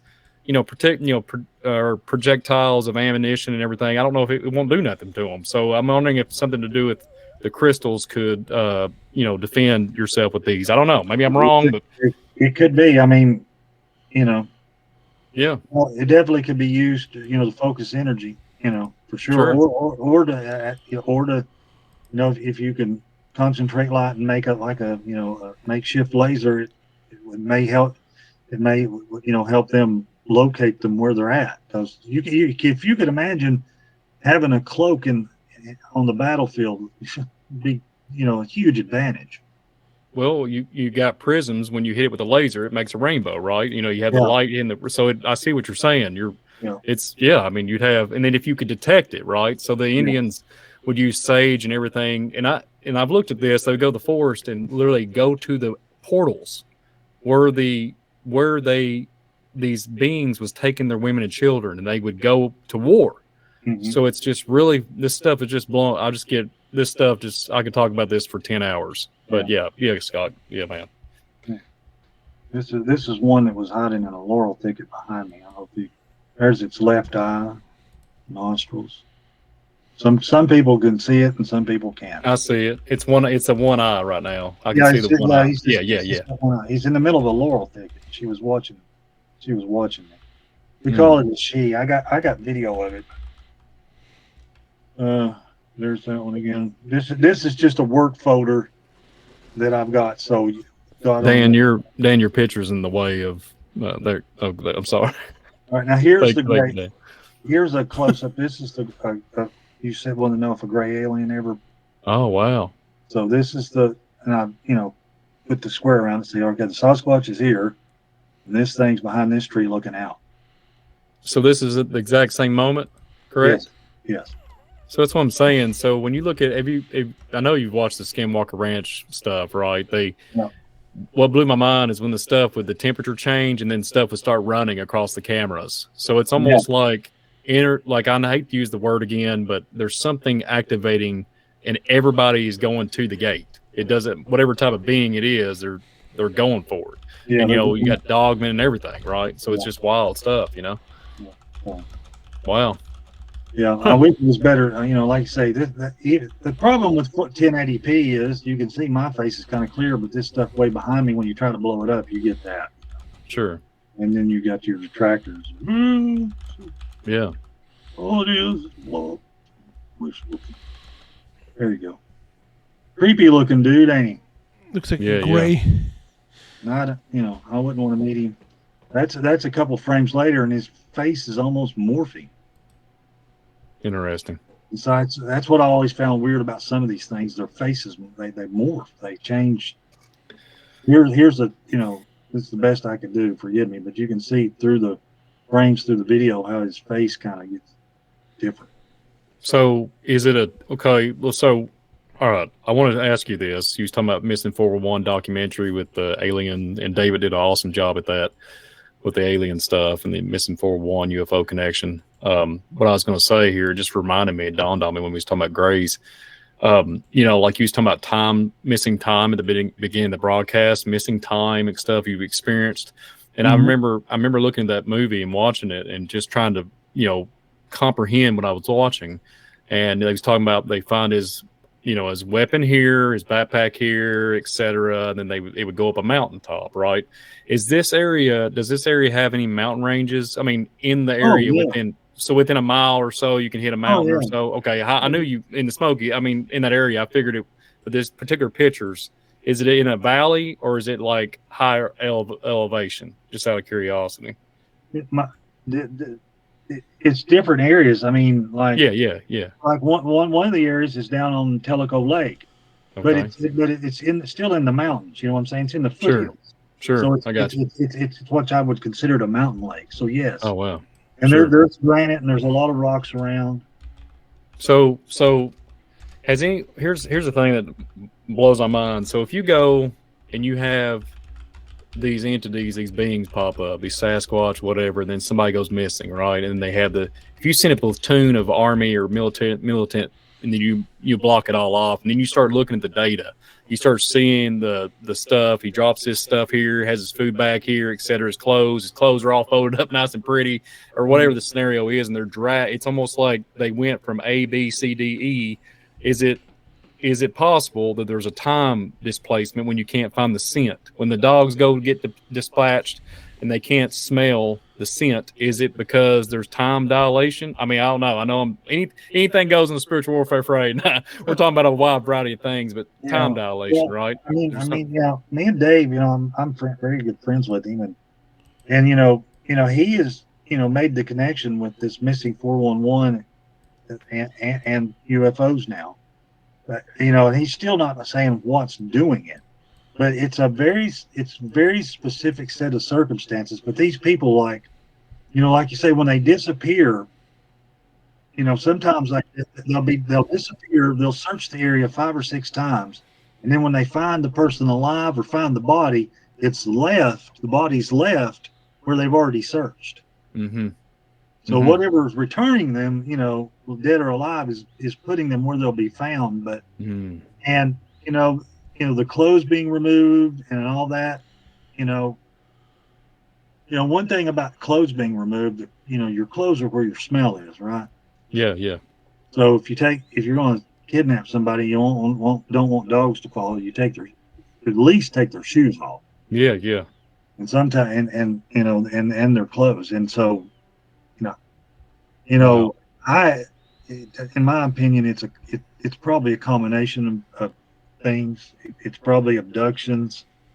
It could be that people walk through a portal by accident, or a lot of these disappearances happen near water, near granite.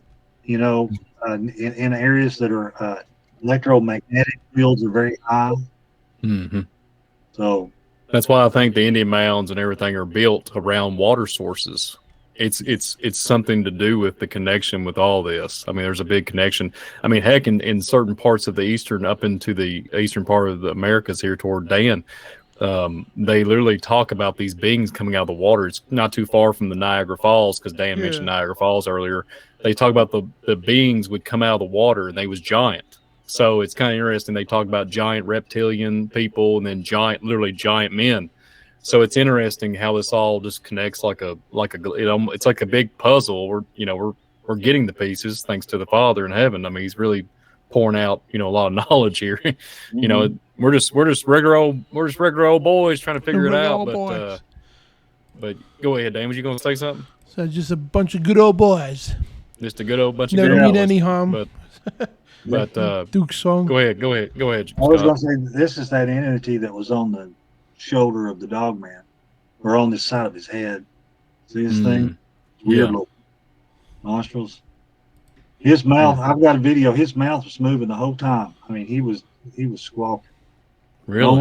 I don't know what he was saying to him, but he was going to town. Yeah. So when this happens, does the birds and everything, do they just start disappearing? Like, does the birds just vanish? Animals, creatures start going quiet? Crickets, bugs, etc. Does everything just start going super quiet? Sometimes. Very interesting. Sometimes there's nothing.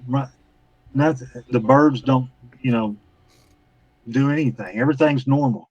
And then sometimes it gets really quiet. It just depends. Yeah. Wow. Yeah, I just curious. What you you've got a plethora. You got all kinds of data, all kinds of information and knowledge, my friend. This is all. I'm so glad that you didn't have to show all this stuff. Thank you so much. It's awesome. I think everybody's enjoying it too. They love your work. So. Well, people like to see pictures. I got pictures of videos, illustrations, great. Yeah. It's not just a bunch of guys talking out of their butts, This is one that's behind me. See here? Pretty easy. It's a gray one. Well, it looks like what was the Tales from the Crypt guy, back in the day. Kind of looks like that to me. That's what mine resonates with.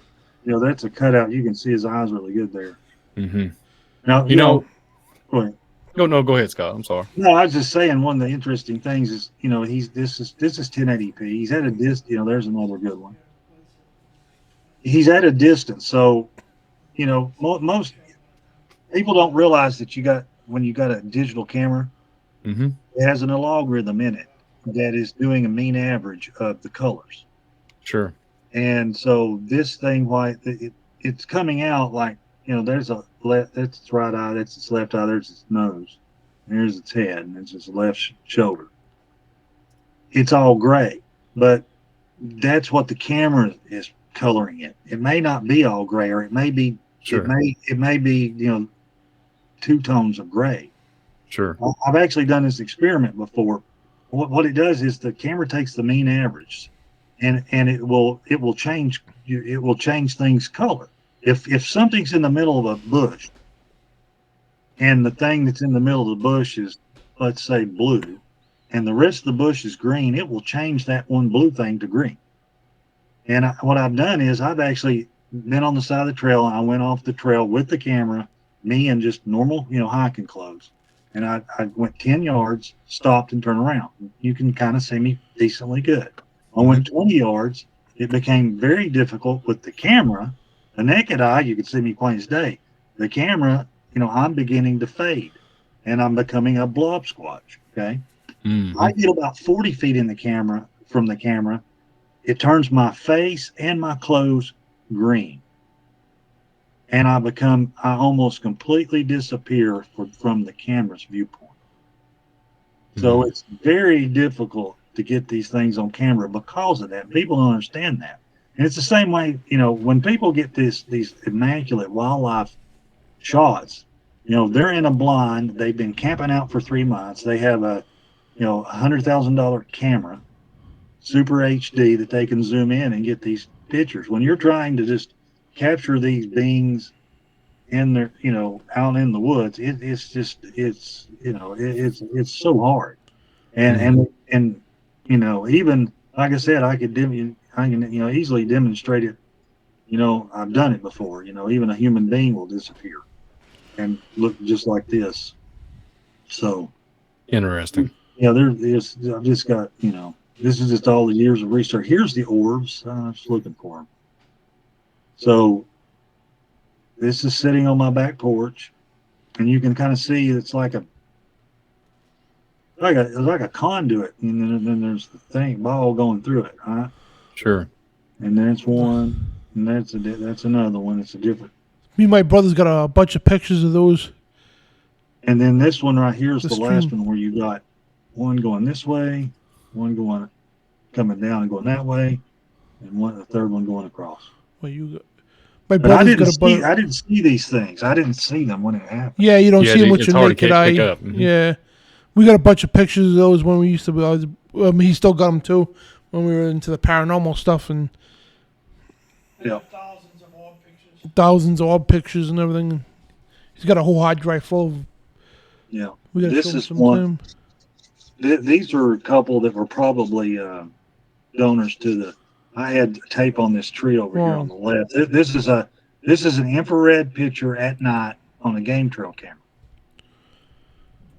and you can see there's two of them. And they, everybody says, "Well, this one's got a Jimmerani bulbous nose," and I said, "Well, that's exactly right." "Well, that's not what they look like." And I said, "How do you know what they look like?" "I've never seen one, but I know that's not what they look like." I said, "Oh, enlighten me." Well, that's what I thought. You've never seen one. How do you know? But yeah, this little knob right here is 8 foot off the ground.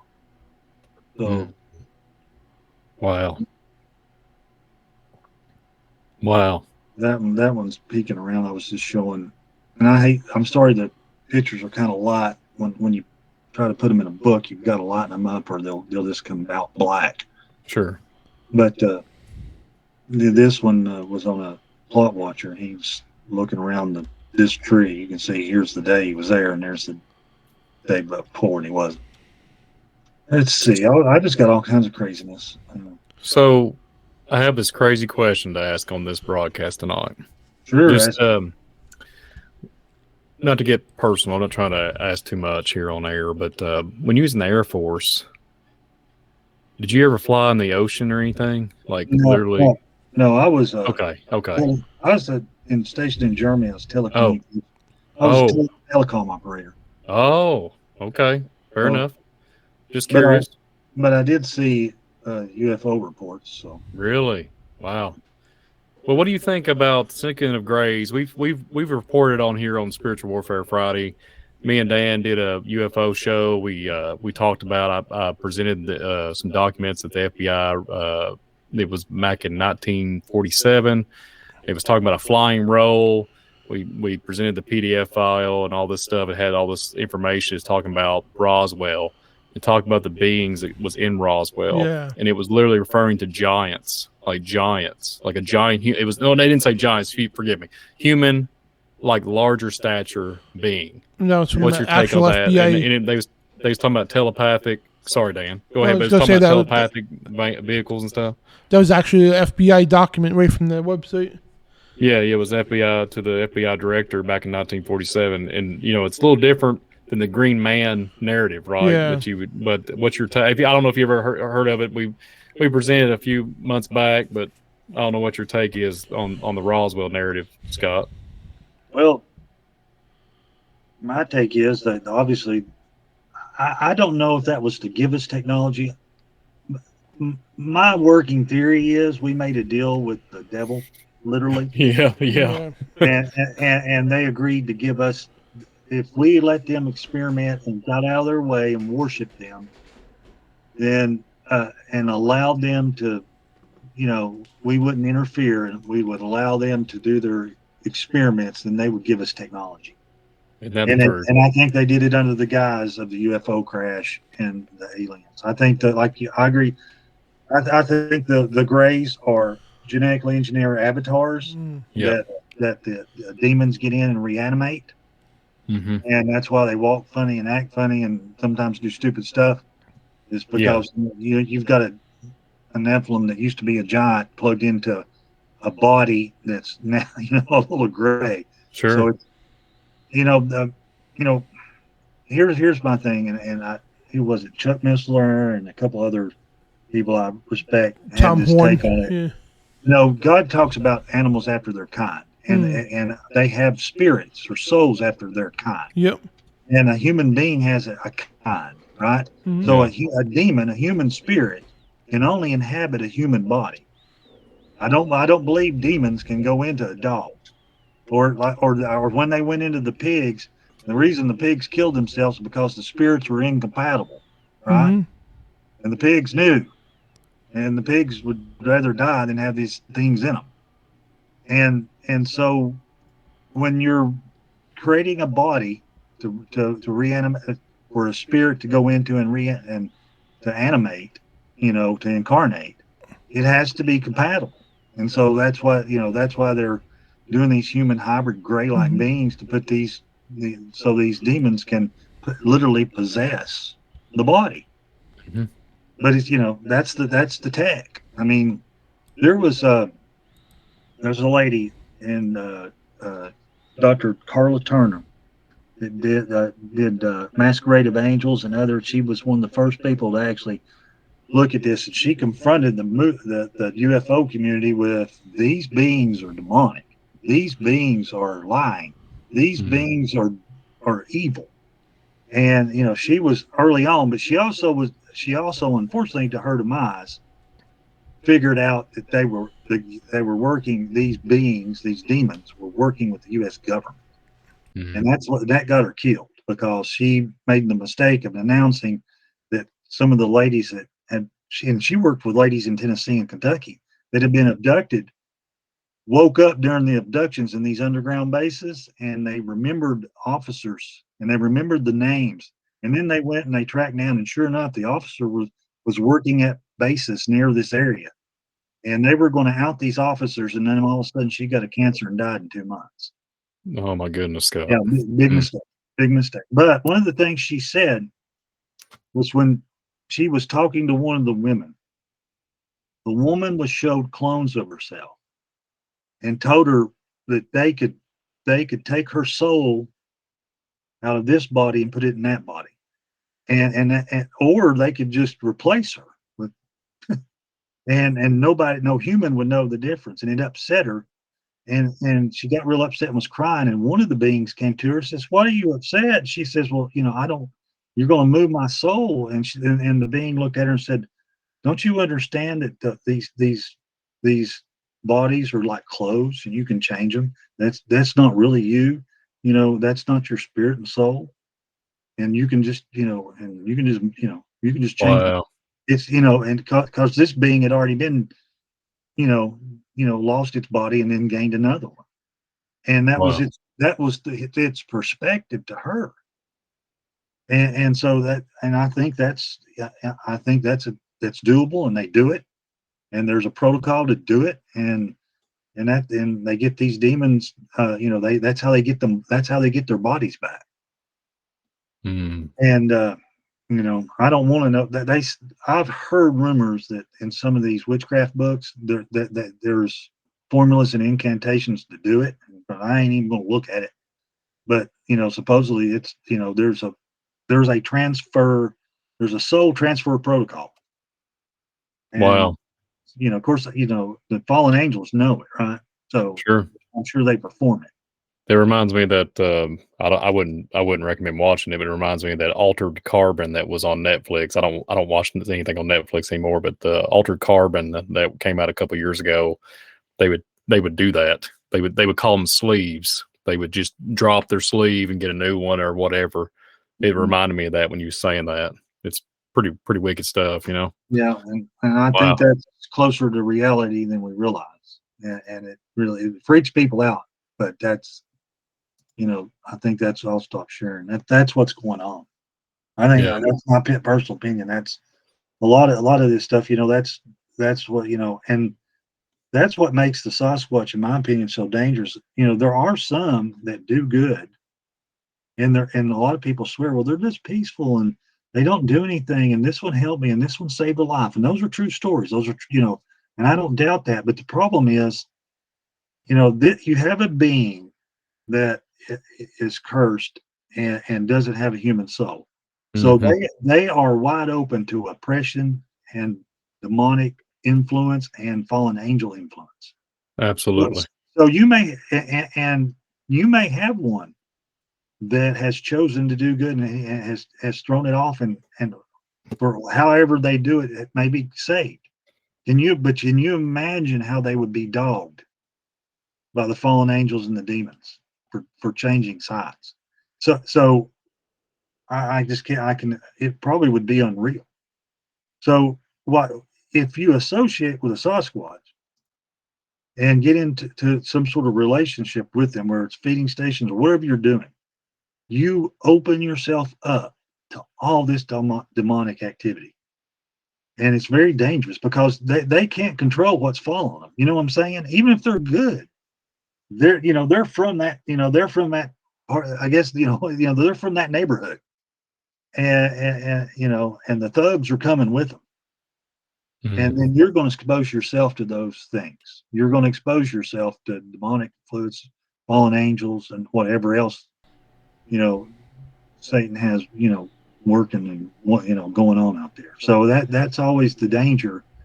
That's why I stopped associating with it, and doing the quote active research, because, I'm putting myself in danger and my loved ones.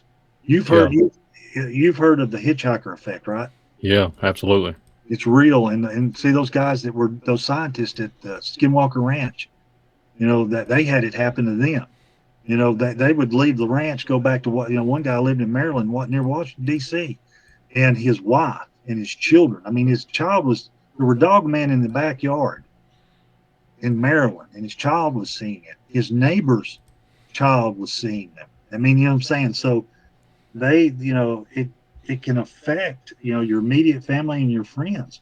The wives of these scientists, the scientists didn't get sick, but the wives started having fibromyalgia, cancer issues, all kinds of, illnesses. And the only common thread was that their husbands worked at Skinwalk. And a lot of these guys, I don't know if you've seen some of the interviews, they wouldn't go back. They were, after like, a few months out there and they go back home, they won't go back. It's too dangerous. Absolutely. And so there's a real danger to these things. I mean, people think, well, it's just a spiritual thing. Well, it can manifest, and God doesn't always stop them from hurting people. Yeah. It's his will, and God is going to protect me, and I pray and hope he does, but there may be one day he lifts the protection for whatever his will is. And so you just never know when that day is going to be. And, you know what I'm saying? It's just, yeah. Wow. So I choose not to tempt God or tempt fate. Absolutely. You're Same here. That was just when you said fibromyalgia and different things that's popping up on people. That blew my mind. I was looking at a document not too long ago, a couple months back, and it was a government document. It's talking about what I was researching was cattle mutilations, and one thing led to another about the effects it had on a human aspect. So what you just said, I have read, and it is very true. You're talking about different conditions, symptoms of other things, and all kinds of stuff, and it can cancerous and all kinds of really just bad things. And it's a lot of mutations. It can cause mutations. Oh yeah. And it's I think this is why sometimes in that you'll have like in abductees and stuff, there's a lot of different comparisons to the family members. They're all similar, and it could be a 70-year different in age with these very similar effects, right? Some creepy stuff, Scott. I got a question here. Really? Crystal Gross in the chat room. My bedtime. Yeah, and you've been very generous, and you went 3 hours with us, my friend.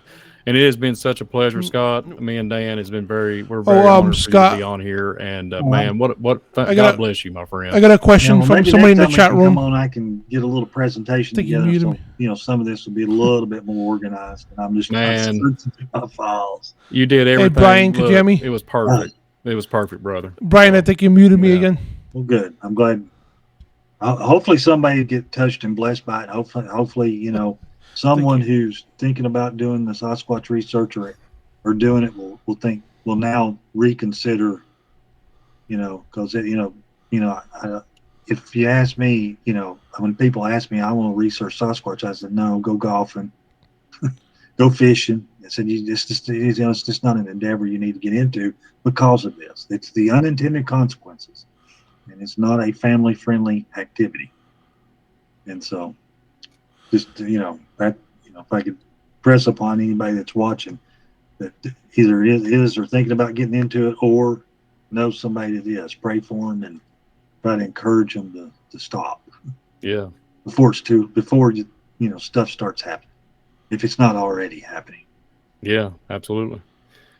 Yeah, could you hear me, Brian? I think Dan's having audio. Yeah. Yeah, he wants to ask you a question. Can you guys hear me? It's not letting.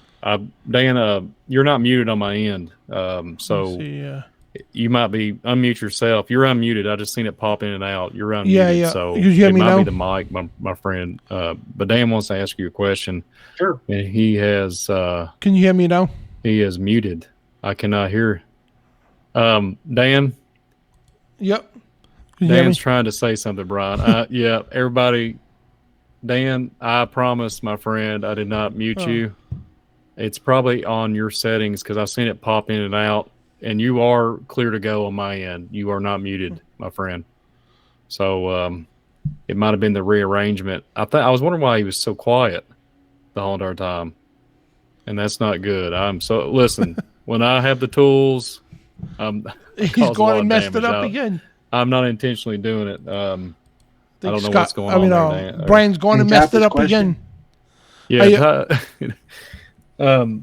Can you get to the chat and type it out? Yeah, just I don't know. I promise, Dan, you're not muted. You could pop in and pop back out. Pop in and pop back in, and maybe it might not mess everything up, Dan. Do that. I'm sorry, brother.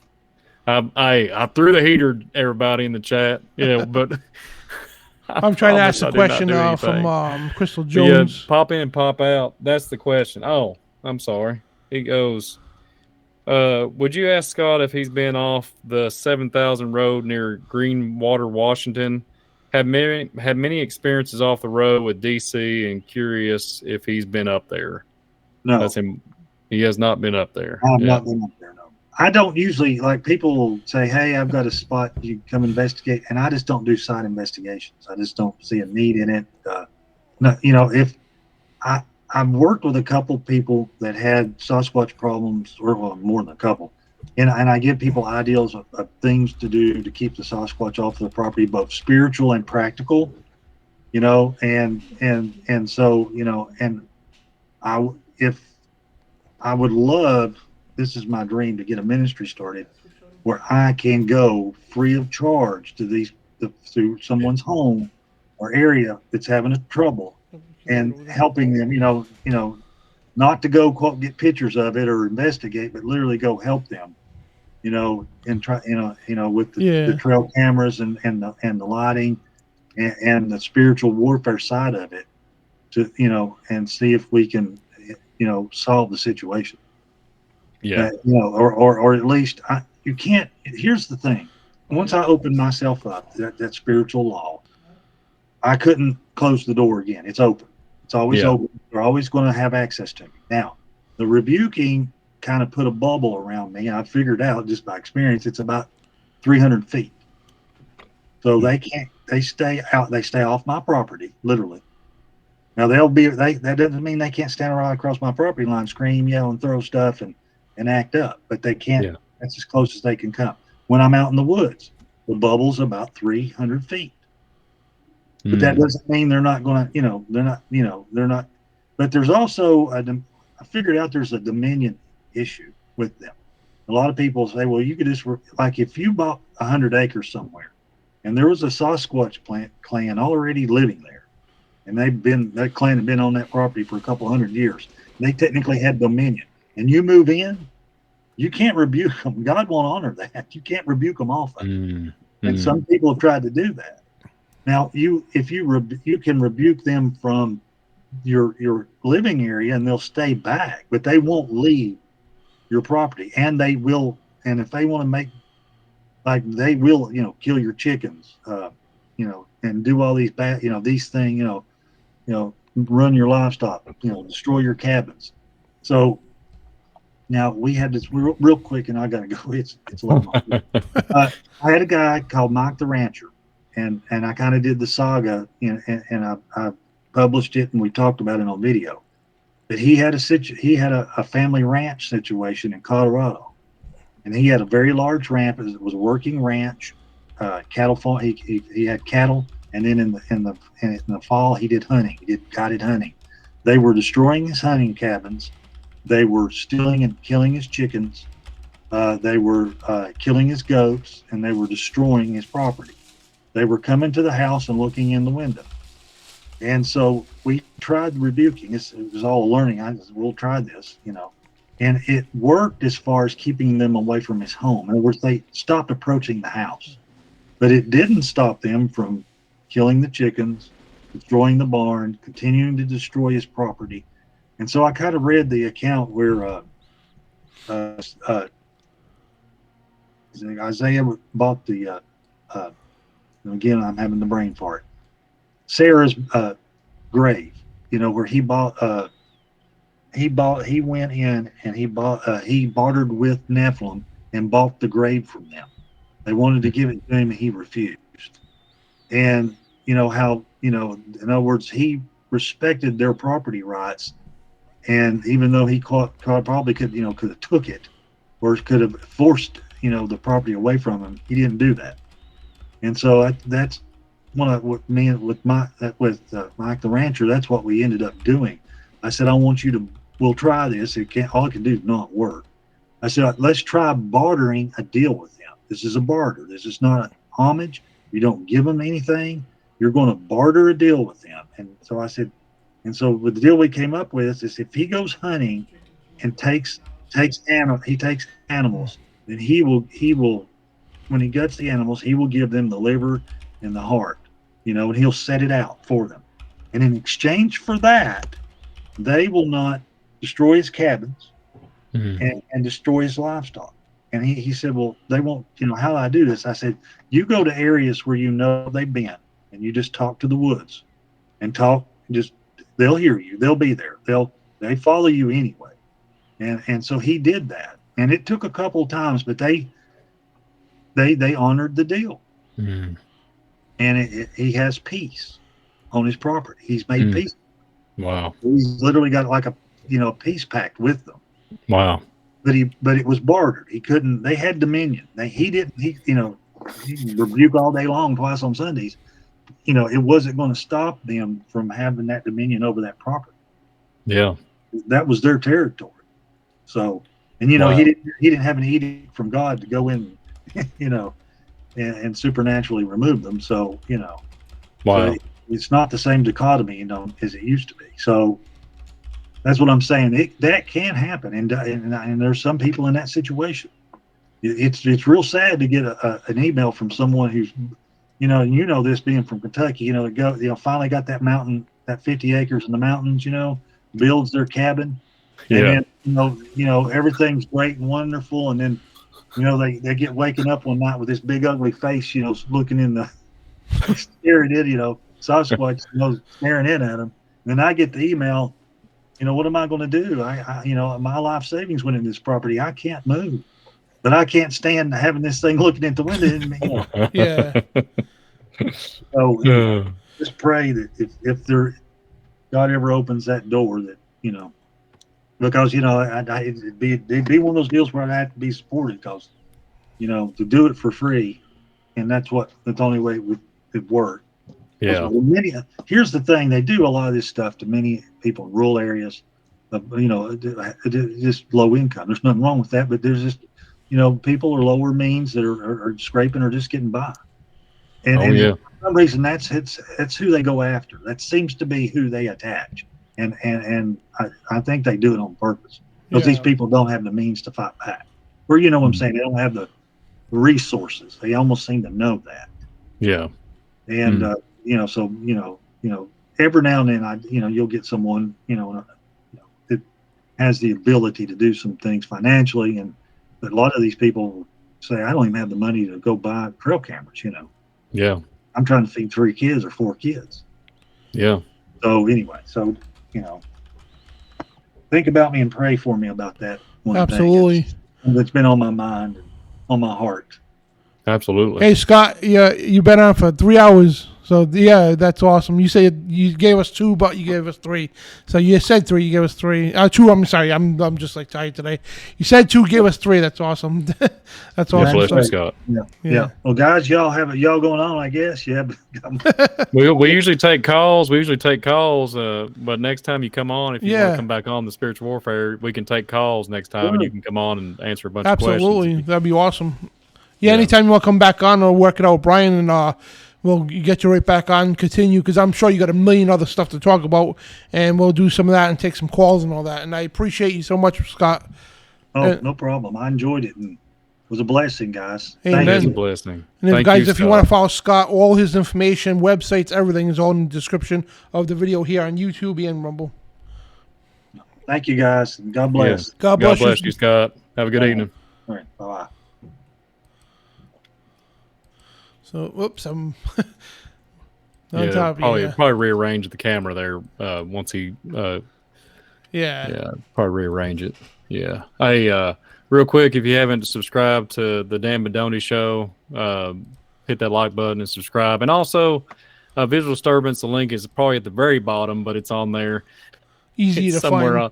It's somewhere on there. Just subscribe to Visual Disturbance channel, and also, like I said, truthradioshow.com. Go check that out. And then the Dan Bidondi Show, go check out that and subscribe and hit that like button. So, And we thank you all for all your. Hey, Dan, do you have enough energy left in the tank? Yeah, we want to go through those slides you made because you did a awesome job on those. Oh, okay. Yeah, I mean, if you want to pop them up there, we can kind of we'll talk about them a little bit. And if you want to, I can throw some Google Earth stuff up since it's a Sasquatch and Bigfoot show. Why not? Let's rock this thing. And I wish I had enough time with Scott on here, but Scott has a ton of information that he has in his head. So praise God for him, and we are very thankful that he got to pop on here. But hey, do you want to take calls, Dan? Do you want to take calls tonight? A few minutes after the slides.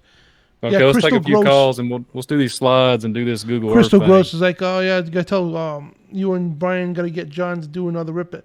So what you guys need to do if you want to see another Rip It, you all need to message John Hall and tell him. It's like message on his Facebook and his shows and all that in the comments section. Keep saying we want to see Rip It again. So John's like busy, so I mean, like he's like with him doing all that, the Rip It, his remnant restoration, like 5-6 days, week of shows, and the Midnight Ride, he got a little burned out doing that, you know what I mean, and he was up to 10 or 11 shows total a week, that's a lot, that really is. So that's why Rip It ain't on right now, because he got way overwhelmed, you know what I mean, and and rightfully so, because of, like all that, work schedule, like prepping shows takes a long time, and he's prepping his own stuff, doing stuff for Nice TV, our stuff, this stuff, and making thumbnails for me and everything else. He was just like, he had 10 plates full and then some. So, but anyway, if you want to see the Rip It, guys, contact John Hall and say, hey, bring back the Rip It. Yeah, you better get ready to Rip It. Yeah. We can hear about poopy diapers and milk crates and. Yeah. Well, we made a trailer. We made a video. Me and Joshua put up a bunch of a bunch of clips together. Made a really cool video. I know a lot of people's watched it, and it's pretty funny. Yep. So, hashtag blow John's mailbox up.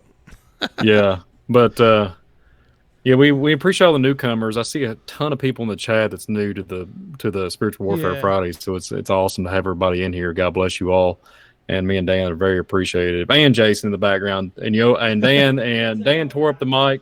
Dan and Jason tore the mic up. Don't blame me. That was not my fault, brothers and sisters. But you can blame me anyways, Dan. Ryan's dropping pieces again. Yeah. But yes, we appreciate everybody subscribing, and like I said, subscribe to Dan's show, and then it's in the visual disturbance show, visual disturbance channel, links in the bottom, and we thank you everybody too that's always donated to us and support the channel. Yeah, but we don't like to crack. And I apologize, guys. I don't like to. I mean, I feel bad when I put the link out there. You know what I mean? And I even talk about it. It's just like because I don't want to be like one of those like 700 Club, fake ministries or anything like that. Oh, we want your money. You know what I mean? But we do got a link here that takes any kind of payment at all, and it goes to our PayPal account. But this is a Ko-fi. It's a donation link that supports operations. So any amount, guys, you want to throw at us, we highly appreciate it. It helps pay for the rent in the studio, the streaming services on Rumble, equipment that we need, and all that stuff. That's the only reason why we do that. And if I had that, money would, I wouldn't even do that, because I work a full-time job for my family, so doesn't Brian support his family and all that. So that's the only reason why we do that. So I only like to mention it once now on the show, you know what I mean? And we do go, I put in the description, this in the description and also in the chat room. If anybody wants to donate, that's right there. But the best you could do is, better than money, is to pray for us. That's number one, because God will provide either way. So, and I got the slides ready, so in order there. Absolutely, so absolutely. And if everybody's new to the channel on Spiritual Warfare Friday here, I do a lot of giant videos. I love the whole narrative. I love the biblical narrative, and I like UFOs, talking about that, and Bigfoot. So go check out the visual disturbance. I got a ton of content on there talking about all that stuff. So, but yeah, as of tonight, Dan wants to put the slides up. God bless you, Dan. I didn't even know. Well, I thought, maybe he's not going to put them on, but if you want to put them up there and display them, go for it, my friend. You want to read them? If I can, I know there's like a 30-second delay. But we can kind of overview it. We can overview it if you want to pop them up. But so tonight we talked about, Genesis 6 verse 4, talking about giants in the earth in those days, and also after that we're talking about after the flood. And then also I had some ape if you want, whenever you put them up there a day, and I can just kind of elaborate. Jason's my brother has his channel, his brand new channel. He's in the. Oh yeah. Do I get him in this? Yes, it's true. If not, I'll put it in there. But I think I got his link in there. No, I mean, subscribe to Jason's channel for sure. Yeah, give him some love. Yeah. I gotta put up new content. Yeah, it's fine. Don't watch Jason Bidondi. Yeah, I'll put that up in the chat room. He's on a motorcycle's logo. You can't miss it. Yeah. So go straight to the point. Yeah. All right, go ahead, Brian. I'm sorry. So yeah, these I made a few slides for tonight's show. This one's just kind of brief overview of what we talked about tonight. Bigfoot, also commonly referred to as Sasquatch, reported to ape-like creatures said to inhabit the forests of America. Scott did a fabulous job on talking about all kinds of variety of stuff that he's found with the Sasquatch narrative and the Bigfoot narrative. And there's like if you get into the biblical narrative and look in the Old Testament, there's 36 tribes of giants, right? So if you look at all that, and then you look at all the manipulation, like Scott was referring to earlier in the broadcast, talking about hybridization creatures, etc. And if you look at that and you think about it, really where we are in 2023 and how this could be a thing that could be a wide variety of creatures. We're talking about dogman on this show, we talk about Bigfoots, and we're talking about gray aliens, little fairies, etc. There's all kinds of stuff that's been documented. You can look in the Book of Enoch. It talks about the angelic beings, taking on all kinds of different creatures and having offspring, so to speak. And it's just a wide variety of things, different cattle, all kinds of stuff, bugs, etc. The defilement of, the pure, as far as the purity of the creatures of the earth, they was defiling, the devil was having all kinds of ways to try to manipulate and destroy what God put into play. So it's just interesting. This whole show has been amazing. I really have enjoyed it. And but yeah, if you want to switch over to the next few slides, I mean, I know you showed a couple of the Bigfoot ones. I guess we can skip through them real quick. No, the top, Genesis 6:4, which we. Oh, you're the Genesis 6 verse 4. Actually, I could read the first three, and because I showed them. Yeah, read the first three because I can't see it pop up fast enough. So yeah, read the first three, my friend. Thank you. Okay, the first one, he has Bigfoot, also commonly referred to as a Sasquatch, is a perpetrated ape-like creature said to inhabit the forests of North America. And tales of wild, hairy humanoids exist throughout the world, and such creatures appear in the folklore in North America, including the mythologies and indigenous people, which is Indians. Bigfoot is an icon within the fringe subculture of cryptozoology and an enduring element of popular culture. And the majority of mainstream scientists have historically discounted the existence of Bigfoot, considering it to be the result of a combination of a folklore, misidentification, and hoax rather than a living animal. Folklorists trace the phenomenon of Bigfoot to a combination of factors and sources, including indigenous cultures as in Native American tribes, and the European and man figure folklore tales, wishful thinking, a cultural increase in environmental concerns, and overall social awareness of the subject that have been cited in additional factors. So, and we already went through this verse earlier about Genesis 6:4. There were giants on earth in those days, and also after that. The sons of God came into the daughters of men and bare children unto them, and which became mighty men, which were older men of renown. So, not just giants, but they Greek mythology because of that. So everything, I have to say this, like Greek mythology, most of it's true. There's no mythology about it at all. And except for the one point they messed up, they thought the fallen angels were gods and the sons were demigods, which is, it's backwards because the fallen angels are actually sons of God and the Nephilim were the children were the Nephilim, not demigods, So, there's a lot of truth to Greek mythology, tons of it, because you don't make that stuff up out of your imagination. Half man, half Hawaiian with a lion's head, stuff like that. Those things really existed. Like the movie 300, right? People say, "Oh, they're just mythological creatures." No, those things existed. You don't pull that out of somebody's imagination. Steven Spielberg or whoever wrote that film didn't come up with that out of the imagination. Everything's based off of some sort of truth, you know. And the thing is, why they teach Greek mythology? You know what I mean? Because I'll tell you why. Because they're silently preparing you for the return of those things. To say they are our creators, like the movie The Known and all that, they're going to lie to everybody. To say they're our creators, they were here in the beginning, which they were. They helped mankind build these major cities, historical ancient cities, which they did. You know what I mean? And a lot of the pyramids were built by them and everything. And like ancient structures all over the world, like mammoth-sized ancient structures. That not even today, the best equipment we have in the world right now, right? The best technology, the construction, all that, not even compared. They couldn't even remotely match what they built back then. So we brag about we got more technology than anybody and everything else and blah, blah, blah, you know, than ever before. It's a joke. We are not anything like we were back then. That technology surpasses all of us. You know, anything you could think of and everything else, there's nothing new under the sun, you know. These ancient structures, they're still standing today. You build these companies, right? They'll build a building, right? It's a joke, or a house.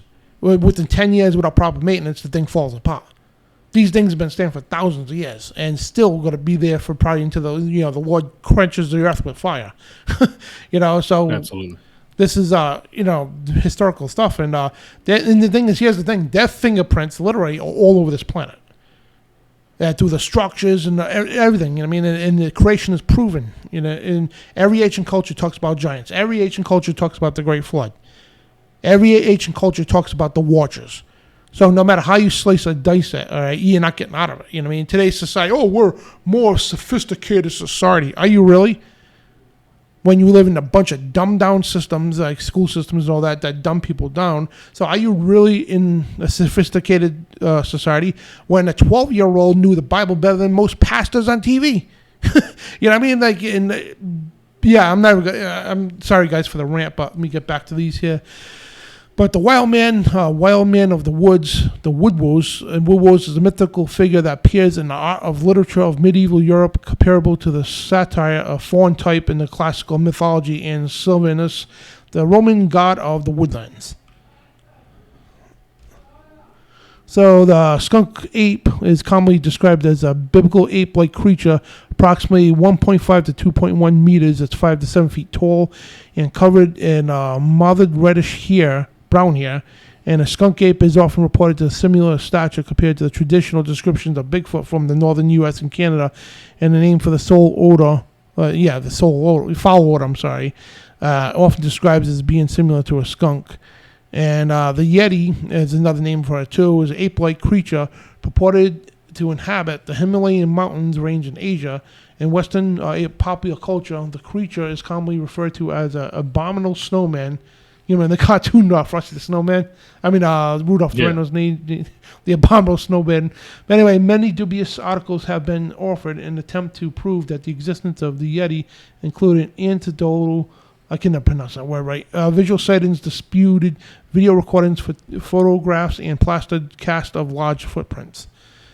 And this one here, I'm trying to read this because it's hard to read with the light in my face. So the Urin wild man is a cryptid ape man reported to inhabit mountains of regions of China. Most famously is Shanghai Forest District and Hubei Province. Sighting in the hairy man have remained constant since I'm sorry, guys, I'm trying to read this right. Warring State period. So it's hard for me to read it, guys, because I got the light right in the face here, and it's text is small. So basically, it's saying about testimonies, and basically this is what I'm seeing here is a Chinese version. Like every culture that he's Brian, we made these pictures here. Every culture is pointing out a similar, like, this is Himalayan mountains in Asia. This is China. The Yowie. I'm sorry, Brian. Mm-hmm. No, just saying, blame the creator, blame the person that created these slides. No, it's not that. It's because forgive me that. No, but, it's not you. It's not your slides. Your slides are great. It's just it's like at the light position where sure. it's like I so. understand. This one here is a Yowie. Yowie, is that how you pronounce it? Yeah, that's correct. That's if I'm not mistaken, that's the one from I think it's Australia. I think that one's an Australia one. I think that's correct. It doesn't say it on here, but I'm pretty sure it 6 foot is. 11, 12 up to 12 feet. Yahweh's feet are described as much as larger than humans, but alleged Yahweh tracks an inconsistent shape in the toe number. That the description of the Yahweh foot and footprints provided by Yahweh witnesses even more varied by those of Bigfoot. The Yahweh nose described as wide as a flat, so it looks like a bulldog almost. And behaviorally, some reports show that Yahweh is a timid, shy. Others describe Yahweh as sometimes violent or aggressive, which I think probably in defense mode would be violently aggressive, because they don't. I've never seen heard of these things just violently go and attack people randomly.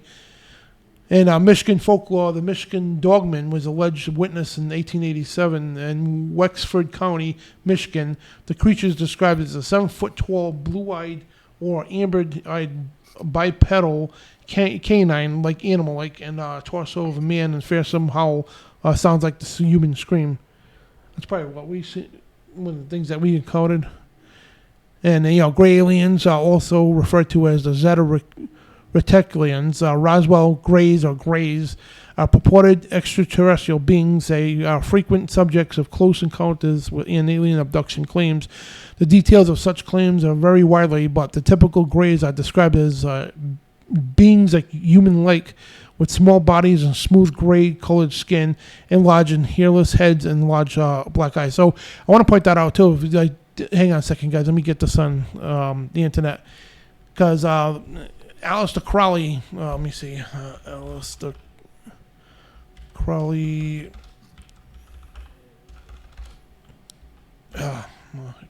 alien. Talking about the character that he summoned. Yeah. Dan. Yeah, this kind of looks like. So you take a good look at that, right, and this is what Aleister Crowley, he summoned this, right, and now he made a quote too. Let me see if it's in his book, Magic Stories and Book of the Law. Quote, let me see, quote, today, I can't even type right now. Quote, aliens. Today we call them demons. Yeah. Tomorrow they'll call them something else. Today we call them demons. Yeah, it is right there. Today they call them angels and demons, and tomorrow they will call them something else. Aleister Crowley, and that was in the early 1900s. So now today's world, even the History Channel, it's like, oh, they're grays from outer space and all that, when they're actually, the Bible in Revelation 16 says, oh yeah, they're unclean spirits. And the thing is, the occultists even knew that back then. The secret societies knew that. They know that to this day. Of course, the world will paint it off as some kind of alien from another place to come to save mankind and all this stuff, as you see all in the movies, right? And they're going to come back. They're going to come and it's going to be a giant so-called alien visitation, and the Pope's already prepared for this. The United Nations, they've already prepared for this. They already got this all planned out. This is going to be the Great Deception. And on TV is going to be 3 unclean spirits that look like frogs, which be like a reptilian. They're going to reveal themselves, and they're going to mislead the world. So, yeah, but don't be, don't be shamed by them. They're not aliens from outer space. Yeah, it's interesting. Those characters look just like the ones that Scott was picking up on his footage on his video and stuff. Pretty amazing. Yeah, and grays are typically depicted as gray skin, diminutive human being, and possess reduced forms of or a complete lack of external human body parts or noses or ears or sex organs. The body is usually depicted as elongated and have small chest and lack of muscular definition, visible skeleton structure. So basically, you can see it in the picture. So I don't have to go through all that. That's what typical gray would look like. And they said to possess, they don't talk, but they use mental telepathy. You can hear them talk, and that's how they communicate. And the faun is a half human and half goat mythological creature appearing in the Greek and Roman mythology, which is part of. Isn't that part of Valentine's Day too? Yeah, you're talking about Pan and all the. Yeah, it's some pretty wicked stuff with that character. What was the character? From the. There's all kinds of movies related to the goat figure man with the little pipe, playing the flute and all that stuff. So it's pretty wild stuff for sure. And then Yeah. you get into Isaiah 34 at one slide, Dan. That one, that somebody in the chat a while ago was talking about Lilith. That's where the screech owl is, and there's these creatures that dance. If you want to go to that slide, if you get an opportunity. But Yep, I'm heading there now. Just like one more pin one here. In Greek mythology, it's a satire as a male nature spirit with ears and tail resembling those of a horse, and also believed to inhabit remote localities such as woodlands, mountains, and pastures, and often attempted to seduce nymphs and mortal women alike, usually with little success. So, Isaiah 13, 21, 22. But the wild beasts of the desert shall lie there, and their houses shall be full of dolent creatures, and owls shall dwell there, and the satyrs shall dance there, and the wild beasts of the island shall cry in the desolate houses, and dragons in their pleasant palaces. And her time is near to come, and her days shall not be prolonged. So that, like Brian was said, that speaking about Lilith. Which and no, Lilith was not Adam's first wife. That's Gnostics bullcrap. You know what I mean? And I can't stand anything to do with the Gnostics. Anything from Gnostics, and no, they're not Gnosis. Okay, regardless what their name is, they are not full of light. They are not full of truth. They're full of crap. And I like to use the S word, but that's exactly what they're full of. And the Gnostics were the Illuminati back then. They were considered like what the Illuminati is this today, is back then, Masters of disinformation, all to pollute the doctrine of Jesus Christ. That's what they were about. And no, there's nothing knowledgeable about Gnostics or the text. I wouldn't even touch. I would use it as toilet paper, plain and simple. But that's the pollution they started. They're the ones who started that whole rumor that Adam's first wife was Lilith, and she refused to succumb to him. So she turned against him. And some even say that Cain is, Adam got her pregnant with Cain. You know what I mean? Then the others say the Satan got her pregnant. You know what I mean? And there's all these kinds of, and they do this purposely because what it does is it destroys the word of God. So these people, back then, that's what they were attempting to do. Even before Jesus came, they even tried to distort Jesus before he even came into the earth. With Nimrod and Semiramis and all that. And so, and in these ages, they do the same stuff, Absolutely. And that's that picture of yeah, I agree, Dan. Some very wicked things that have went on in our past history, and to continue it on. Yep. And I would show. I'll tell you what. I was going to show some stuff on Google Earth, but I think I'll save that for another Spiritual Warfare Friday for the Sasquatches and stuff, and collect all that data. I know we did it a couple months back. When we do Giants, the Giants in the news show, we can do that. Yeah, I'll do that. I'll keep that one in there for sure because I want to save some time for some calls tonight. Yeah. And I want to make. I want to go ahead and correct something. So last Friday, there was some interesting things going on in the background on Dan's side of Rhode Island, and him and Jason decided to start throwing heaters, and I started laughing.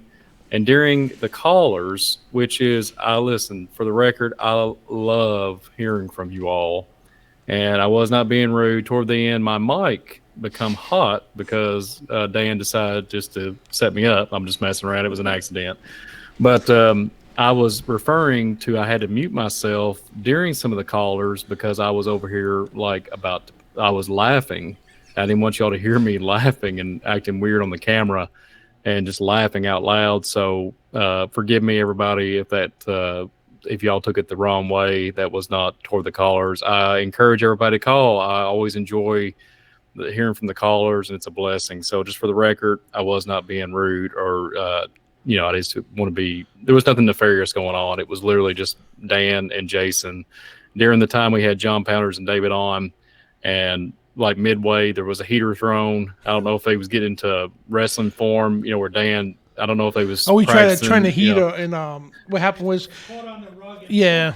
and all the bottles fell off the top of it, and it was just a disaster. But I just want to tell you all that, for the record, I encourage everybody to call in because we are going to take calls. Well, actually, people asking too about because me and Jason were going to tell you the encounter a couple of them at the monastery. We won't take too much time, but it was funny. And the thing is, at the end of the show, you couldn't hear me. So Brian, I was talking to Brian, and Brian was bouncing back. So yeah, I had to mute myself during the callers, but the way it sounded like he was, it was out of context. You know what I mean? I was saying, well, that was a heater that dropped another, and he goes, yeah, I had to mute the call because I was laughing so hard because of this stuff, and had nothing to do with the callers. So don't take it that way, guys. If you heard the back, the hot mic at the end of the show, John Hall used to do that during the Rip It, man. And like, we think we're getting ready for the show, and he like turns the mics on live on the air, and we think we're just sitting there chatting with each other, and, and John's laughing. He goes, "Yeah, you guys been live for 5 minutes."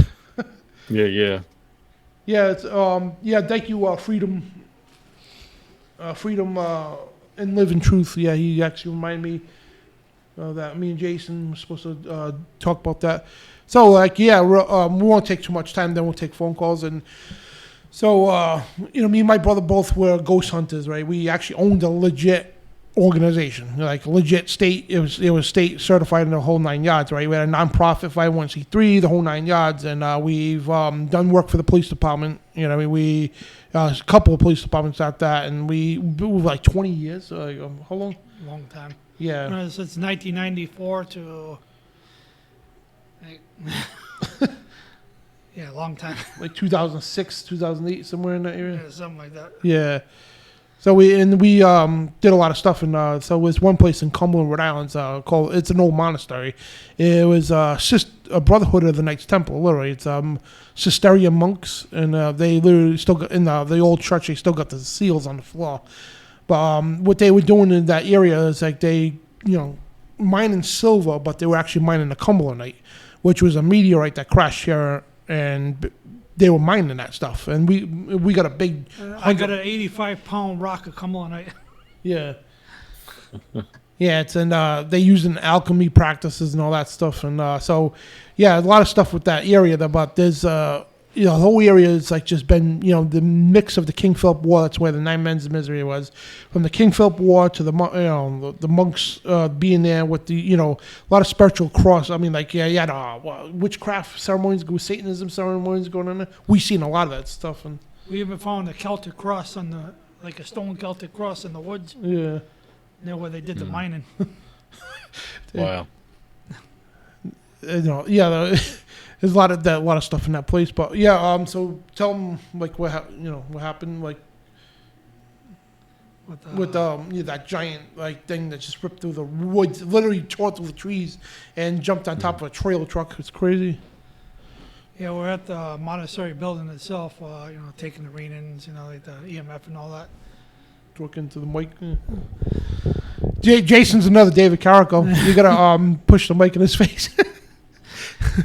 Yeah, we're at the monastery building taking readings, EMF, and all that nonsense, and like we heard like commotion in the woods, like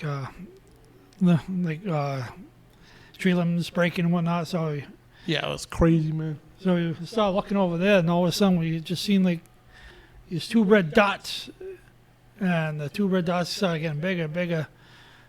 We noticed this big thing, coming towards us, and the thing was massive. And I think it did notice us. Notice that we noticed him, and that thing just jumped straight up from the trail, right on top of the trail. It was crazy. Yeah. It didn't make a sound or anything. It was just like. Oh yeah, and the trailer was like a tractor trailer, right? The back of it literally jumped from the ground up, and it was just us. We had about 7 people with us. We always had a big crowd, and we used to work with other paranormal companies, so we got a lot of people to test for this stuff. Andrew K. I don't have time for conspiracy theories in the chat room. I'm old school like Art Bell. Well, here's the difference between me and Art Bell. All right, I know the Bible. I know reality. Okay, I don't just put, and that's the thing with Coast to Coast. I'm not bashing them, but they'll put any crazy person on. They had a Satanist on one time and witchcraft people, and you don't even get to call and rebuke these people. So I don't do that. I tell what the Bible says. I tell the truth and historical facts. You don't want it, you don't like it. You go to another show. So if you want to deal with that, it's fine. And I screw it. Well, it constantly screws these basics up. What's the basics for you? Yeah, I don't know. There's people crazy, man. But yeah, God bless you anyway, man. So yeah, in the encounters we had was walking through the woods and all of a sudden you had this growl. It just went right through you, like this. The bass just went right through your chest. You know what I mean? It's crazy stuff, man. It is crazy stuff. Yeah. Yeah. So there's other encounters we had too. It's just like loss of time, or gain of time, things like that. And actually, the police were actually witnesses to that. So we're going to talk about that some other time. Yeah, go ahead, Jason. Me and my uncle were in Blue Cemetery, which is also in Cumberland. There's woods in behind it. We were walking through the woods, and all of a sudden we just saw this long, really big crackling sound, coming from above us. And we just heard wings flapping. We happened to look up and notice this thing was massive. It must have had like a 9-foot woods wingspan. It was crazy. Like I couldn't get a picture in time because too fast. Well, even that time of night. I mean, you weren't the best one. Wow. So there you go again downstairs. Oh man, I gotta bite my tongue. Yeah, we got a little background music playing. Welcome to Spiritual Warfare Friday at 11:44 p.m. We're gonna make a song. Everybody sing it together, and let the heaters hit the floor. Let the heaters hit the floor. Turn your thermostat and cool it off some more. Yeah. I'm trying to make you laugh, Dan. Yeah. But yeah, this might be the end. Because Dan's going to throw a heater again. Oh, yeah. But I'll take over now. There's 203 people in the chat and watching this show right now. And it's super. Look, this might be the longest show that we've done in a long time. I think it is. Yeah, we're going on like 4 hours, man. 45 minutes. And that's right. I could talk loud. Yeah, and I just made that song up on the fly. So the words came to me just because I wanted to make Dan smile. So the lyrics just came through my lips, and I hadn't even put any thought into it until right now. So, and thank you, Uncle Obvious and Miss Valerie for moderating the chat. And just ignore the background music. That's how we roll. And just don't get upset, Dan. Let the heaters hit the floor. Yeah, yeah, let the heaters hit the floor. But do you want to take calls? Do you want to take calls, Dan? Because I'm up for calls. Let's do this. Like, if anybody in the chat room wants to call in, Rumble or YouTube, type it out now. And if not, we'll skip the calls. Oh, so come on. We need 2 people to say. Yeah. Because Dan's getting really upset. I want to call in now. Yeah. Let the heaters hit the floor. Woo! I'm sorry. I'm trying to laugh because Dan is having some issues right back now, and he said we talked off air about certain things, and it's really kind of aggravating him right now. So we're just going to ignore what's going on, and maybe we can. Yep, if blood pressure's going through the roof. So yeah, just everybody. Should I make an executive decision to take 2 calls? Go ahead, man. Because I don't know how Dan is feeling right now because he's distracted. But if anybody wants to call and literally, I would love for this show for somebody definitely. To call No, let's just go all night. Let's go all night, man. For the testimonies for their Bigfoot encounter or a dogman encounter or a UFO encounter or heck, a heater encounter. If you had a heater hit the floor during this broadcast, we don't encourage that, but that's just an inside joke because Dan and Jason like to throw the heaters. So, but yeah, if y'all want to call in and tell your experience about any of those subjects, just chime in and start chime. Oh, do you have the number, Dan? Even up in the chat, you don't. Yeah, let me get that up here. Yeah, pop the number in the chat, Dan, and feel free to call in. Let's go all night, baby. Woo! Oh.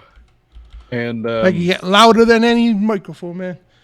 I don't even need a mic, man. Like when I go to rallies, I don't even need a microphone. My voice could carry through the whole place. Oh yeah, but surprisingly, Dan, I don't hear it that bad. So don't let it get up. Don't get too upset. yeah. I don't hear the music too. I can't even make out the lyrics or even make it out. It's So retardedness. We'll That's what it is. let's just continue Oops, on. I'm on top of your head. No, Everybody hit that. video. Everybody hit that like button. Hey, I got Anne Marie's telling me to sing sing a as song. I make heaters hit the floor. Keep it recording. I think DC Cooper's an AVAC guy, so he'll get a kick out of it. Yeah, something getting recorded. And my picture, I'm covered up. Dan's picture's over me, but that's okay. We're kind of looking like that Bigfoot picture that Scott showed earlier. When there's eyes looking through the trees, there's one above, and then there's one, a little bit lower. So There we go. I fixed the picture. I was on top of Brian. I'm just being sarcastic. I'm trying to make you laugh, Dan. I'm trying to distract from the situation that's been dealt over there in Rhode Island. Just in case. But please call in, hit that phone number up, because I know somebody wants to talk about the Bigfoot, their Bigfoot adventure or their encounter. So Yeah, tell us your encounter, Bigfoot. yeah, and if you're just now tuning in at this 4-hour run, hit that like button, subscribe to the Dan Bidondi Show, and subscribe to my channel, Visual Disturbance. We really would appreciate it. Absolutely. Seriously, the support we would love just the support. So thank you all, and welcome to the family. Welcome to the Spiritual Warfare family. Yeah, man. You're not gonna miss something. So let me put this in the links here. So just go quick and click on that link, subscribe to Brian's channel, and come right back. So There's somebody calling in. It's a miracle. 763, you're on the air. What's your name? Hey, Dan, this is Kim Munchow. Tim? Me and my wife, Wendy, we called you a couple times. Oh, yeah. How you doing, man? Good. So she told me you got our little donation and that went all well? Oh, yes. To me and Brian? Yeah. Yeah, thank you so much. That's the person who sent us money, Brian. For the donation. Bless you, my friend. Oh, okay. I know who you are. And, yeah. Well, I'm an old school guy. I have a flip phone. I don't have an email. So I do stuff old school. So I wanted to send you a check instead. Oh, yeah. Yeah, whatever works, man. And we appreciate anything. Yeah, we're very blessed. Thank you. And I had a question for Brian. Sure. Okay, Brian, we live in south central Missouri, and we're like at the beginning of the Ozarks. So we're wondering if you know anything about any caves or mounds or anything around this area. Well, I've looked at it, so this is a good question. So I'll tell you another phenomenon about this narrative about Missouri. Okay. No joke. I was looking at stuff that there was migrations. That migrated. People came from Missouri, migrated to Kentucky. But the weird part about it is the documents was talking about literally these people just showing up in village. This is long ago. This is hundreds and hundreds of years ago. These villagers would show up and just random people, in their, it depending on the age. There was people with, men, women in the 30s with little kids. And what was so weird about the story was they had no correct. They couldn't even find their mindset wherever they came from. Some of them couldn't even speak clearly. They thought they had, some of the so-called doctors and stuff thought they had amnesia. They wasn't coherent. Some of them couldn't speak. Some of them could speak very fluent English, and some of them didn't even know where they was at, and they couldn't even like. I don't even really know. I'm still looking into it and searching it out. It kind of goes along with a lot of research with the orphan trains, et cetera, and stuff like that. But when I found out that it wasn't just a few people, it was like hundreds and hundreds of families. And there was just people that was like displaced, like they couldn't even comprehend where they came from, or where they even, in some cases didn't even have. And I thought that was baffling to me when you have a 30-something-year-old man, male or female, saying, "Hey, I don't even know where I come from," and I'm baffled by that. And that same, if you want to call it exodus, or the same migration of people coming out of Missouri, they migrated to Kentucky, and I'm still baffled by the whole story. So it gets even weirder. so-called, I guess at the time, government or whatever who was in power was really looking into the whole narrative, and they had people come out this way from my area and come out to Missouri and literally do hair samples, blood types. I mean, you can't make this stuff up. This is several hundreds of years ago. So I don't know if you know anything about it. I'm still looking into it. That's the wild story about Missouri that I've been kind of looking into, and I'm a little bit. I had to take a couple steps back and really put it on the shelf for a while. But since you brought it up about Missouri, I've looked into Indian mounds out that way, just because I'm just now looking into all the Missouri Indian mounds. But that story I had to put back on the shelf because it was such a touchy subject because I don't even know how to even go about it because it's just so phenomenal. Because how in the world can you not know where you're at and how you just appear out of nowhere? And there was stories of people taking people in and everything. Like they had no recollection of where they came from. So it's mind-boggling stuff, my friends. I don't know if you've ever heard that story or not, but I'm looking into it. Yeah. Nope, I haven't heard about that, but I do know that we're in an area that has lots of caverns, and those are correct. You're on the other side of Missouri. You're on the other side of correct. If I heard you correctly, you're more toward are you toward the west end of Missouri, correct? I'm right in the central part. We're about 50 miles east of Springfield. Okay. Actually, I used to have a cousin that lived the Arkansas border. Yeah, I used to have a cousin that lived out towards Springfield, so I kind of know where you're at. Yeah. And you like the Ozark narrative is just amazing. I mean, all the whole Ozark thing is a big deal. But go ahead. I didn't mean to interrupt you. I want to hear about the caverns. Okay. I guess not too far from us, maybe 10, 15 miles away, there's a property that has a sinkhole where they said they still haven't found the bottom of it. And we got like 2 sinkholes on our property. We're on about 40 acres. So we're just wondering if them go down into caverns or what.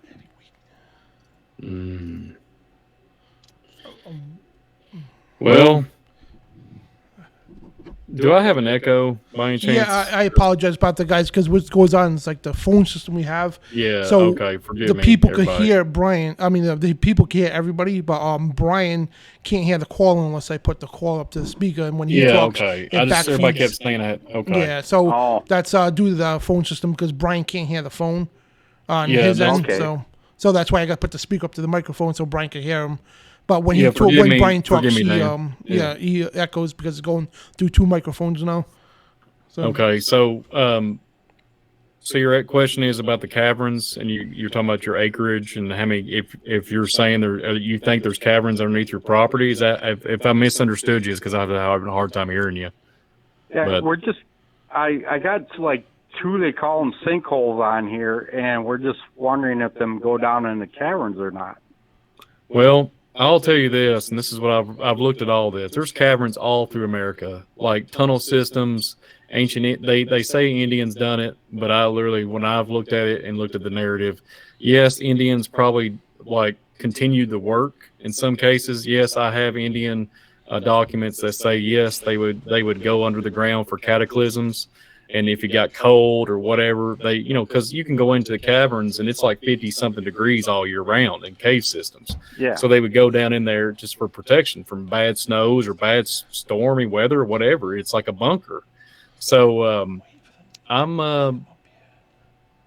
what I've looked at is the Nephilim, the giants have bored out a lot of these man-made caverns, but then like the Indians and stuff just continue on the tradition and dug out and started carving more things out. So it's a crazy stuff. I mean, but I'm 100% sure, based on what I used to do as for a living, whenever I heard the narrative of all these semi-truck drivers driving all over the country underground, not only you got caverns like you're referring to, but you have underground highways and underground subways. I mean, it's phenomenal. It's just insane. But the caverns that you're talking about, just walking to and fro, when we did last week's show, I mentioned about the in 2017 in these national parks and stuff, they was putting these big iron bars up, and I'm very baffled about the whole Ozark narrative in general, with the Navy, everybody that's retiring, a lot of Navy officers, etc., are going out there. It's mind-boggling because of the so-called, what is it,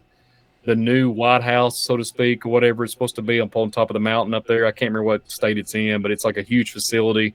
It can take an F5 tornado, all these earthquakes, etc., and it's a higher elevation point in the Ozarks, and it blows my mind.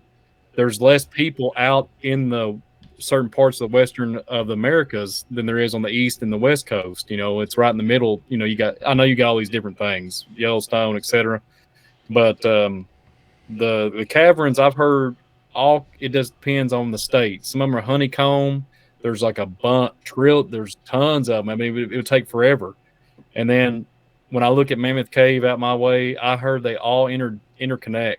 And that's what baffles my mind. When I think about that, and I think about earthquake activity and seismic activity, continental drifting, plates moving, and what you've been taught is what I'm saying. But when I look at that narrative and look at how does these things stay intact, and then everything on the top is moving, you know, and then like you have sinkholes, etc.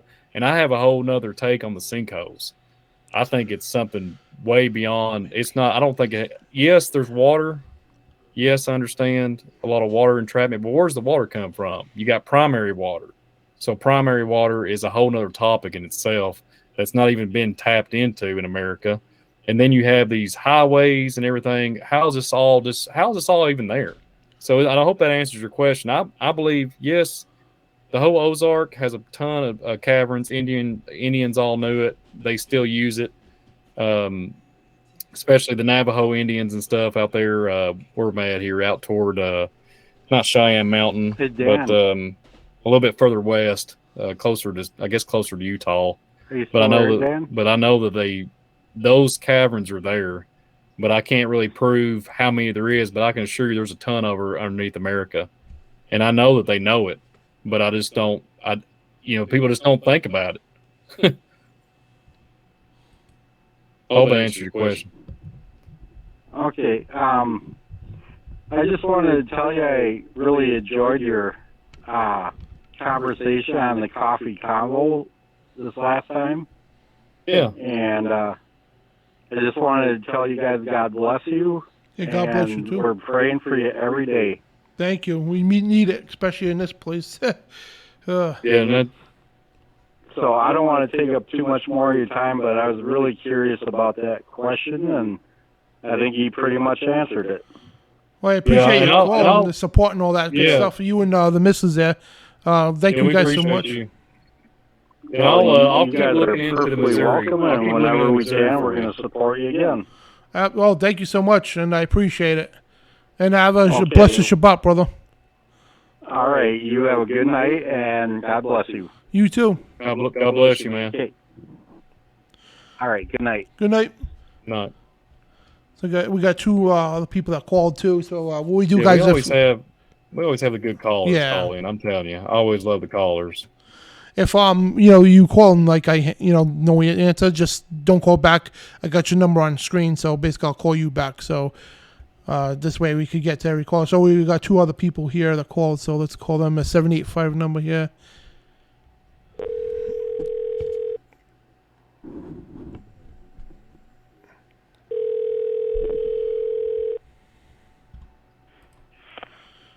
Dan, I can barely hear you. Hi, this is Dan Bidondi. You're on the air. What's your name? Mark. Hey, Mark. How you doing, man? Turn the thing down. Sure. Doing good. You guys doing all right? Oh, pretty good. Yeah, thanks for the call, man. Yeah, thanks for calling, Mark. Yeah, I had something come to mind here about Genesis chapter 6 and Genesis chapter 1, and how, can you guys hear me all right? Yep, loud and clear. Okay, good. All right, well, in there, in chapter 1, he talks about, I was just kind of reading it when you come in there, well, it's about creating man in chapter 1, verse 26, right? I don't know if you will pull it up, but anyway, he talks about that. And then he takes his rest right there at the beginning of it. And then he says, let me see what it says there. Would you say Genesis 6? Well, Genesis chapter 1 and chapter 2. But I was just kind of going off what you guys was talking about, Genesis chapter 6 of these Nephilim mating with men, right? But we've left out some important information because in the churches we've been told that the earth was created in 6 of our days, right? The formation of earth. And it doesn't really imply that if you look in a couple places. You can see hundreds of years taking place to see that stuff took place. But what I'm saying, when you jump from chapter 1 men to chapter 2 men, he says he still didn't have anybody to till the earth. So Christ kind of talks about, not one of this generation will perish before the Son of Man comes, right? And we've always had in our mind that he was talking about, just those people that was in his day. But if you really look at things with the timing, the length of days that come forth, they, like the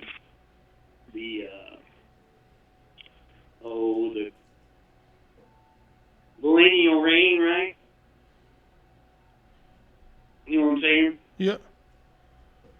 Well, that's 1,000 years, right? But if you look at Isaiah chapter 18, he talks about when I take my rest. Now, he's not talking about taking a rest each day because he's changing things in there. The whole chapter is about when he takes this millennial reign or, rest or Sabbath, whatever you want to call it, the same one he does in chapter 2 of Genesis, right? So this space between chapter 1 of Genesis and chapter 2 of Genesis is 1,000 years in between there. And the church is really at the hands of God, really, because he's orchestrating this whole thing. There's all kinds of Bible verses, and it's just getting those times where things are going to get strange, all I can say. But, so, it talks about the Nephilim meeting with the sons of men. Well, these other ones is probably a more primitive man, you know what I'm saying? Because it wasn't able to till the ground, so God created a second generation of man, like Jesus said, well, this generation of man, wouldn't perish because that's the one here taking up the 6,000 years stretched between chapter 2 till whenever it starts again. You see, does anybody follow me on that? Brian, you understand that? Yep. Yeah, it just hit me that, well, that would maybe make those creatures a little different looking than what we're imagining. Because they'd be more like those, like the Bigfoots, and maybe those are the first men, the first generation of man and woman.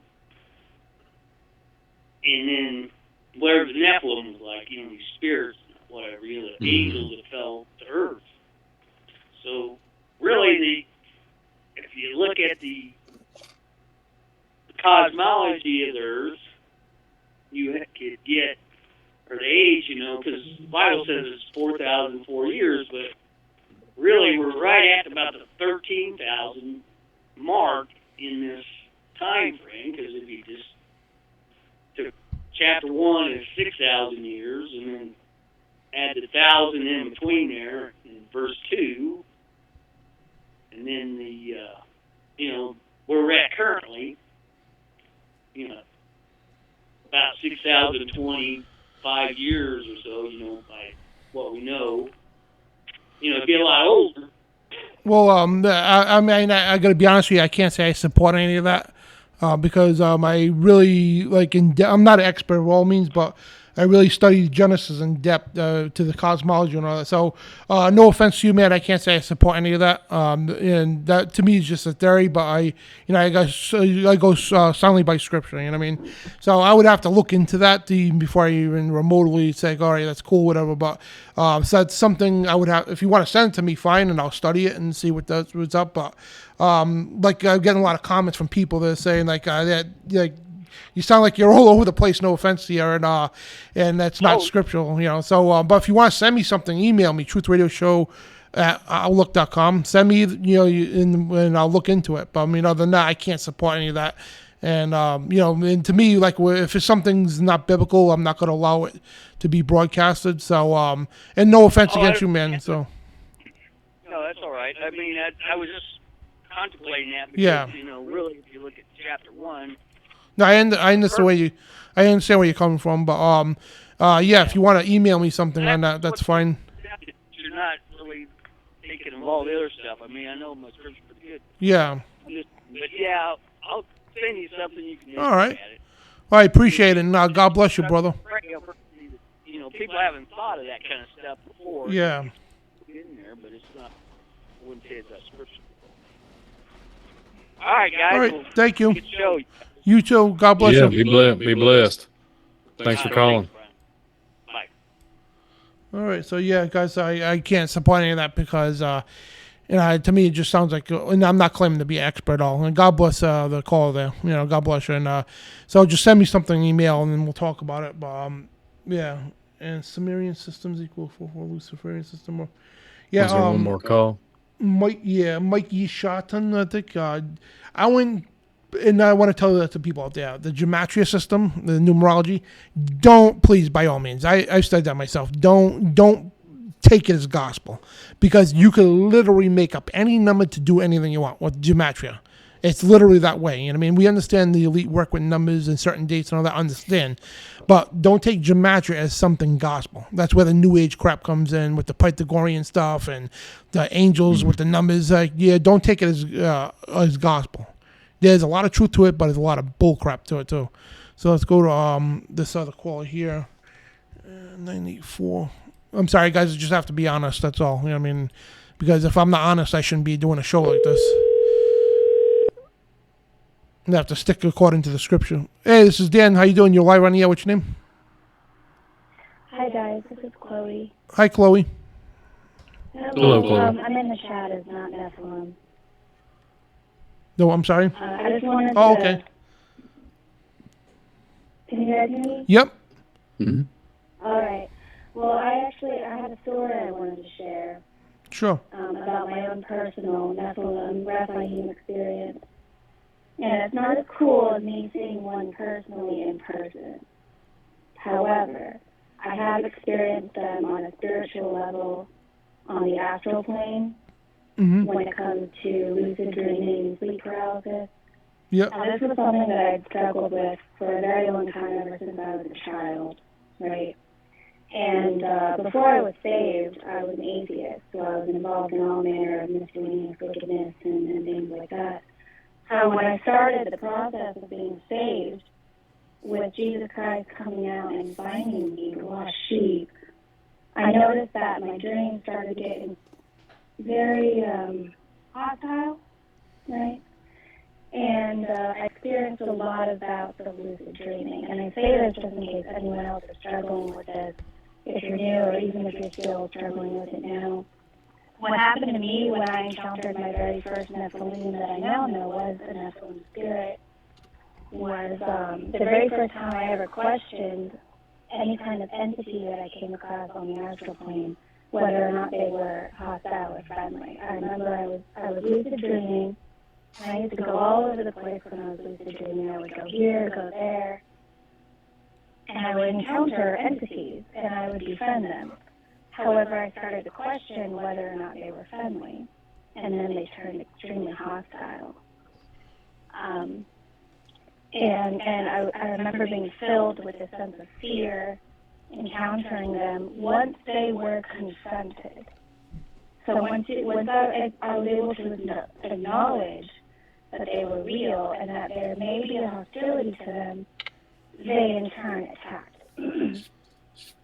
And as I started down the path of salvation and coming to the truth in Jesus Christ, they continued to be hostile. And I was so confused, and I was so devastated because I was like, what on earth is going on? I was terrified to go to sleep at night sometimes because I didn't want to deal with them. They would come to me, and they're all manner of miscellaneous Nephilim characteristics. Some of them had, rows of teeth that weren't supposed to be there. Some of them had tails. Some of them had multiple eyeballs, things like that. All the things that we know to be characteristic of the hybrids, right? And I would call them out on it and rebuke them in the name of, I use Yeshua, but Jesus Christ works as well, if you know who he is. And they would leave immediately. And I remember crying and pleading to God, how can I fix this? What can I do? What are you trying to teach me? And he said to me, you need to guard your gate. You need to watch what you're watching, watch what you're reading, watch what media you're consuming. And so I started doing that, and eventually they gradually let up. But I saw them, you guys. I've seen them on the astral plane. They are exactly the way that they are in physical life. They have the same very strange hybrid characteristics as Bigfoot, as Mothman, as various other cryptids. They got weird eyes. They got like 5 hands. Hey, 6 Chloe. fingers, 6 toes. Chloe, I'm sorry to interrupt you. Are you on speaker? No, sir. Oh, okay. I'm sorry. You come in good, but people say it's a little muffled, but we can still understand you, though. So I'm sorry to cut you off. Go ahead. Okay, I can speak a little louder. Yeah, that's cool. Thank you. Okay. Well, I just want to let everyone know that I've experienced these Nephilim and Rephaim on the astral plane as well. And they are indeed exactly like how they are in real life. Once they die, they seeketh rest and findeth none. And if anyone is indeed struggling with sleep paralysis and seeing these things show up in your dreams while you're asleep, just stay strong, have faith, guard your gates is a very big thing that you can do, for sure. They will attack, and they will attack hard because they always want to go after a child of God. Yep. But have faith, pray. They will eventually flee. They have to, for he has the name, to everything under the earth and above and on will bow down to. So just stay strong, stay grounded in prayer, cry out to the Most High, and they will flee. Hey, Chloe, you don't still do that, do you? Oh, absolutely not. All right, good. Thank you. Yeah. Because years ago when I was studying into that stuff, and I learned the quick and fast way not to do that. But a lot of people still do that, thinking it's okay. But I'm glad you learned by experience yourself. So God bless you. Yes, sir. Absolutely. Praise God. He's the one that brought me out of it. It no longer even happens to me anymore. Amen. That's awesome. Yeah, that's. Thank you, brothers, for the show tonight. You as well. Yeah, Thank you. Bless you. Bless you. God bless. God bless. Shalom. That'll probably be it for the phone calls because we're 4 hours and 20 minutes now. So my brother's like over here falling asleep. I learned very quickly. Hold on, Jason. Let me turn your microphone on. Sorry, you guys, for the echoes. It's just like we got to work out the phone system somehow. Go ahead, Jason. I learned very quickly about the witchcraft stuff. Even when I used to, sometimes I fall asleep in class when I was in high school. Oh, hold on 1 second. I'm sorry, Jason. 253, you're on the air. What's your name? Hey, this is DC Cooper. What's up, brother? Hey, what's up, DC? Hey, DC. How you guys doing? Oh, pretty awesome. Hanging in there. A little bit better now, but... Yeah, I just wanted to call in and shed some of that salt and light. So, hallelujah, follow the commandments and shed that light of the world, Jesus Christ. So we're just going to be Shabbatin' and Shaloming, and they hating, trying to catch me resting dirty, trying to catch me resting dirty. We're throwing heaters. Throw those heaters across the floor. Hallelujah. I hope you all have a blessed Shabbat. Yeah, you too, brother. Yeah. And my little one wanted to say something to the remnant. Sure. God bless you. Shabbat shalom. Oh, that's cute. God too, bless you kiddo. too. Be blessed. Yeah. Hallelujah. Yeah, so I won't take up any more of your time there, but just wanted to say God bless you, brothers, and thank you for all you're doing. And that was a great show, yeah. Yeah, thank you, man. And God bless Yeah. you, little one there. I'm Aurora. Thank you. Thank you. Yeah, bless you, DC Cooper, man. Thank you, and my name's Aurora. She's All cute. right, well, you brothers have a fantastic Shabbat. You too. You do the Shabbat shalom. same. Shabbat shalom, my friend. Yeah, so yeah, no, the awesome calls, and I want to elaborate too on the dream there, with the trip. What's that called? I'm like just burned out today, guys. I'm sorry. The weather and plus problems going on and all that stuff. So yeah, I'll just wait till next time. So Jason, I'm sorry. You talk about. Yeah, when I was studying witchcraft and when I was in high school and whatnot, I used to, basically what got me out of it is like, even in the classroom in high school, I'd fall asleep and have those dreams like really bad, and I couldn't wake up, and I could hear the bell ringing, I could hear everybody around me, but I couldn't wake up, so I got out of that really quick. Yeah. And those dreams when you could control yourself. That So after that, I just took all the books I had, whatever, burned everything, destroyed everything. Yeah. And they just, over time, they slowly faded. Never got them again. Yeah, I remember that. And yeah, we both of us went through that stuff before, and I got out of it quicker than you did, and that's because one of our uncles, he was like very inspirational to us, so he kept him and my cousin involved it longer, and it took them. It's all of us have their own journey, that we learn from. It took them a little bit longer to learn, but but either way, thank God they're both out of that. So all three of them are out of it too, and so it's just like I guess when we're younger, it's like a fad that you just want to do something, belong to something, whatever the case, and not understand what you're doing. So of course you get involved with the cultic stuff and all that. Yeah, and that lucid dreams, I couldn't remember the names. So lucid dreams, I mean, I used to have those a lot. And yeah, those and that's funny when Chloe said that when she confronted them, right? They'll tell you that's in the New Age. Works with the New Age, right? The New Age movement in the churches, they'll say, "Oh, these are cosmic beings, cosmic guides, spiritual masters," and they'll this goes into the whole again New Age stuff too, and New Age spiritualism, and they'll say that cosmic guides and masters, and they'll always say one is Jesus Christ, and I think his name is Kadal. Oh man, if I can remember, I got to do a show on this. I'm just doing a study now on all the New Age stuff, but I mean, to get everything down pat. Dewal Kandili, I think his name is. I probably butchered his name, but I don't care. It's a demonic spirit. You know what I mean? So it presents to be Jesus, to you, and it'll appear to you to be Jesus, tell you stuff, and you feel spiritual enlightenment, but it's not. You know what I mean? And they're all good spirits, supposedly, right? Then when you actually confront them, you learn real quick they're not good spirits. Now, here's the thing: the Bible says to challenge every spirit, right? So if it's a real angel of God or something of God, right? You challenge it, it's gonna hold firm. So when you challenge these unclean spirits and demonic creatures and these familiar spirits that present to be good, right? When you challenge them, they're going to turn ugly and fast and quick. That's how you know a real entity or a real angel from God or of the devil, seriously. So when you learn that the hard way, when you actually challenge these people, they don't like to be challenged. God's angels love to be challenged. And they'll tell you right out, don't worship me. Every time you read in the scripture, right? With angels, they've never give you codes. They never put numbers in your head. And they say, 444 or 77 or 1111. They don't do that stuff. Every time God's angels appear to man, when the person just fell to their face, worship him, right away they tell him, get up, don't worship me, I'm just a messenger. And they say, we are angel of the Lord, and here's the message, direct message. He didn't give you codes and symbols to figure out. The angel told you directly what the message is. You know what I mean? That's angel of God, and it's welcome to be challenged. So if you say, in the name of Jesus, if you're not, if you're an unclean spirit, I rebuke you. If it's of God, he'll say, thank you for doing that. You know what I mean? They want you to challenge it. You know what I mean?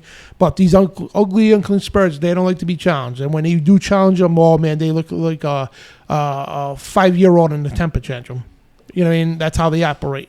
They'll present to you, oh, so good, so full of light, illumination, ooh, you know what I mean, illuminate the soul, ooh. Then, well, yeah, and then that problem is illumination, and it actually provides darkness in that realm. Same thing with the back to the Gnostic stuff, too. Yeah, they claim to be a Gnosis of light illumination, the Illuminati, the illuminated ones. Yeah, and the Freemasonry, the same thing. They promise you light, right? And there goes, President Jackson, I think it was it Jackson? Andrew Jackson said that, or was it John Quincy Adams? One of them said that, talk about the Masonry, they promise light but produce darkness. Exactly what they do. All these things do, you know what I mean? The only light, all right, you're not going to get from anywhere. I know Manly P. Hall, he wrote The Lost Keys of Freemasonry. In his book, he talked about to accept any light, the light of Lucifer as well, and any that bears light to accept it as truth, right? Even of Lucifer. And Aleister Crowley talked about Lucifer too, and all these cats did, you know what I mean? The light of Lucifer, right? There's no light of Lucifer, it's a false light, you know what I mean? The only light comes from the scriptures, from the word of God, or God himself, or one of his angels, or Jesus, you know what I mean? All in the Holy Spirit. He's the one that teaches you, writes the word of God upon your heart, So, and remember, these demons, these unclean spirits, they know the Bible very well. They know it better than you. And they'll recite it this, that, and the other thing just to confuse you. But when you challenge it, boom. And I don't need to repeat myself, guys. Anything else you want to talk about, Brian, before we head out? This has been a really long show. Yeah. And I'm very blessed to be part of it. And, thanks to Scott Carpenter for coming on. And thank you and Jason. Bless you too. And we'll keep rocking till the sun comes out. Yeah, there's a spiritual warfare marathon, just one show, 4 different shows in one, right? That's what we'll do all the way to the sunset. Oh, we got another call. You want to take one more? Let's take one more call. All right, last call here. 207, you're on the air. What's your name? Will. Hello? Yeah, this is Will. Hey, Will, how you doing, man? Hey, hanging in there. How are you guys? Oh, pretty good. Hello, Will. Rocking this is my first time catching your show. I'm glad thank I did. you. Yeah, I appreciate it, man. I just wanted to get back to that second caller you had that was going to send you the information about the 13,000 years or whatever. Now, you can correct me if I'm wrong. I know you've done a lot more studying than I have, but isn't the second chapter of Genesis pretty much going back over the first chapter? Yes. With more detail? Yes. Am I mistaken? Nope. Yeah, and I wanted to tell him that too. You're exactly right, because what it does is the first chapter gives the bullet points, and then the second chapter gets into the details of each bullet point. You know what I mean? And then you notice that Revelation too, the Book of Revelation, it does the same exact thing. It gives you the bullet points. I found it with with a lot of the different books, they have a tendency for redundancy, and I think that's on purpose. Yeah. More, I'm hard-headed, sometimes I need to hear it twice. Me too. But I just wanted to add that in just in case you had a few people that maybe didn't quite know what he was talking about. Yeah. But that's how I always interpreted it. Like I said, I'm fairly new. I've always been raised a Baptist. I was raised a Baptist. I'm more non-denominational now, but I'm in my late 30s, and I'm just now getting back into the Bible, and it's just it's unbelievable how much I've missed. Yeah. By not, I luckily, and I say this wholeheartedly, I was forced to go to church when I was a kid, and I think more kids should be forced to go to church, and it's pitiful to go to my church now, and because it's a 503B, it's the only reason it's still around. Yeah. And that's more or less why I was calling in, and I'm definitely going to become a weekly subscriber, and I think you guys should keep it up, man. Thank you. I'm right into this stuff, and you know what that was? Too much. when that guy was talking, you know what you experienced? When that guy was talking and that popped into your head, that's the word of the God written upon your heart. The Holy Spirit writ that upon your heart, because nobody would just recall that like you just did, and that's how you know the Holy Spirit is with you, because when he was talking that that came right to your mind, right? It did first thing. So that's the Holy Spirit, and that's the Holy Spirit working to rebuke that kind of stuff. You know, it's funny too, and I'm sure you could relate to this, right? I can't just sit there and just like quote things from the Bible, right? It has to be random, like I gotta read it. Yeah, or like in this case, you're trying to defend, right? Somebody said something false, and you right away corrected it. So that's how you know the Holy Spirit's working with. Exactly, and I'm still debating the whole, young Earth. I'm married to a scientist, so it's kind of hard with her. She's a Catholic, and God bless her. I mean, she comes to church with me anytime I ask her. It's not a big deal. I mean, we're raising our son to choose on his own. Luckily, he chose to go my way. Thank the Lord on that. But I've always been a skeptic, and I didn't really know why until I got into my, like I said, mid-30s or so, and I've dug right back into this, and I can't get enough of it. The more information, the better. Oh, it's it's a drug. It's a drug. It is, and I had a problem with that in my past. I swear to God, I wouldn't give any of it up. It's led me to where I am now, and biblically, I have no problem going to bed tonight.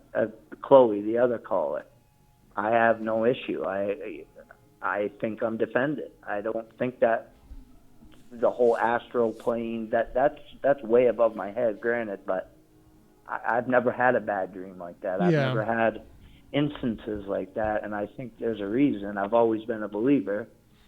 I wasn't always a churchgoer. I drifted, but I always believed, and I've made it out of some really, really sketchy situations that I probably should have never, ever made it out of. And all you can attribute it to is God.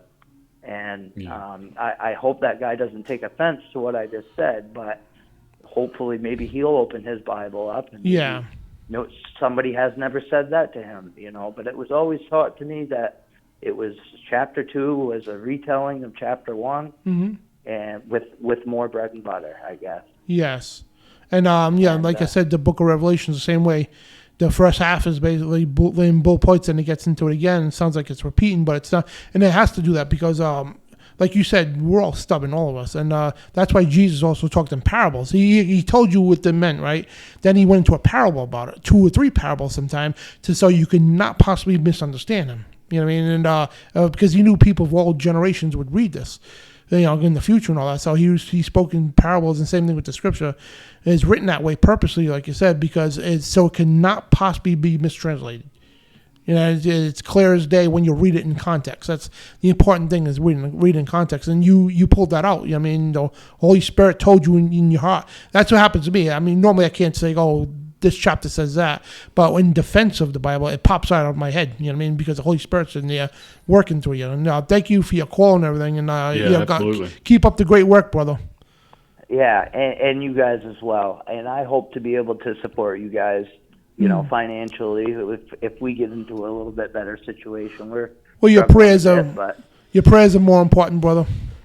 All right, man. Well, hey, you guys, I've never had anybody have my same take on the Nephilim, the UFO thing. You guys nailed it. Like I only caught the last 45 minutes of the show, and I was like, I'm very upset that I didn't catch it from the beginning. Yeah, and, sorry. I'm sure once you're done, I can go back and absolutely. Go check it out. It's a long one. It's the longest one we've ever done on here. You guys are few and far between nowadays. Thank you. And God bless you, brother. Yeah, bless you. Yes, you too. And tell your partner the same. I'll speak with you guys hopefully again soon. Thank you. God bless you. God bless. Bye. God bless. Yeah, good show, man. Super cool. Super cool callers. Yeah, this has been the longest Spiritual Warfare Friday up to date. Yeah, it is 4 hours and 35 minutes. Wow. Yeah, but... a part of history. Yeah, Jason, you're part of history. But yeah, we're very blessed to have Scott Carpenter on, and yeah, thank you for all the calls too, everybody. Thanks for calling in, and what a blessing. Got some new people here, the last caller. So God bless you all, and it's been a blessing. It's been a blessing, Dan, Jason. Prayer. Did you recheck the survey? Did you recheck the survey? Oh, it's ended. Oh. Yeah, the poll we had earlier. But yeah, check it out at the beginning of the show. We had a little poll going on. But yeah, Brian, because right now I don't have a clear head right now. Could you do a prayer for us on the way out? Yeah. Did you say you want me to do it, or do you? Yeah, want me to do I'm sorry, because right now I'm just trying to calm down from earlier. Oh, so, you're still on the heater issue. Okay. Yeah, I can lead us out in prayer for sure. Yeah. Dear Father in heaven. Just thank you for this broadcast. Thank you for Brother Dan and Jason, and thank you for Scott Carpenter coming on here with us. Bless us, Lord. Just prepare our hearts for the things that's coming up on the earth. Give us strength. Give us courage. Pray that we all hold on to the garment of Jesus, and that we just walk that narrow path. And I pray, Lord, for this broadcast. I pray for all of us here in the chat, and pray for good health and just a good Sabbath coming up and a good weekend. And just bless this next week coming up. And just thank you for all that you do, Father. Bless us and guide us and direct us. In Jesus' name I pray. Amen. Amen. Thank you, man. So that being said, guys, thank you, Jason, for jumping on here and all that. And check out Jason and Brian's channel and subscribe to them, please. And so, yeah, thank you. And bless you, Eric, for donating at the end. Yes, thank you. God bless you. And guys, check us out, truthradioshow.com. And hang on a second, let me get my tonight, the Midnight Ride. Well, actually, it is tonight. It's Saturday, 11 p.m. Eastern. You'll catch the Midnight Ride with John Pounders and David Carrico, which were on last week on that show. Yep. And I have an announcement too. I have an announcement to get on here real quick. Forgive me, Dan. I'm actually been honored to be on the FOJC Radio Sunday Night Live on Sunday night. Oh, nice. It's going to be on Rumble. I don't have a link yet, but we are going to be talking about Indian mounds and all kinds of good stuff with that. So come check me out. I got a co-host that's going to be with me. His name's Brett Graham. We did a Elon Musk show together, but it's going to be on the Rumble channel. It's going to be really cool on FOJC Radio Sunday Night Live. So go check that out when y'all get an opportunity. It's going to be pretty epic. So I'll have the link up tomorrow, but it'll be on Sunday Live. So I'll be hosting it. So live. So yeah, it'll be a blessing. So thanks and shout out to David Carrico for allowing me to do it. So it's gonna be a treat. So. All right, so that being said, guys, have a blessed Shabbat, and we'll see you on the Midnight Ride, 11 p.m. Eastern, tomorrow night, Saturday night. So God bless, shalom, and you are the resistance.